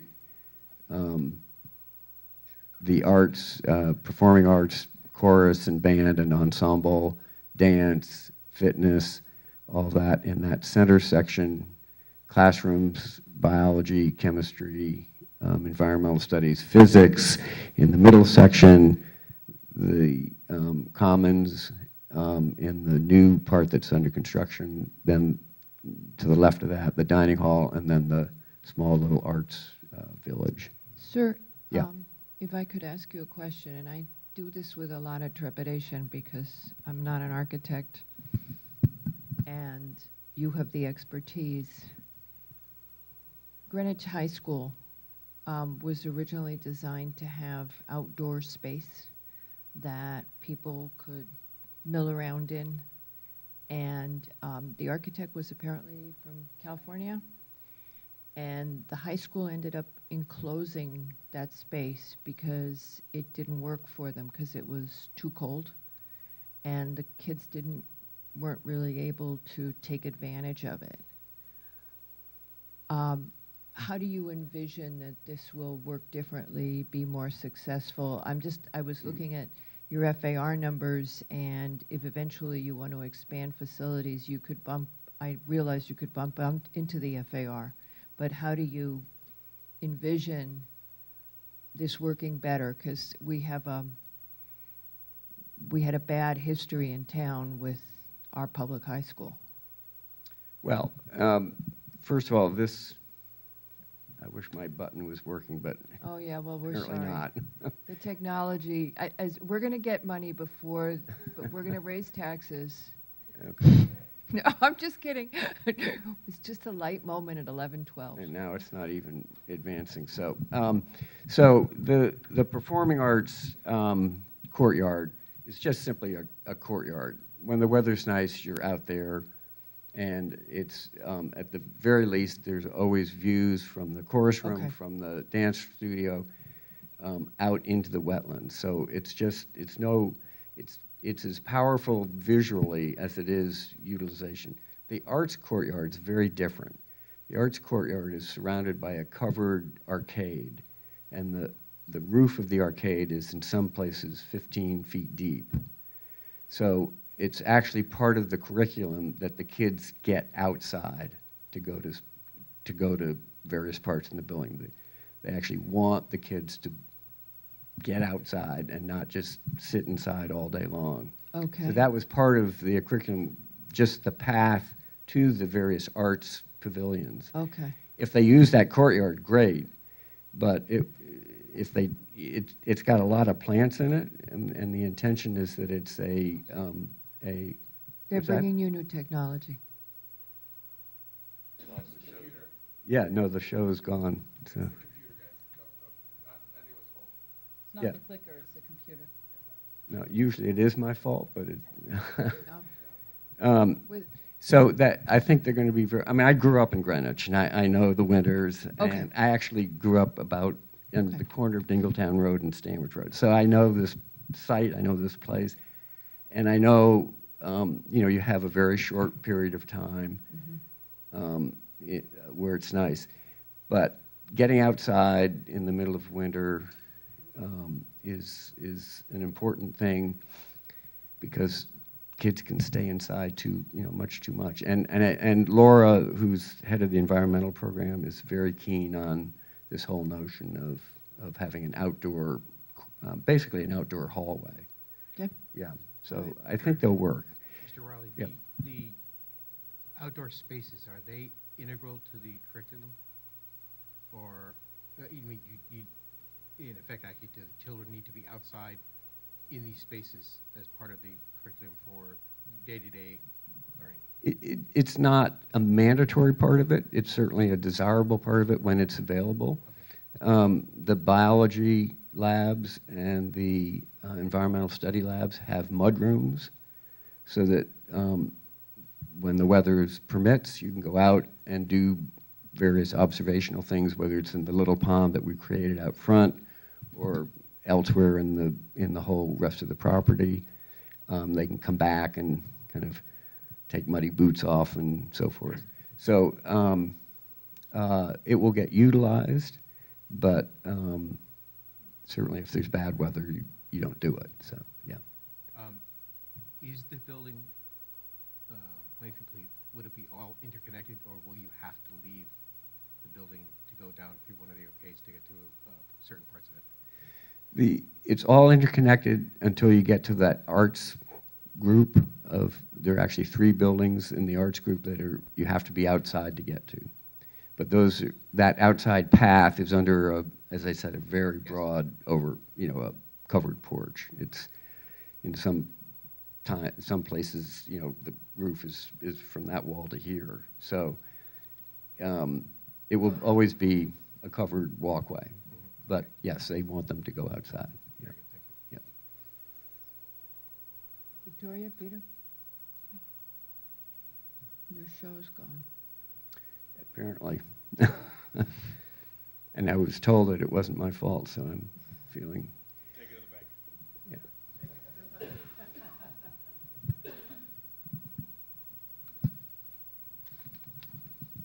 We're all looking I at you. assume they're English classes. Yes. Okay. Wondering. They're all of the classes, I believe. There are quite a few just regular classrooms, but as Adam said, they're not the traditional classroom. They're really geared towards a group gathering together in, say, around 16 to 20 students, and then breaking down into small breakup groups, and then reconvening in a larger group. So it's a lot of flexibility in these rooms. What are you modeling this after? I mean, there's the Finnish system that has a kind of a. Mhm. Yeah. Okay, yeah. Okay. Yeah. Yeah. Okay, and then we'll, I think, after that, when you're relinquished the mic, if we could do traffic. Yep. Because we can't let a night go by without talking to Gotta talk Mr. about Canning. traffic. So to your question, you talk about the Finnish system. The kids in all the Scandinavian countries go outside. It's negative 20 degrees, and they have recess outside. They tend to be okay, and it actually kind of works, and they're the #1 in the world in their education. So that's part of why we wanted kids outside. But the bigger question is sort of the curricular decisions. As we learn more and more about how the brain works, as we learn more and more about what sticky learning is for children, we understand that it's not sort of the sage on the stage standing in front of the children disseminating information and the kids regurgitating that back on standardized tests. And of course, standardized testing is now in the news quite a lot as well. So we want kids to be working in groups, having exhibitions of their learning in front of a panel of experts. And there's a number of schools that are doing this across the country. There's a network of schools in California, in the San Diego area, called High Tech High. We're not going to build High Tech High, but there's 12 schools that we've spent a lot of time with, and the founders of those schools, to look at the kind of teaching that they're doing. They're public schools, they're lottery schools, and the success that they're having in terms of college placement, in terms of getting kids who are going to college, but they're also getting there and they're not falling apart because they've been stressed out of their minds through 7 AP classes. We've modeled some of what we're doing on that. We spent a lot of time thinking about the curricular and pedagogical grounding of what we're doing here. And as I said, I think it'll feel a little bit different. And how about the Windward model? And how do you incorporate what Windward does? So we'll have a broad spectrum of learners, not as broad as what Windward has. And when a kid is dyslexic, we're not the right school for them. And we have a great relationship with Windward, and we might send them to Windward for a couple of years, and they'll come back to us, and that's worked really well. I'm a huge fan of Windward, and we've had almost, I'd say, 30 to 40% of our lower school teachers trained in the Orton Gillingham method, which is at the core of what Windward does, and they do a lot of their training at Windward. They have summer institutes and weekend institutes, because it is the best way to teach reading to emerging readers, as well as kids who have language-based learning difficulties. Sure. Traffic time. Traffic time. Thank you, Adam. Good evening, Madam Chair, members of the Commission. For the record, my name is John Canning. I work for Kimley Horn, and we prepared the traffic and parking study for the school. Just to reiterate what Adam said, the school is really dedicated to busing. It will have buses from the town of Greenwich. You get free busing from the towns in New York within 15 miles of your school. They've got Tiger rides. The student driving is, believe it or not, a benefit, because you just drive in once and you drive out once, as opposed to a parent driving in, driving out, driving in, driving out. So that will bring traffic down. Adam mentioned that the sweet spot for the school is about 450 students, but they're asking for the cap to be 550. So our traffic study looks at 550. That's what it's evaluated based on. We did our trip generation based on Institute of Transportation Engineers data for schools, but we didn't take the average rate, which is typical. We took a rate that's approximately 80% higher than average, just to be conservative and to make sure that we accommodate all of the traffic in and out of the school and up and down Stanwich Road. In addition, Adam mentioned that they will provide a shuttle between the two campuses, and the benefit of that is that if a parent has kids in both schools, they don't have to stop at both schools. They can stop at whichever one is more convenient. The shuttle will bring their child over, the shuttle will bring their child back in the afternoon. In addition, as Adam mentioned, they'll have buses to off-campus activities, which will bring the numbers down.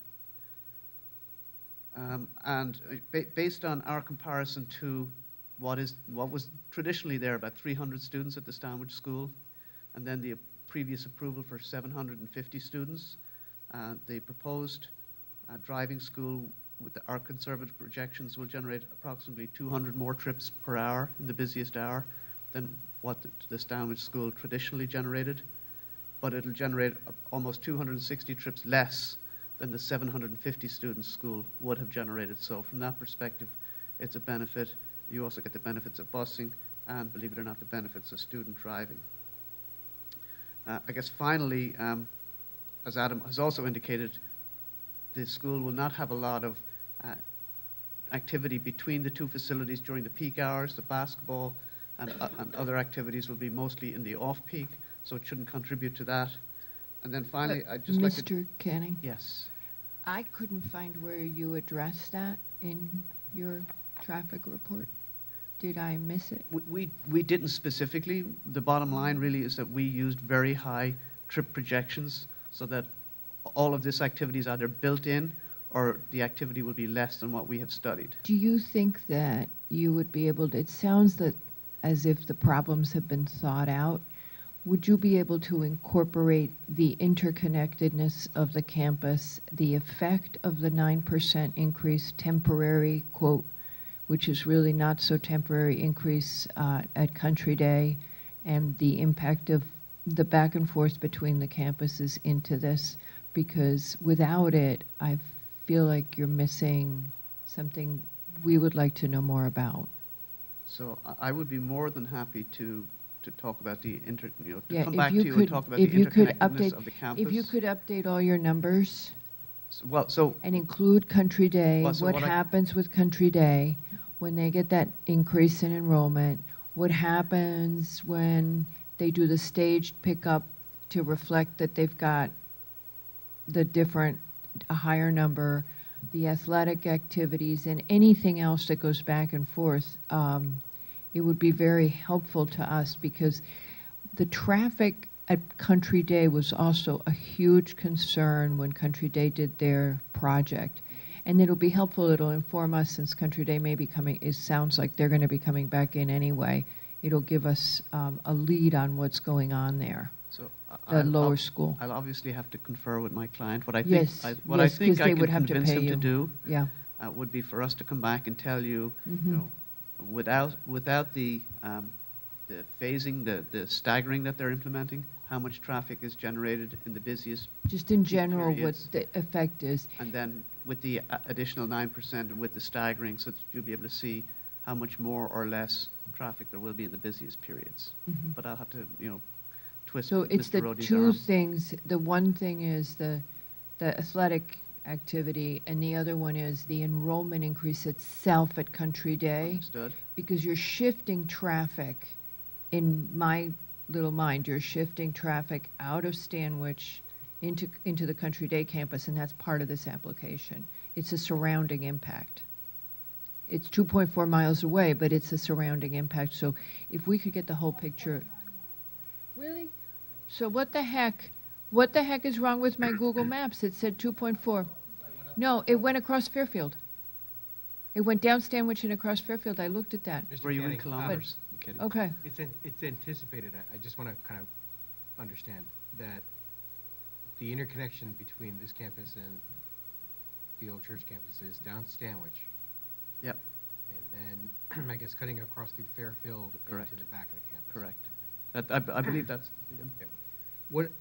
Some of the things that we were talking about at a briefing were Sure. at some point between the two campuses, that halfway point, Mm-hmm. everything about the interconnectivity is going to pass that point. And I think that was the kind of thing, is that any bus that's going back and forth is now impacting someplace, on Sandwich. And I think we really wanted to get a grasp on how much of traffic is really going back and forth. Okay. And then, as Ms. Alvin was talking about, it's the off-site impact. You've got new traffic that's going back and forth from each campus, but it's passing by an exit from Greenwich High School, which can be its own little debacle at any time of day. Central Middle School, another school. So it's kind of thing, it's like understanding you've got the interconnectivity. Yep. And how does that actually work with everything else that's happening around the same time with other schools, other institutions?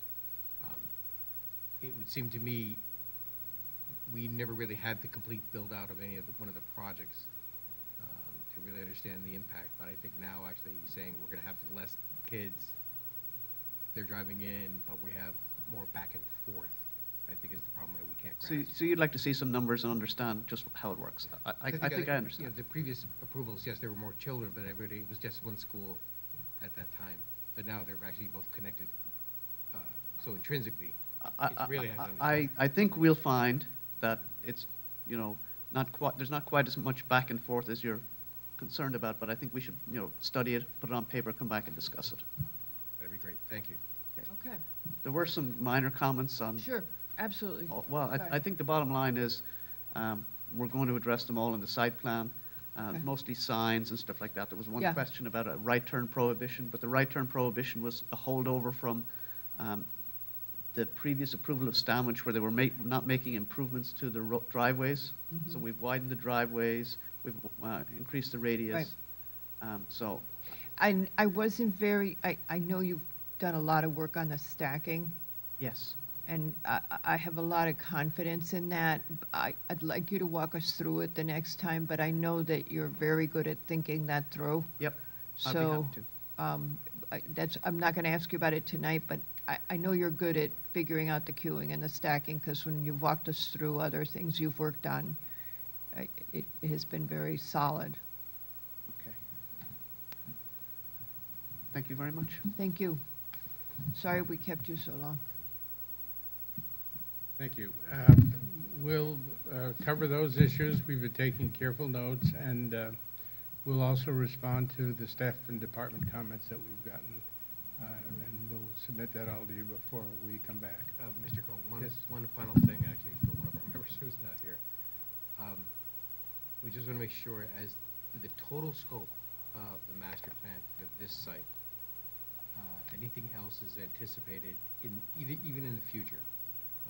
If you can address it or show it, that would be beneficial to us, so we can understand, yes, that something else may come down the line. Because I kind of make sure that actually whatever's happening here or at the other site, that we're actually looking at the whole big picture. That way we can anticipate that actually any growth, any increase in traffic, any increase in enrollment, I think kind of keep in the back of our mind as we're looking at this going forward. the best person to address that probably would be Adam Rhodey. Really? Don't worry, we're going to start a fundraiser. We're I'm going to with you. raise money I'm before on you that. do. The only thing I can tell you with certainty that would be coming down the pike is we are going to come in front of you fairly shortly for a site improvement to Cardinal Road, which is going to include parking, an extension of the road, some synthetic fields, some stadium seating. So that is part of what we think we'll need to run a high school program. I think what I'm kind of saying is that if that's actually intrinsic to any additional traffic, for example, that Mr. Canning is going to study, it'd be great to kind of incorporate that in there as well. Understanding it's an athletic field for who, when, Yeah. how, kids coming back and forth from this site to that site, for that use.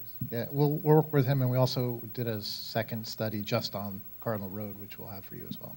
Great. Okay, thank you. Okay. Thank you very much. So we'll leave this open. Public comment? Oh, so sorry. Do we have any public comment on this application? Yes, ma'am. Thank you for reminding me. Yes, please come forward, yes. And if you would try very hard to speak into the mic, people are saying that they can't hear. But no matter what we do. I'm short, so this works well for me. Okay, great. My name is Janet McMahon, and I am a resident in the not immediate but close vicinity of this proposed high school. And I live on Old Stonebridge Road, and I'm also a member of the RTM in District 8, so I'm actually here on behalf of my constituents.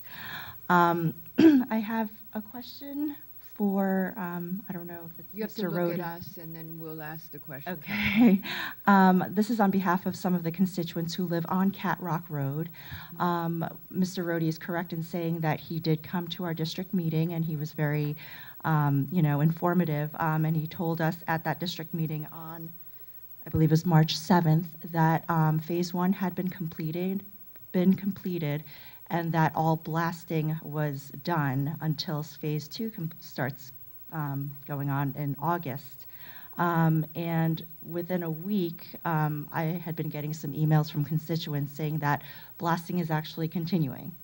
And this morning, actually, we got another email that's, hang on one second, just lost it, of course, from Eric Melangotis saying that blasting will be continuing for an unforeseeable future. And so I just kind of wanted to get for the record so I could, relay this back to my constituents. When will the blasting finally be complete? It's extremely invasive. They need to put seismic apparatuses on the neighbors' properties. And it could be at any hour of the day from 8:30 to 4:30, so it's extremely invasive. And so that's my question. And then I also just have a comment regarding the the proposal to allow high schoolers to drive. So now I live on Old Stonebridge Road, and it's, Cat Exactly Rock is what- one of the feeder. I know exactly Oh, what it looks like. Okay. It's one of the feeder roads into Stanwich. And, Dingletown is also another feeder road. And I'm just, sorry, my throat is kind of itchy, and also it's very late. I'm just kind of, I don't think that allowing high schoolers to drive is actually going to allay traffic. I think actually in practice it would probably make congestion even worse. And I'll say the reason being that Stanwich Road is just not built for the addition of 200 drivers, let's call it. We're talking students and staff. And even if they're just driving one way in, one way out, they're going to be driving on extremely narrow roads to get into the area. And it's already, as you mentioned before, it's already a bottleneck, especially since Greenwich Public Schools and Greenwich Country Day basically our bell times are in sync. So I drive that road. I have 2 small children, so I drive that road all the time, and during school pickup and drop-off hours, it's already a bottleneck. So I can't even imagine what it's going to be like with, let's call it again, 200 additional No, drivers. and we're very concerned about the bottlenecks because you've got Thank you. you've got North Street School, Exactly. you've got Greenwich Catholic. There's just a lot of schools in that area, and Central Middle. Correct. So you've Correct. got. We talked about this yesterday. We were concerned, and that's one of the reasons we asked the traffic expert to give us an analysis of the interconnectedness and what happens as they drive around the campuses. I thank you for your foresight, because that's my primary concern. And also if they could address the blasting, I'd Blasting appreciate it. question. Yes, if somebody would like to address the blast. So, Ms. McMahon, it's a mea culpa to start with, because I was informed that the Fibbed. blasting was done, and what happened was we ran into a problem, which was, that's okay, the northeast corner was, the geology of what we thought would be an exposed rock face turned out to be not able to, it didn't have structural integrity, and so they then came back and said, we have to continue to blast to be able to create a safe thing there. So we do think we're really close to the end, and I can email you, because I don't want to say for sure, but we're really close to the end. That's a great idea. If you could stay in would touch, grab an that'd be email great. and make Yeah. sure that they know that. But I do think we're only a few blasts away. And if people know what time and everything it's going to occur, because it jolts. Well, If all you know- blasting is after 4:30. We've done So it. if you know there's no that, kids there. if you know that it's coming at a certain time and you know what to expect and what days it's going to be, it's a lot easier. Yep. Good. Thank you. Okay, any other public comment? No, okay. Thank you, ma'am, for waiting so long. Okay. We need to retrieve Mr. Fox.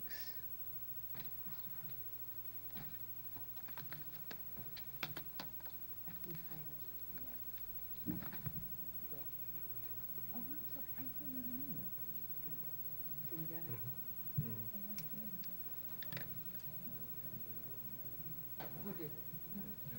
Oh, I cool. could've sworn I sent that to you guys. Who did it? Leander Kruger, I was meeting with Marisa. I was just about to send you an email. I wrote Barron, and I said, I asked Caitlin Balbo, I've been asking everybody. Yeah, and no, I then had the answer that next Marisa, day. hadn't gotten the name yet, so you can, and she hadn't done it. Okay, so, okay, so that's perfect. Yeah. So, I've got, instead of sending it to you, I'll copy you. Okay. What? Somebody that we want to try out for ARC, the woman who was at the land use meeting. Yeah. Want to reach out to her? Hello, Mr. Cohen. No. Who?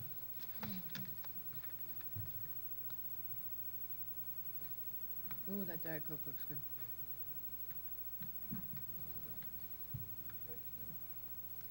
Yes, and Rhonda. And that's really, I think, I all we're gonna do. apologize. Evening again, Bruce Cohen, representing the Greenwich Hospital. This is an application to allow the hospital to do, Hello, Mr. Cohen. This Oh, is, sorry. yes, Greenwich Hospital for a final site plan and special permit at 5 Perry Ridge Road. I was waiting for you to come back up, and then you snuck up. Go ahead. it's hard for me to sneak anywhere. I know. Okay, so go ahead. Thank you. This is an application like one you very rarely see because it's entirely to do interior work at the hospital. And the purpose of the work at the hospital is in order to modify their existing bedroom layout so that all of their patient rooms are single-bedded rooms and eliminate the semi-private rooms. And the reason that it's before you tonight is because the H1 regulation under which the hospital was approved and constructed provides specifically that if in any 2-year period the hospital does more than 20,000 square feet of interior work, that we have to come back for review and approval by the commission. And this will involve more than 20,000 feet of work. But I think the person to tell you a little bit about what the hospital is planning and the impact that it may have is the Chief Operating Officer, Diane Kelly, who's here with me.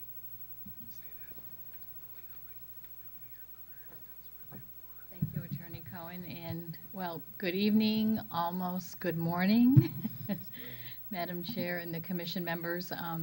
As the Chief Operating Officer, I'm very happy to say that this is another example of Greenwich Hospital working to continuously improve on the care and services we provide for the community. If you're actually building a new hospital today, you actually have to build it with the specs of being private rooms, but you do not have to convert. So very few organizations actually go to this level of having us, at the end of this project, will be pretty much, we're going to say 98% private rooms. You always want to leave that 1 or 2 times that if something should happen. And this will be done without any interruption to patient care at all, and we'll be able to have the same number of patients that we have today. How we will be accomplishing that is that we will be building additional rooms and moving outpatient services out into the community. So that's how we're able to do it within the framework of what we have. Do you think that you would be able to give us the impact of what you are currently moving, the outpatient services that you're moving in terms of parking, demand, offices, There's a reference to it being a less intense in the future, but I couldn't find any numbers on it. Yes, I can give you some numbers. My parking numbers may not be perfect. No, just if somebody could just send it Sure. to us. But very quickly, I can tell you by moving certain things, how many interactions that will be leaving the main campus, which will show you, will really kind of give you the idea of less foot traffic and car traffic that we will see on the main campus. So our pulmonary function test, currently we have over 1,000 visits, and then within those 1,000 visits, there'll be 2.5 staff members who won't be on the main campus. Physical medicine, which is really rehab services, are 31,000 visits, and that's 30 staff members. Outpatient clinic, excuse me? Good question. This is permanent. These are. No, but no, she oh, means 1 year. These are, I'm sorry, these are 12 months. Over a 12-month. We call it a fiscal year. So our outpatient clinic, that'll be relieving 8,800 visits off of the main campus with 25 staff members leaving the main campus. Pulmonary department will be 3,600. Yeah, we would love to get this in writing. Okay, we'll give it to you in writing. Give it to us in writing, spell it all out, give us all the,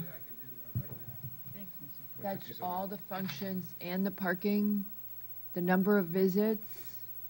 Oh, excuse me, it doesn't break it down by parking, but it breaks it down by staff persons and number of patient visits per year.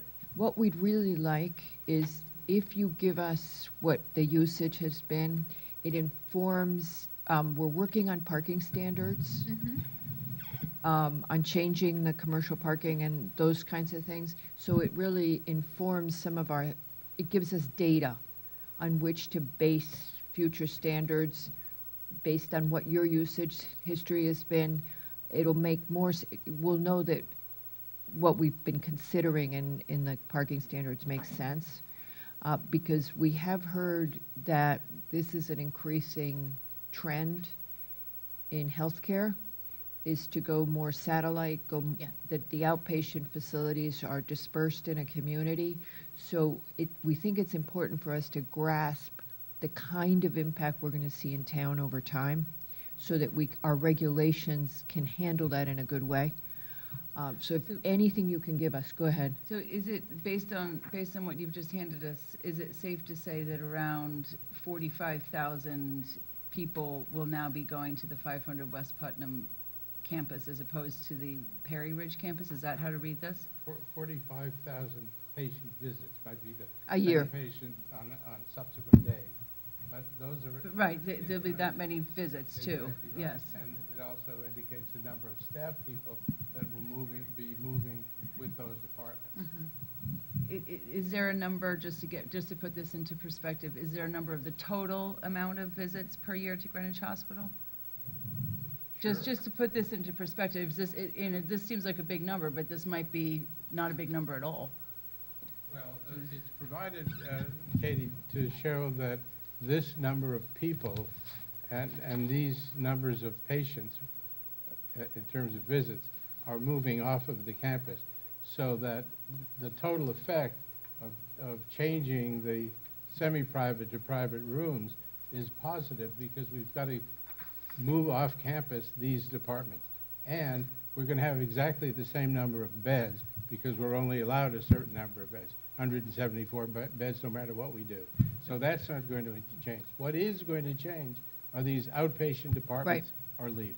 And what we want to do is have it inform our thinking for planning for the town in the future, because it's very helpful to us to know what your experience has been, so that as we absorb it around town, you're going to have a segregated orthopedic facility as well, right? That's one of the things. I didn't quite follow that in the proposal, but your orthopedics is now going to be segregated to some extent.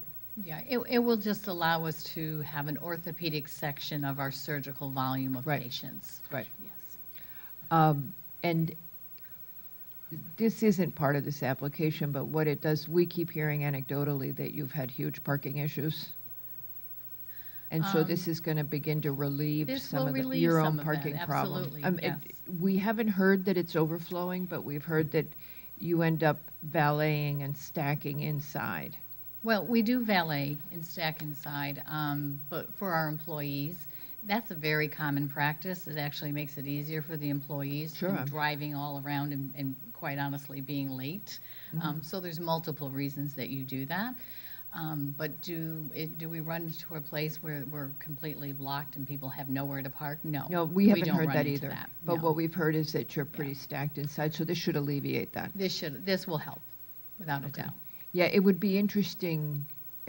I'd love to know, as you move things out, if we could reach out and find out what the change, because that'll help us Sure. figure out how to do doctor's offices Mm-hmm. in the rest of town, which I think we need to do.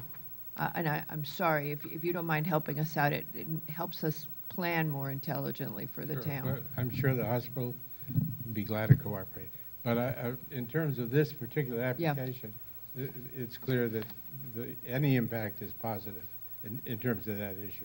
Yeah, no, it definitely, I wanted to get a feeling for it. You make the statement in the letter, but I wanted to get a feeling for the magnitude of it, because you don't give numbers, which was surprising, really. Well, because I give you so many numbers all the Well, time. we like numbers. Well, there's some more numbers, but we'll give you a little more.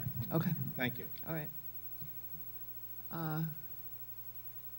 Do we have any public, before that, let me ask, does anybody in the commission have any comments on this application? No. Okay, do we have anybody from the public who wishes to speak on this application? No. Are you guys okay with closing this? I have no issues with closing. Okay, nobody has a problem with closing it. The only thing is that I would like to get as much information on what happens as as stuff leaves. Well, we did just get, this. No, more. But that doesn't relate to this project, right? That's just. No, that's they've just agreed to give it, no, but I think related to this project, we have to make a finding that there's a reduction, and that's enough for our finding. One of the comments is that we have to make that finding, but then, here you go, because you have to make a finding, or when we make a motion, we have to make a finding for the reduction. That's enough for that, because we didn't have a basis for it previously, but in addition, anything else they can give us would be helpful. Okay, thank you very much. So we'll close this.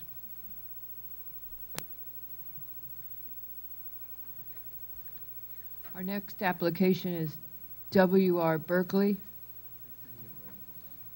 Oh, W.R. Berkeley, Berkeley Holdings Corp. For a final site plan and special permit at 475 Steamboat Road. Oh, now it's doing an in and out thing. Nobody can hear us. This has 48, the other one was 53. You know, why don't you keep this one, because that way it's not, is that all right? Just because that one's now in. Okay. It's close enough.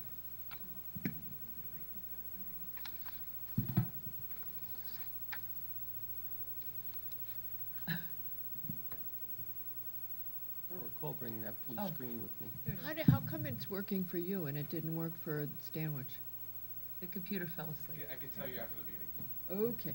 Mr. Hegney, please proceed. Thank you, Madam Chair, members of the commission. For the record, Tom Hegney on behalf of the applicant. We have been here a couple of times going over our application to modify a condition that is on a map, which is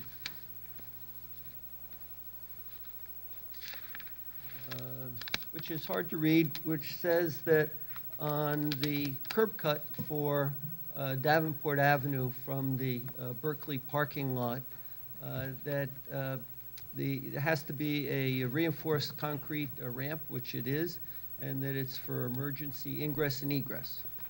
And what really brought us here initially, and frankly brought staff of the council from Berkeley to you in 2016, was the project that Bruce Museum is doing on Museum Drive. And there was concern that there would be additional traffic and and backups on Museum Drive, and that there may be the need, on occasion, to utilize the curb cut on Davenport Avenue. Since our last meeting, we provided you with a letter from Rob Berkeley, who's president and CEO of Berkeley, and he provides in his letter history of the site. He's been involved with the company since the late 90s, and this work was done in 2000, 2001. And what the company has been doing since then, his own experiences with traffic backups on Museum Drive, and why the interest in having this use of the Davenport driveway is important for the company. And it involved increased congestion. Neil Keenan from Berkeley, who's Assistant Vice President and Counsel, is here with me to answer any questions and provide comments to you that might be helpful. The second thing we provided you with since the last meeting was a letter from our traffic engineer, Bernie Adler, where he addresses in this letter dated March 15th the special permit conditions that are relevant for this particular application. You'll recall that we initially submitted this as a site plan application. The Commission thought that it should include a special permit as well to address the special permit standards. We submitted the special permit application to you at the beginning of this year, and Mr. Adler, in his letter of March 15th, goes through those relevant standards of the special permit requirements and determines that there is no adverse impact to the residential neighborhood or the circulation and traffic in the area. And the last thing that I just handed out was a letter from John Margonaut, who has stuck it out all evening to be here. His family is longtime Greenwich residents. They've been in this neighborhood for at least 90 years and own a half a dozen properties on Davenport, both commercial and residential. And perhaps when you call for public comment, Mr. Margonaut can go through this with you, giving you his experience on this and his support for our request. I also reviewed the comments submitted by neighbors that were part of your briefing yesterday. And I think there are things that we certainly can address. I know that the one big issue that the Commission has been asking us to quantify is how often would this be used? The first part is to define what is an emergency. In January, we had one when the temperature dropped to 0 and the gate on Museum Drive froze shut. It took several hours for that to be repaired. I kept the planning and zoning staff advised as to what steps were being taken and when that was going to be fixed. But that fits under that category of an emergency. It may also occur at the time Bruce Museum starts its construction, and there may be backups of construction vehicles. The other instance that is most likely to happen is when Eversource starts to run its cable from Coscob substation to center of town and is digging up Museum Drive, which may result in that being blocked. We would want those to be considered emergency events so that at that time we would have full access to the parking lot at Steamboat Road. the driveway that we are talking about is in the GB section of Davenport. So you have Mr. Margonaut's building, which is immediately across the street on Davenport, which has a significant parking lot that is accessed from Davenport. They also have access from Steamboat Road, as does one of the other commercial properties where they have access from both Davenport and Steamboat. So first step is to determine that and to confirm that these would be considered emergency events where we would be able to utilize the driveway to the parking lot. A second is how often would the traffic backup and congestion on Museum Drive result in the need for there to be a utilization of that parking, that driveway. And what we suggested to you at one of the earlier meetings was that we would anticipate that it would be exit only from 4 to 7 o'clock in the evening. And I think the commission was really looking for, well, how often is this going to happen? I think there are ways to quantify that. The one example that came to mind, although it's not one that I think is completely applicable here, is what you did for the expensive car storage on Byram Road. There was a real concern in the residential neighborhood about impact on traffic, and there's already a lot of traffic on Byram Road. And you put a condition in that there would be no more than 50 cars a day that would be associated with any movement from the building as part of that new use. Along those lines, our thought was that we could limit it to no more than 5 days per month that this gate would be used. And primarily for exit only, and to address the comments that came out of the town traffic consultant and the town traffic coordinator, it would only be the easterly driveway portion that would be used, because that establishes adequate sight lines both down to Steamboat Road and down toward the end of Davenport. You have over 200 feet down to a Steamboat, and you have 170 feet south on Davenport. So you have the 150-foot minimum that's required by the town's traffic manual.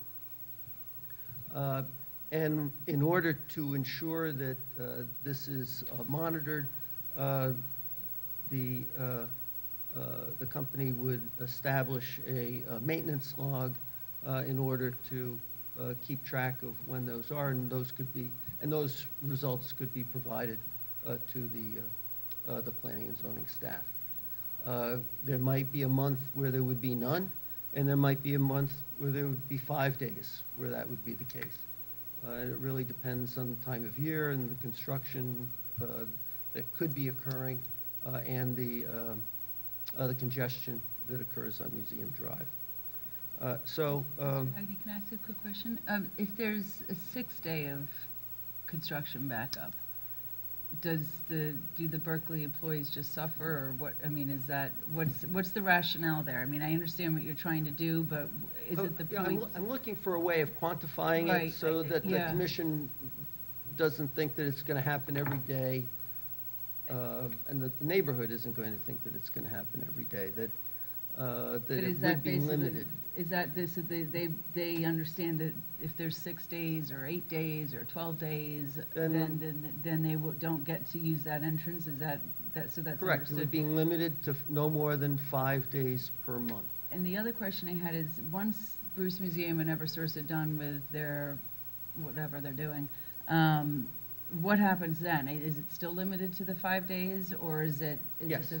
come back to the commission? No, it would be limited to the 5 days. There would be, there's the concern about emergencies where you really can't use the Museum Drive exit and entrance at all. Right.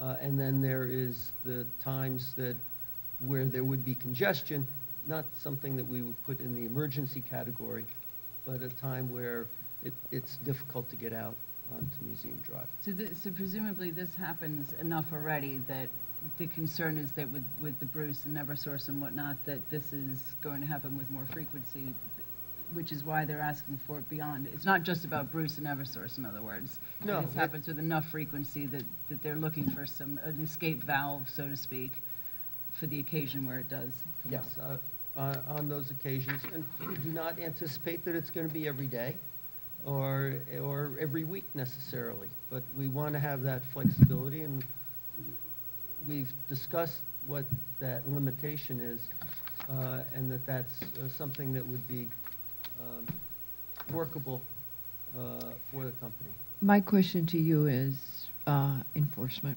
Right. I just don't know. Well, that's why for example. But it means another thing that the zoning, how many people do we have in zoning enforcement? Three and a half. 60,000 people in town, and we're counting how many times a day a gate is opened.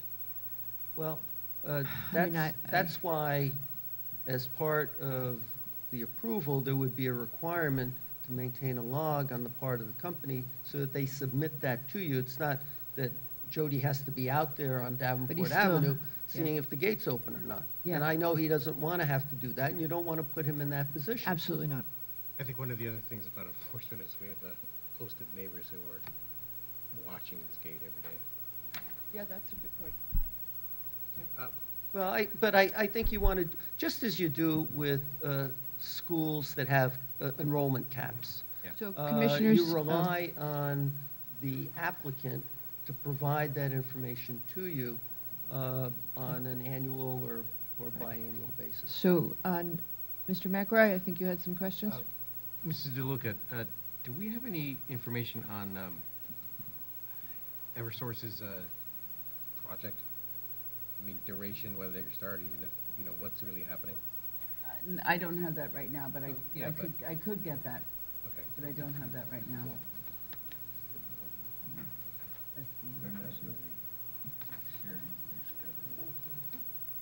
Okay. Mr. Hegney, what's the worst-case scenario of employees coming out at one time? Do you see Well- what I mean by that? Like, if the gate froze and everybody needs to go home, what's the worst-case scenario of people using that gate? Mr. Adler, in his traffic study, assumed that there would be no gate, there would be no driveway on Museum Drive, and that was the worst case. All of the traffic would be going out on Davenport. Currently, peak in the evening, you have 13 cars in an hour on Davenport. He was anticipating that there would be an additional 50 that would be going out on Davenport, and did not think that that would have any impact at all on the level of service. Thank So, Mr. Hegney, we were talking about 5 days a month, egress only, eastern side of the curb cut, I guess, which is just one half of the, Right, it would Total be just having, because you have a 24-foot wide curb cut there to meet the town standards, and there are 2 gates, and one would be open to allow for that to be used. and a maintenance log of when it was used, produced by the maintenance staff or whoever's going to police it for the company. Correct, it would be probably the security staff that would be maintaining that. The other point that was made in neighbors' comments was to put a stop sign up, and that's a good thing. Stop sign at the gate. At the gate, yeah. Can And you address all the neighbors' comments? Yeah, do you have, we have, what's the date of this? We have an email from Monday that I'm just going through. It's exactly what I was about to ask here. Here's the, because what they refer to, gave us a lot of pause, is exactly the event with the frozen gate the test run on January 22nd, they did not find as a positive. And have you seen this email? I would imagine. have. Steph. I have. Okay, if you would comment, as Mr. Fox asked. You're dealing with a 200-foot stretch of Davenport Avenue between Steamboat Road and the Davenport curb cut for the Berkeley Company. And I was here and looked at the video, and I didn't see in the video the cars speeding up the driveway or up the roadway. And as I said, it's just 200 feet before it gets to the gate. We did do, subsequent to the last hearing, or just before the last hearing, I should say, a study that Mr. Adler prepared showing what the actual sight lines were. And there was a point that At the end of her letter, that she it was a whole bunch of lists of You know what, I just put it down. There it is, here you go.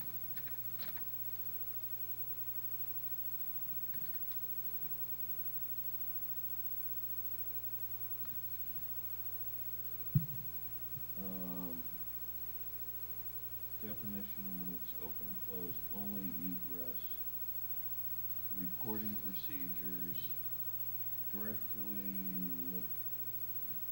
possibly a police officer, signage, full stop before exiting, a yield to oncoming traffic, possibly some mirrors so that the exiting people can see on seeing traffic.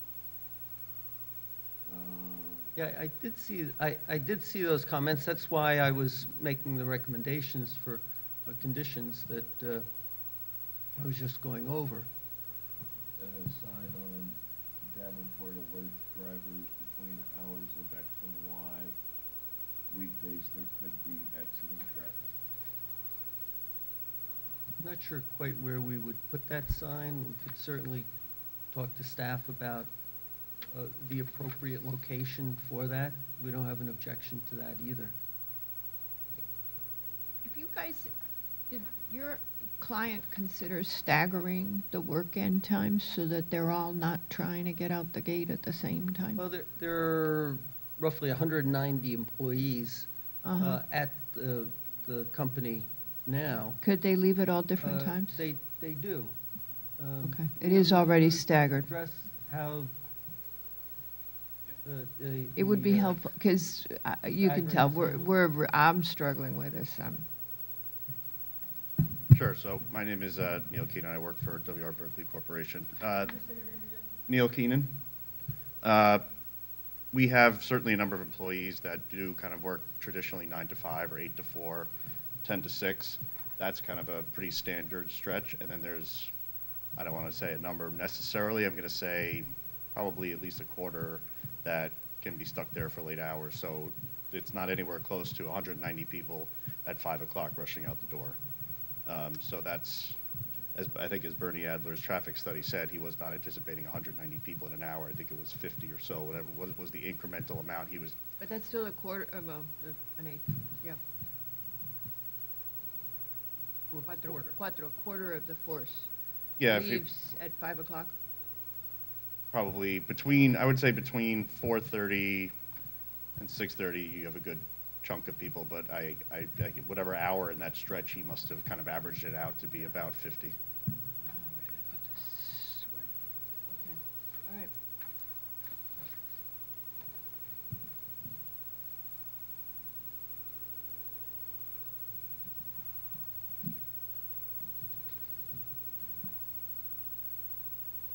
Okay, all right. I don't have anything further at this point. Other questions from the commission?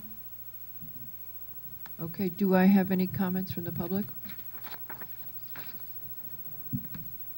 Okay. Yes? Oh, public. Thank you. Good evening. My name is Peter Overzat. I appeared before you the last time and once before. Just to address Mr. Hegney, with respect to this application, as I understand it, he's using the term emergency. It's my understanding there's already an alteration in their permit for emergencies, and for that, I assume we're talking about ambulances, police, fire, what have you. Now the question becomes, what else is an emergency? He suggests that there's an oncoming construction situation on Museum Drive with Eversource. The permit application, as I read it, says they're looking for intermittent use depending upon activity on Museum. The question is, who makes that determination? Period. Now, if there's something going on Museum Drive that is such that Museum Drive is shut down, I suspect public facility would govern that. There'd be a police presence there in any event. That's a thoroughfare through the park from other public roads. So in the event that a police officer said, we've stopped the road, I'm guessing, despite my own objection to my traffic on my road, that's an emergency.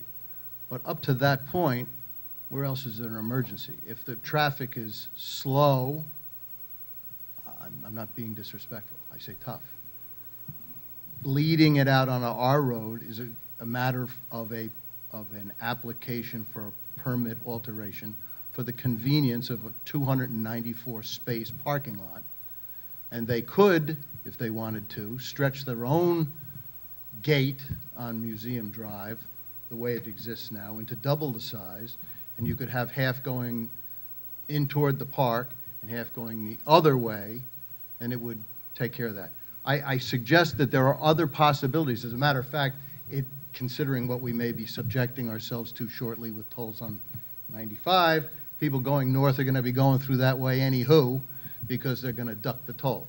But be that as it may, all you're doing is redirecting a large portion of traffic onto a small residential street, and by the way, the problem which we discussed the last time we were here was the congestion at the intersection of Steamboat Museum Arch at that point.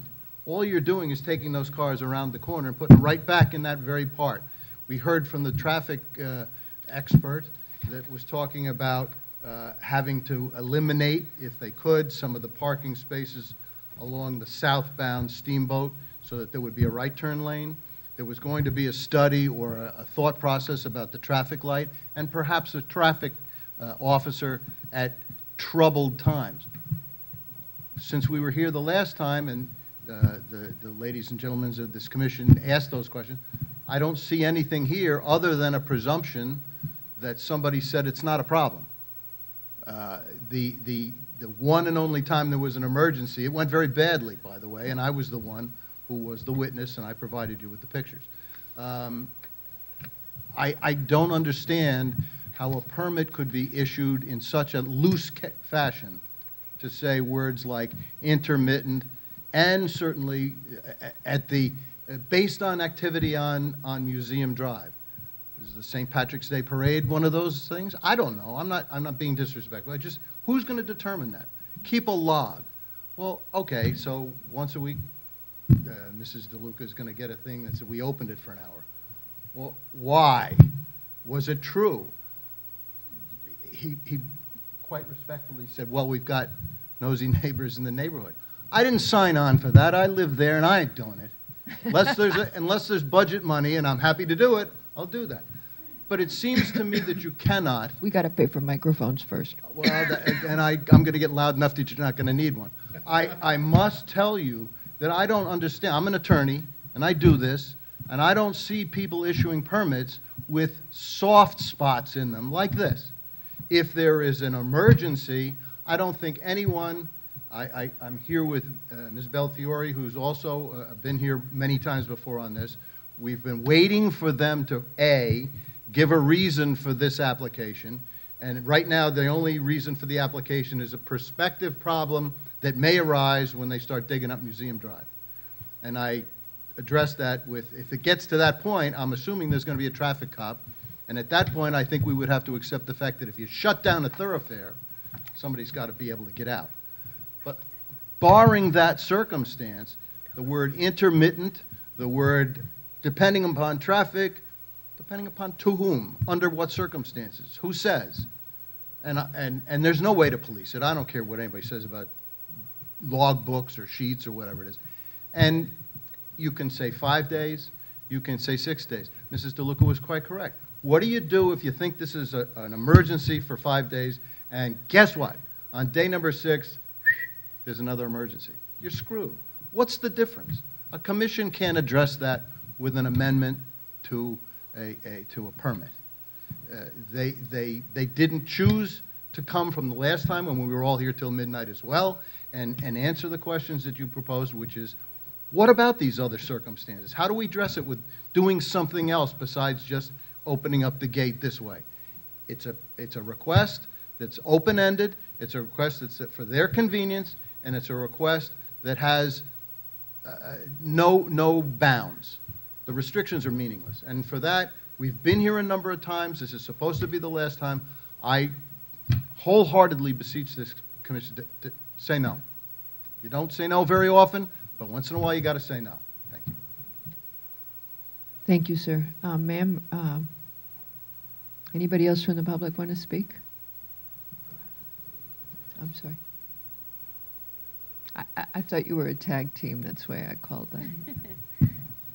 Hi, I'm Barbara Bellafiore. I'm here as a resident of Davenport Avenue, and I'm also speaking on behalf of the board at Davenport Cove Association, which is the adjacent condo association. So I've been asked to speak for them as well. And I have a couple of points to make, but first I'm going to address Attorney Hegney's point. In the last 20 years, right, I think it's the year 2000, that their attorney, Bruce Cohen, got them the permit to expand what's a non-conforming parking lot. So and it was, the Davenport driveway was allocated as an emergency egress. I think I heard Attorney Hegney say there's been one emergency in 20 years that is covered by the current permit, and that was the Frozen Gate on January 22nd. It was an unplanned trial, and unfortunately we saw cars speeding, cars not using their blinker, completely unaware that there was oncoming traffic that had the right of way.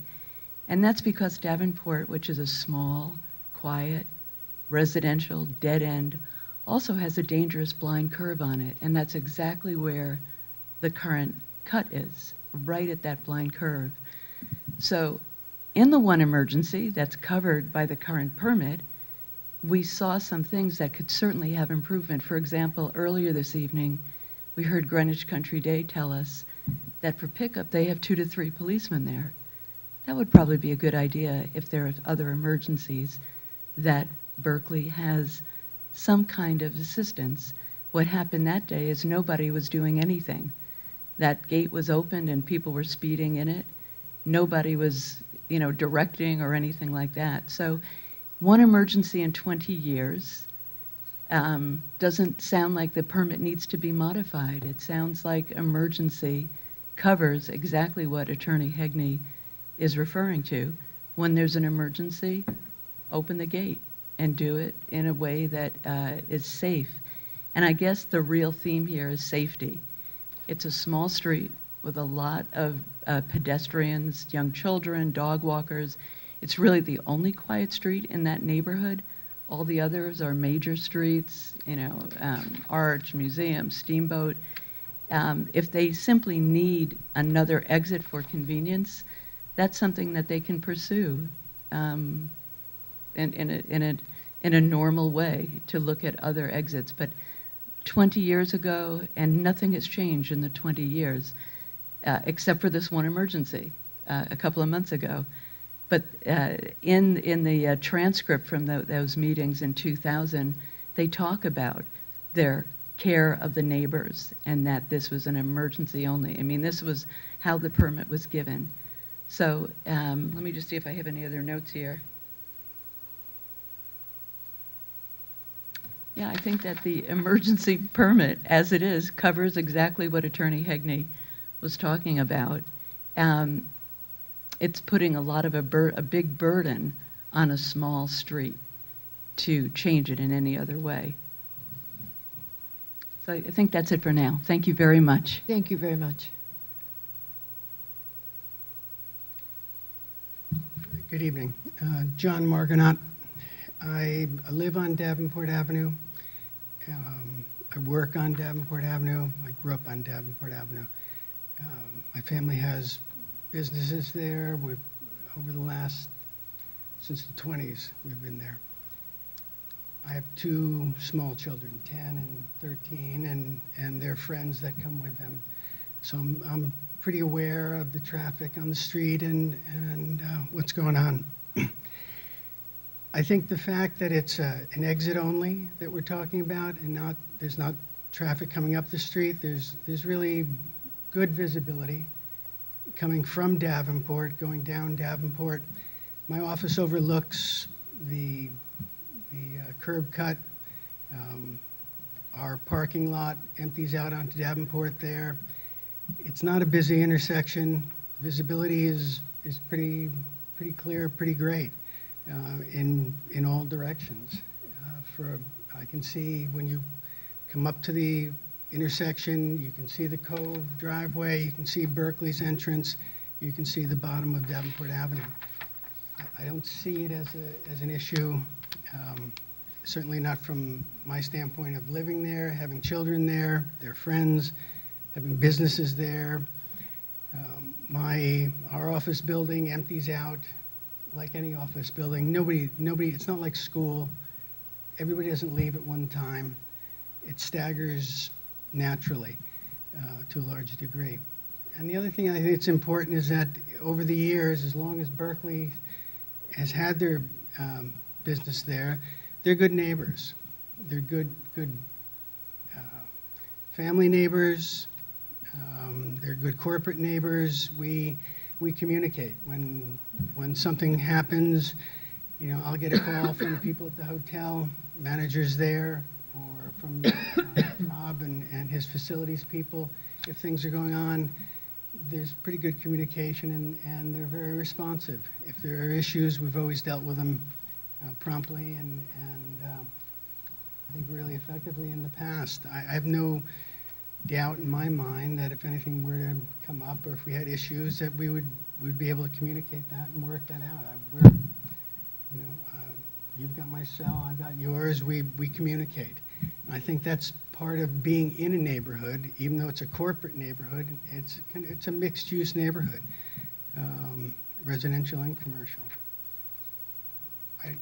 I support them because I think what I've seen over the years, they're responsible. I don't see it as an issue of too much traffic overwhelming that intersection or being dangerous to my family, my tenants, or my businesses. So I'm in favor of it, and we'll work with them in any way that I can. Okay. To make it work out. So. Thank you very much. Sir, you wanted to add something? Yeah, hi, this is Neil Keenan again from Berkeley. I just wanted to address some of the points that were raised, and also there was a comment that, Berkeley didn't make an effort to show up to the last hearing, and I apologize that we could not make that when we've been to several ones before. Not a problem. So I'm willing to stay, I know no one else is, as long as you want to answer all questions, but let me try to answer some of the points that were at least raised.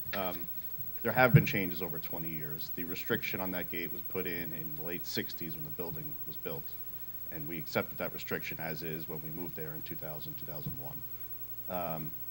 At the time, we had less than 100 employees. We now have 190. The company has more than doubled over that time in terms of the number of operating units globally. Our net written premium has gone almost 3.5 times up in growth, so there are a lot more clients, customers, colleagues coming to the office. And there has been a need with 95 also getting more traffic over the years, which we all know. That need has been growing to use the gate, but with the now Bruce Museum construction and potential expansion and the Eversource project, we do want to get out ahead of what we think is going to be a bigger problem. That's not to say it's not an issue right now, but there is something to be said for planning ahead so that our business can run smoothly, which is what all businesses try to do in order to be able to maintain their efficiencies and to keep, serving their customers in a prompt fashion. So that's what our goal is here. We do want to address the emergency situation, certainly, when there is construction out front. I don't know why there has to be a police officer shutting the street down in order for it to be an emergency. If there's a big hole in front of the gate, I don't think we need a police officer to tell us we shouldn't go out. If there is a bunch of trucks going up into the Bruce Museum, assuming they get the funding and continue with their project, again, I don't think we have to worry about a police officer telling us you shouldn't go out that way. If we have to open the gate for that emergency, then we do, and it would be for the time of the emergency. That gate on Davenport would not be the primary gate. It is not, in most circumstances, the most convenient gate for any of the employees, because if you were to go straight down Davenport, you have the dead end, so no one's going down that way where all the houses. They're not turning left to the condos. They're turning right down the hill past, which then on that part of the street is just the Berkeley parking lot on one side and Mr. Margonaut's parking lot for his building on the other side. There's not houses there. There's not people's front yards that are being gone through. If there were problems with speeding, we did not see it on the videos that were provided to us. We are certainly happy to remind people whenever the gate is being opened. This is not Museum Drive, it's a smaller street, you have to be careful. Again, we didn't see this, we didn't have people telling us that they were ripping up the street, and the video we saw didn't necessarily confirm that that was the problem, but we're happy to make sure that we are diligent in telling our employees that they need to be more careful. And again, it would only be in the instances when the gate's open. Davenport Gate would otherwise be closed, except in the emergency uses or the other 5 times.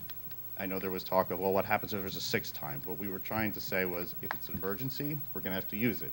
If it's one of the 5 times that 95 is real bad and there's a 6th day that 95 is real bad, or there's an event at the museum now that it's opened and it's another wedding, yeah, we're going to have to suck it up then.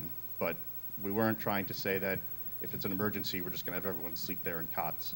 And having the ability to use it for emergency uses and having the ability to have it 5 times so that we can use it when needed is certainly better than the 0. And there was not just one emergency use over the years. There has been fire trucks that needed to come in when there's been an alarm. There was a carbon monoxide issue where, fire trucks came. This one with the gate was the most recent one. But you have had others.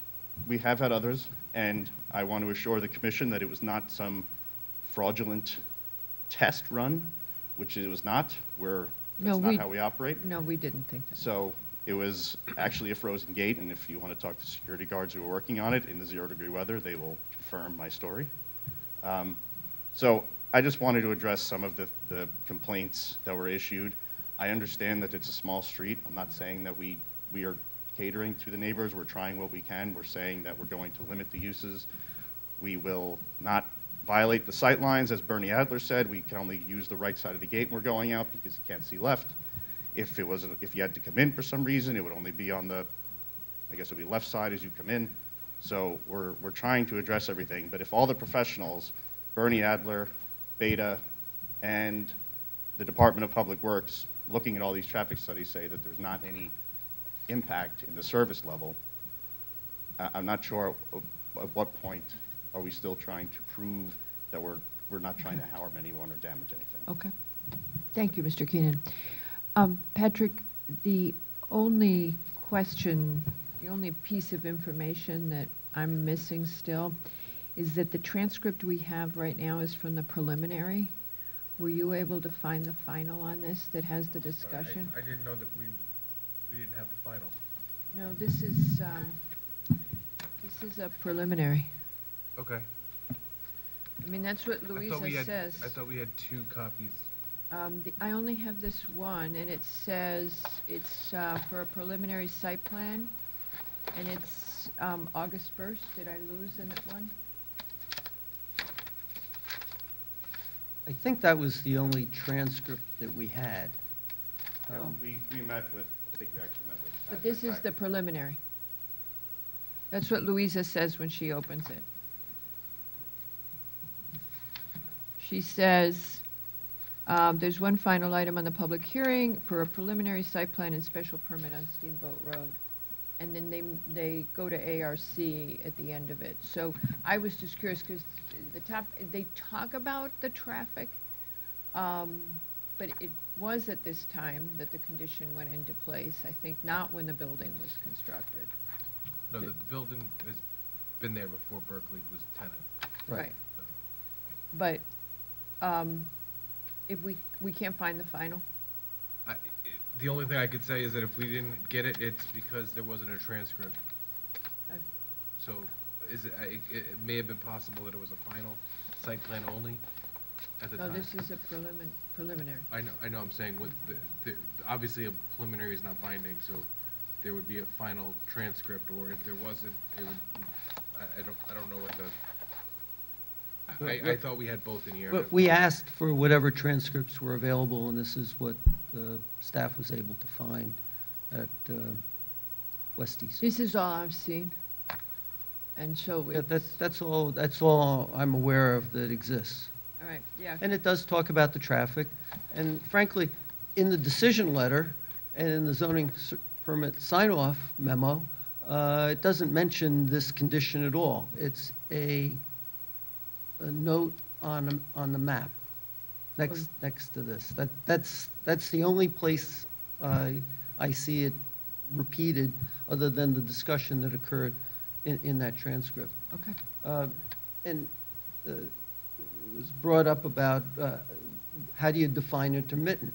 And that's why we came to you this evening with a definition. It would be no more than 5 times a month. We heard you. And as Neil said, if it's 6, then you don't get to use that exit. It's 5. WR Berkeley Corporation has been a stellar corporate citizen in Greenwich for a long time. They're not going anywhere, and they have a reputation that they're looking to maintain. And to question that they would act otherwise, I don't think I think is we did inappropriate. not raise that question, Mr. Hegney. I don't know why you have that impression, but. No, was not the commission, but Well, that seemed to be people- implied by comments that You were know, made this people evening. get concerned, and they may make that implication, but we have not said that, we have not echoed it, so it would not be fair to characterize it that way. Very well. Any commissioners have more questions? Now, this was a must open. What do you guys want to do with this at this point? It's open. We have opened it when we've talked about it. Would you consider closing it? Okay with closing. Closing it. Okay, so this item is closed. Thank you. And with that, we move to number 13 on the agenda, which is Greenwich American Inc. for a zoning text amendment. And welcome and good morning, sir. Good morning, Madam Chair, members of the commission. Ted O'Hanlon from Robinson and Cole for Greenwich American. Ann Campbell is with me. We have 3 persons from Tishman Speyer, which owns some Greenwich American. Given the late hour, if it pleases the commission, I can walk right through this quickly. Or we could summarize for you where we were after our briefing, given the late hour, because sometimes people mind when we do that. Happy to do it that way. You are changing one word in the regulation. You are removing the word executive. This is a temporary solution until you come up with a broader strategy from what you might want to do with the zone. But for now, this addresses your near-term needs. The building can be occupied. You anticipate having enough parking to accommodate the new uses. If you run into a problem, we would ask you, I'm not sure how to do this because this is a zoning text amendment, but I think if you could stay, you've got the lot area, the area to address a parking problem if you had one. So it seems like you could accommodate it. There is no other piece of property in a business zone in town of this size, so nobody else is affected by this, correct? Okay. And especially because it's the zone, it's still the same zone, right? That's Yeah, you're not changing the zone. Not changing anything about the zone except taking that word out. Anything that we've left out in that? No, you've said it very well. We've done a traffic and a parking study, so you have a baseline. Yes. We've got a matrix that staff can work as we add small tenants. You can see, you'll be able to see well in advance if there's any problem developing. You have all the protections that are already existing there to require further study or to stop it, send it to the commission. So I think we've done our homework here, and we respectfully ask that you approve it. Yeah, so we can- wanted you to come up with a Yeah. solution that worked, and, our first request had been do something that's broad and long-term, but if this is the near-term solution and you get the tenants, you can then begin to look at whether other uses are appropriate. Now, does anybody have any comments on this, Katie? Good question. So just for the record, the settlement, if that's the right word, that kind of created this zone, what do you foresee the impact being if the commission moves this forward?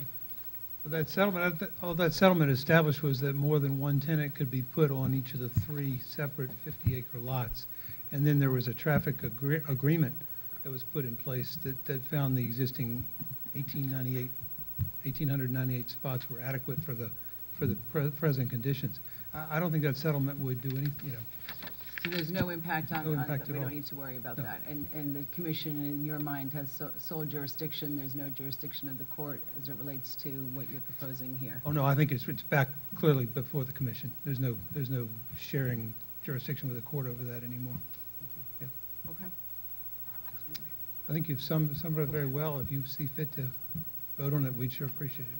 Hold on a second. No commission comments? Okay, now. No, there is. Okay, so it'd be. It is so it's- medical. It's medical and regular doctor. It's Regular it's offices, including medical, yeah. Yeah. Professional. They have to meet the parking. Right. But at this point, they meet the parking. Right. We- I'm saying Yeah. if they get filled up. If they get filled up, They've got to expand their parking or. right, and that's what they've told us, that if they did get filled up, they might hit the limit on their parking, but I think they would count that as a blessing and come back.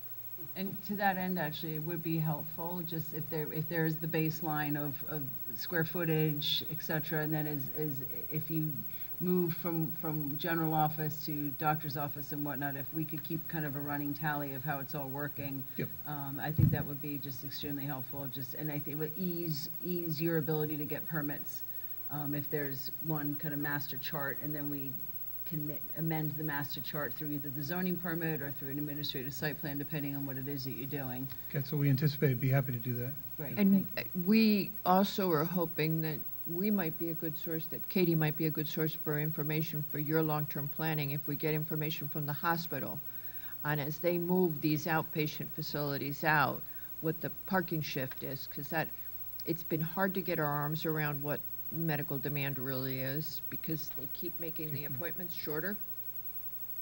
No, we look forward to receiving any information, yeah. All right. So, thank you very much. Okay, thank you. And with that, we will, did I ask for any members of the public?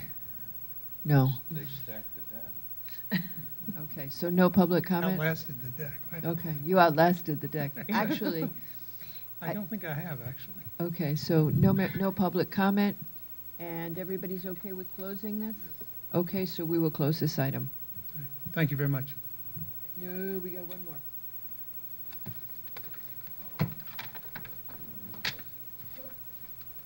Okay, so our last application, I'm hoping we have an attorney here. Somebody. Oh, maybe not.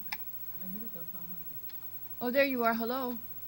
So this is, our last application for tonight is Tiffany Properties Management, Inc. for a final site plan and special permit to modify an existing moderate income unit at 195 Field Point Road. Have you submitted an affordability plan? We're working on that now. You're working on it, okay. All right, okay. 'Cause- Good morning. Yeah, good Members morning. of the commission. So we won't do much for you without an affordability plan. Okay. Well, Okay. For the record, my name is Paul Hopper. I'm sorry, Mr. and- Hopper. And I am the architect for Tiffany Properties and Management, Inc., who own 195 Field Point Road. I will note that this is an early MIDU for the town of Greenwich back in 1990. A bit of a pioneer. There weren't too many, and there still aren't too many in town. And at the time, there was no requirement for an affordability plan. So that's a recent change, which was part of the staff comments from Crystal Berry, which Mr. Alberto, who's with me now, who's the owner of Tiffany Properties, is also available for comment. But I can tell you that he has been in discussion with Crystal Berry and trying to work their way through an affordability plan. So that's an objective there. From what she briefed us yesterday, you still need to do the affordability plan. She, for some reason, she wanted to make very clear this issue of the 40-year, that now you have to make a 40-year commitment. Right. When the initial MIDU was approved, it was the declaration of restrictions was in perpetuity. Mhm. So obviously now it's 40 years, and we You would begin We would now. begin, I guess, with the Your clock starts now. right, with this application. Okay. So that's a change that that owners would welcome, actually. Certainly, rather than perpetuity we'll is a all little be longer here. than 40 years. Yeah, So. well, it doesn't always feel like. And then the last question that came up was on the rent itself, that apparently it hadn't been clear what the amounts were that could be charged. Right, and that's also part of the discussion that Okay. Mr. Alberto is having, Okay. with the town. There's the base rate, and then there's some other Yes. potential, charges that could be made or may not be made, and working that through is part of the discussion right now. Parking being one of them, storage, extra storage, things like that, which may be, beyond just the dwelling unit. Did you want to talk about anything else? Does anybody have any other comments on this? The biggest thing is the affordable plan. Ms. Berry. I just said, what is the financial thought process behind the 40-year? I mean, in other words, the unit's already there, it's already constructed, there's no financial modeling that's going into it per se, so why are you making that a request? Or from 40 years to, it's going from in perpetuity to 40 years. To and 40 I'm just- years, right. Yeah, why are you asking for that? Well, because it's more onerous. The condition right now is more onerous than every other MIDU that's being approved. So it seems onerous on the owner. That sounds redundant, onerous on the owner, but that they are, they need to comply with that particular declaration of restrictions, where all the other MIDUs in town now can be just a 40-year period. Right, and I just note, that is, obviously, that was always the restriction, that it was in perpetuity, and so obviously, if one does it, everyone will come in and do it, and you need to think about what you're doing with the existing regulation per our POCD topics, because it might go back, Okay. there might be other things happening, so just. Yeah, when we talked about it with Crystal yesterday, because they're going from 1 to 2 bedrooms, we were saying that it was de novo, that it became a new unit. Yeah, I mean, the thing of it is, just broader picture here, is that from what the reason I'm asking that question is from talking to people that come in anew and they say, hey, we want to do the deal with the town, just like you made the deal with the town when you wanted to do your unit. We've asked people, has the 40 years been actually part of your consideration or not? And they said it has not been from a financial. So I understand where you're coming from, that if this is the rule now, you would like to take And- advantage of that. But I'm just saying that. And because it's although it's an existing unit, the thought process from Crystal was that it was a different unit that's being. I'm not, Yeah. I'm not arguing that, I'm arguing more the bigger picture for the town, that the ones that are trying to build anew, that's not something that is tipping the scale. Okay. Somebody So from the we could commission ask, could yeah. discuss No, if we now you're just. having half the units at 40, half the units in perpetuity. We got it. I mean, we asked for, we talked about this yesterday, and that was where, but obviously we can revisit it when they come back. Your rent apparently is not in line with the moderate income right now? Okay, I'll let Mr. So we're Alberto. just giving you all the feedback we have so that you can fix everything? Okay, please do so. As far as I understand, first of all, when the... Hello, you have to give your name or the court sorry. reporter fires me. My name is Mario Alberto. I represent Tiffany Properties and Management, who is the owner of the property. When the unit was first developed, there was no such thing as an affordability It plan. isn't the plan, it's how much you charge. Right, You but are the- moderate income, you're supposed to charge at a moderate income amount, and apparently what you're charging is above that. The rent, it isn't whether or not you filed the plan, it's how much money that people are paying for the apartment. Right. The way I understand the regulations is that there is a rent Yes. guideline, but that excludes common charges. So that's my rent is, my advertised rent was and actually is $1,600 per month, with the Okay. maximum is $1,623, and I'm charging $800 I think that in common charges.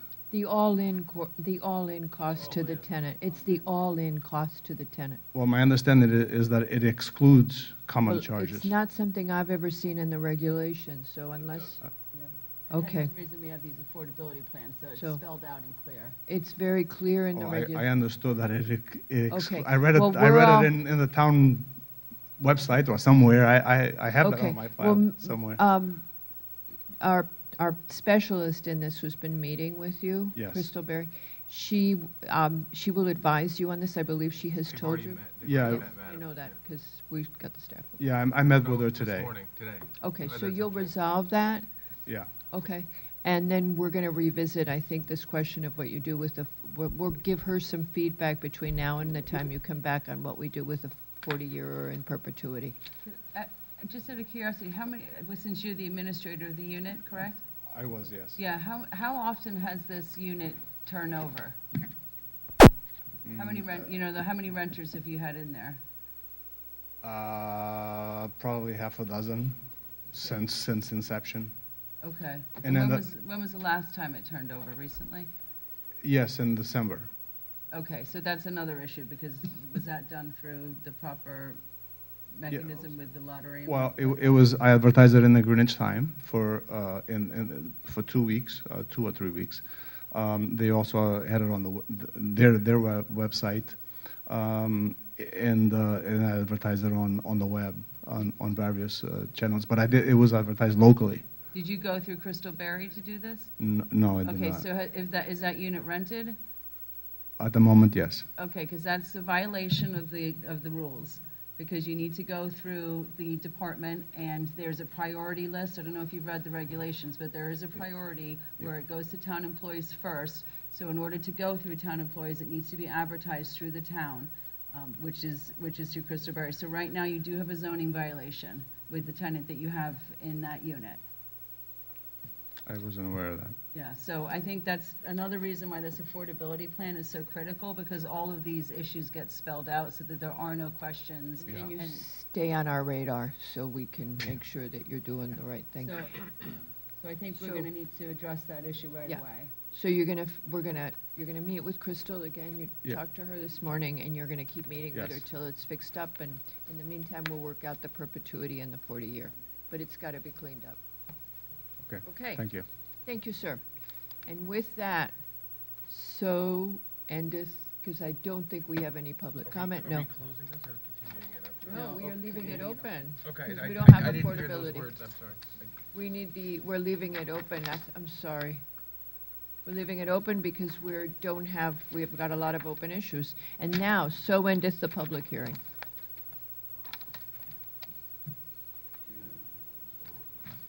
You've got one set of minutes. It's very short. Approve the minutes. And then we've got to bomb through some, we've got some decisions, and Mr. McRae, hold on, do you want to do the minutes first? I hereby February request 21. approval of the minutes from 21st of February as submitted. Do I have a second? Second. All in favor? Aye. Aye. Okay, Mr. McRae, do you want to work backwards or forwards? I'm sorry, who seconded that? February 21, Peter Levy did, okay. seconded. We don't have March 5th with you? No. I didn't see it. That's all I saw. I dug it out and put it under Andy's nose. Is it in Mr. Secretary's? We'll do it next time. Don't worry. Thank you. Okay, Mr. McRae, do you want to work backwards or forwards? Backwards. Okay, so let's Yeah. start The with, application PLPZ 2018-00599 for zoning text amendment for section 282 of the Connecticut General Statutes to amend the BEX 50 zone. grab the mic, get really close to the mic, and make sure you're talking into it so staff can write letters, because they are going crazy from the last meeting. No, you're not close enough. Got to pull it down. You got to pull it down and talk into it like that. Okay, I'm just saying. I'm a professional musician, I know how it works. Yeah, well, you weren't doing a good job. For the application PLPZ 2018-00599, Greenwich American Incorporated, One American Lane, for a text amendment to the BEX 50 zone. I hereby recommend approval of the text amendment as proposed, whereas the applicant has indicated that there needs to be flexibility in the zone at this particular property. Two properties in the northernmost corner of Greenwich, northwestern corner of Greenwich. It was demonstrated that there is sufficient parking on site to fill the buildings. It was also recommended that if the available parking is filled, the applicant would return to propose additional parking to resolve any issues that has arisen. This zoning text amendment has been reviewed by Westcog, and who finds it of local interest and has no comment, and in addition is consistent with the Plan of Conservation and Development and the original intent of this zone as it was created. No, because it's a zone. That can't go in that. They provided it already. And it's a hard thing because it's a zoning text amendment, so you can't add site plan thing. Do I have a second? Second. All in favor? Aye. Aye. Okay, so the next one Greenwich is Hospital? Berkeley Holdings. Oh, yeah. Hmm. Application WR Berkeley Corporation, Berkeley Holdings, application PLPZ 2018-00489 and PLPZ 2019-00010. Final site plan special permit to amend condition of Planning and Zoning Commission prior approval, FSP 2157C, for opening of the southern entrance on an intermittent basis. No more than 5 times a hold on. month. Motion to approve. Request.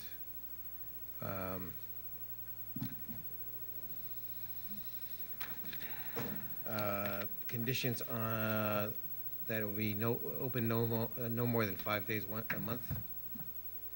It would be egress only. The eastern side of the width of the curb cut would be used. The eastern side of the curb cut would be used. The security staff would maintain a log of use of those 5 days per month. There would be a stop sign installed at the gate. The discussion of actually duration of this amendment or this change to the site plan. I'd like to suggest that the duration of the site plan, duration of the change to the site plan last until the end of construction on Museum Drive, at which time that the applicant would come back to review this change in their site plan. That would be any construction on Museum Drive for the museum across the street and/or the electrical services that's being put into the street. I think. But we don't know exactly what the timing of those. No, we don't know when it's going to begin. It might begin in 8 years, for all we know. So we don't know, since we are not privy to the timing of Eversource, I don't think we can include it in this decision. You want to just say, come back in a year to start off with, and then you can revisit it at that point, and then you'll probably know more about the Sure. construction schedules? I think that they should submit their logs on a yearly basis and. Submit the logs on a yearly basis. You're not near a mic. Submit the logs on a yearly basis of, yeah, go ahead. Right, and then, if we're coming up to the 5 times a week, which is. A month. 250 times a year, right? No, 5 times a month. Oh, 5 times a month, so 60 times. If they're within 10%, then we need to talk to them. Okay. So we won't actually know what's happening out there for a year from now. Yeah, like we do with schools, and typically they submit something, and at least it gives us another look at it. And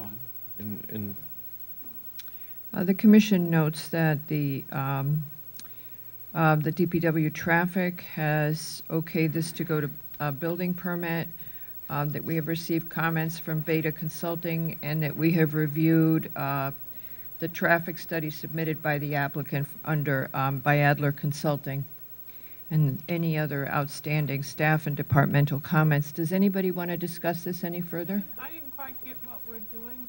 So when they were not putting, they're coming back, or we? They're going to come back in a year with what they would come back in a year with what actually happens. And they would keep a log. So they're coming back in a year. We're going to approve it. No more than 5 times a month. They keep a log, and in a year, we review it. And then what happens, we're not saying it ends in 5 years, or it ends No. after? No, we review it again in a year. We're not putting an automatic be an termination on it? No, correct. Okay. We're An saying annual review. An annual, or? Yeah. They're reporting annually to you. Is that what you're asking for? Yeah. Okay. And then, did we say 4 to 7 as the hours of opening that gate, or was that not a consideration? We didn't say it, but that makes sense. 4 a.m.? 4 p.m., it's exit only. It's exit only. Yep, that sounds 4 to 4 p.m. 7, to sounds 7 good. p.m. I think we should also add that the commission requests that the applicant consider additional staggering of exit. It just doesn't seem right to me that if they're really staggering it, that 25% of the people are leaving right at rush hour.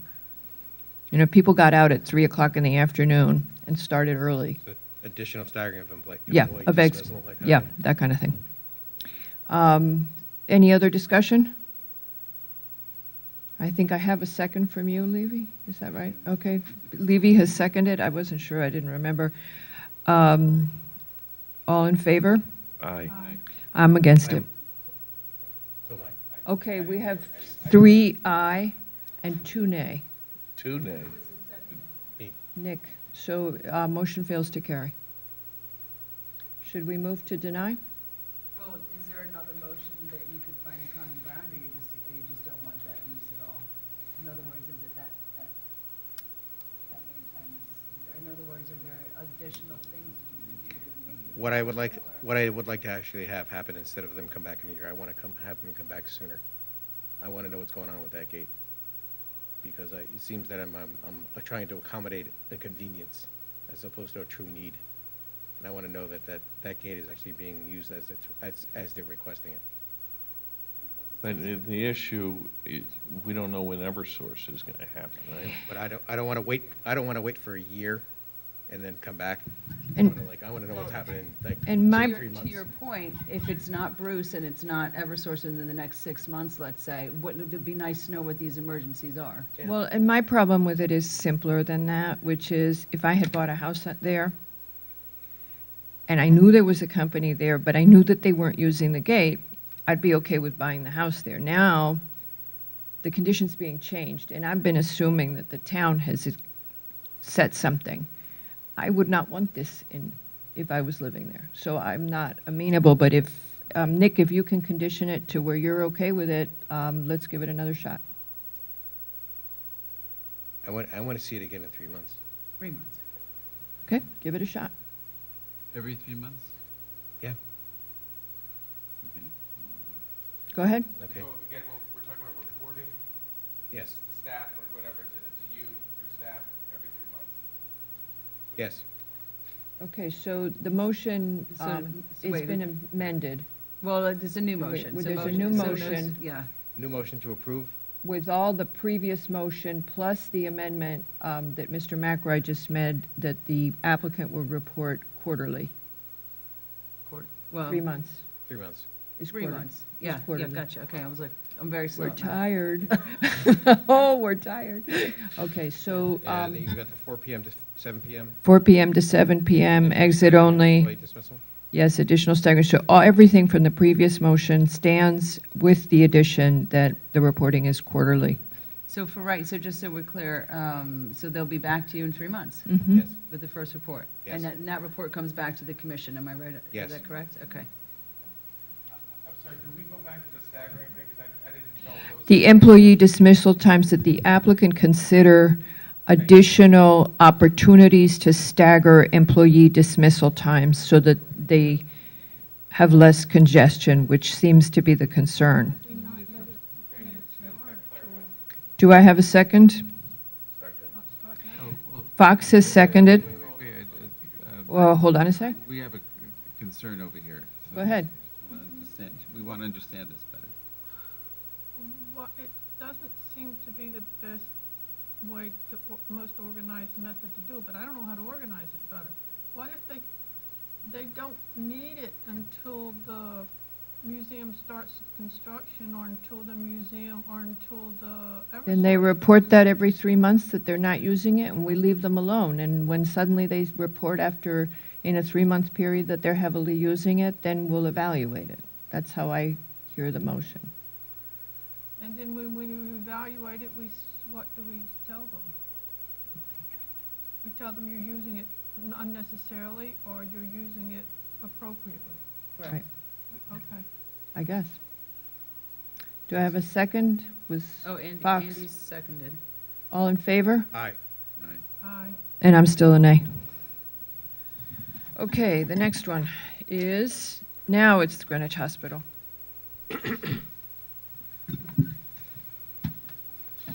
The application, Greenwich Hospital, application PLPZ 2019-00017 and PLPZ 2019-00018. Final site plan and special permit interior renovations on the second and third floors of Greenwich Hospital's Watson Pavilion. I hear a motion to approve the site plan and special permit, understanding that the bed count of the hospital will stay the same. There will be a reduction in total parking demand. And that the applicant has provided that information, and it will be part of our decision on the impact of the reduction. There's a reduction of 45,000 patient visits per year. Mhm. There'll be no increase in square footage. All renovations are internal to the hospital building itself. There being no outstanding, also the applicant has represented that this change that their parking situation will be improved. The proposal is consistent with the Plan of Conservation and Development, there being no other outstanding staff and departmental comments at this time. Do I have a second? Thank you. I'm so tired. All in favor? Aye. Aye. Okay, we got one more to go? No. Is We that have to it? do the members of ARC, everything else was Okay, quickly. either done. So we've added to the agenda for tonight the renomination of Rhonda Cohen to the ARC for another 4-year term. 3 year. I believe they have a 4-year term, because I was going back. Let's just leave it blank, and Marisa can fill it in. So, I'm sorry, can you just take a motion to put that on the agenda? I move that we add the nomination and renomination of 2 people for the ARC to the agenda for this evening. Do I have a second? Okay, the first one to second was Goss, and therefore, Mr. McRae? Motion to approve the appointment of Peter Bolt to the ARC for a blank year term effective 3/19/19. And to reappoint Rhonda Cohen, current member of ARC. Let's do them separately, because we may have a discussion. Appoint to Peter Bolt to ARC for a blank year term effective 3/19/19. Do I have a second? All in favor? Aye. Aye. Okay. Motion to approve Rhonda Cohen.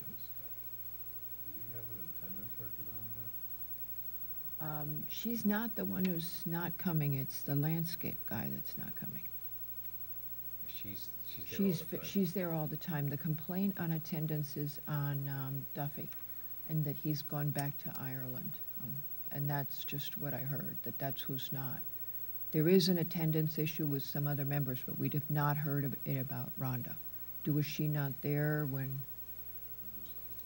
Consistency that I'm allowed to go to. Okay, as far as I know, it has not been an issue. I've not heard an I issue. know- Those aren't, that isn't who, we have heard that Duffy has been away a lot. Doyle. Doyle. Yeah. Duffy is somebody else. He's a builder. Interesting. He's also Irish. Yeah. But I think Okay. we should kind of have that information. Yeah, well, we're trying to, we also have all these expired terms on ARC that have never been reviewed. So we're bringing everybody in, okay, for interviews. And she was the most expired, so she was the first one to come in. She didn't think that was too funny either, but, I've been dead for 4 years. so that's what we're gonna do. And we're gonna bring everybody in and we're gonna talk to them, okay, about attendance. You know what we could do is we could get you a chart that is just everybody's attendance. We keep it for the commission also, but we'll have one for the ARC. Really? We'll just, For us? Oh, yeah, because absolutely. yeah. Your wife knows that when you're gonna hear. The ARC go through The public rates us. the rating system. Okay, so So we getting back have, to business. Rhonda's nomination continues here. Motion to reappoint Rhonda Cohen, current member of ARC, to a Wait, blank year have it term, confirmed? Wait, have effective it confirmed? 3/19/19. Do I have a second? Fox has seconded, all in favor? Aye. Aye, okay, and I think, But if we're going to do this, there needs to be some kind of process. Yeah. we or have a they, process. okay, so what we're doing now is they are coming in. No, I and- know, but a rating process or something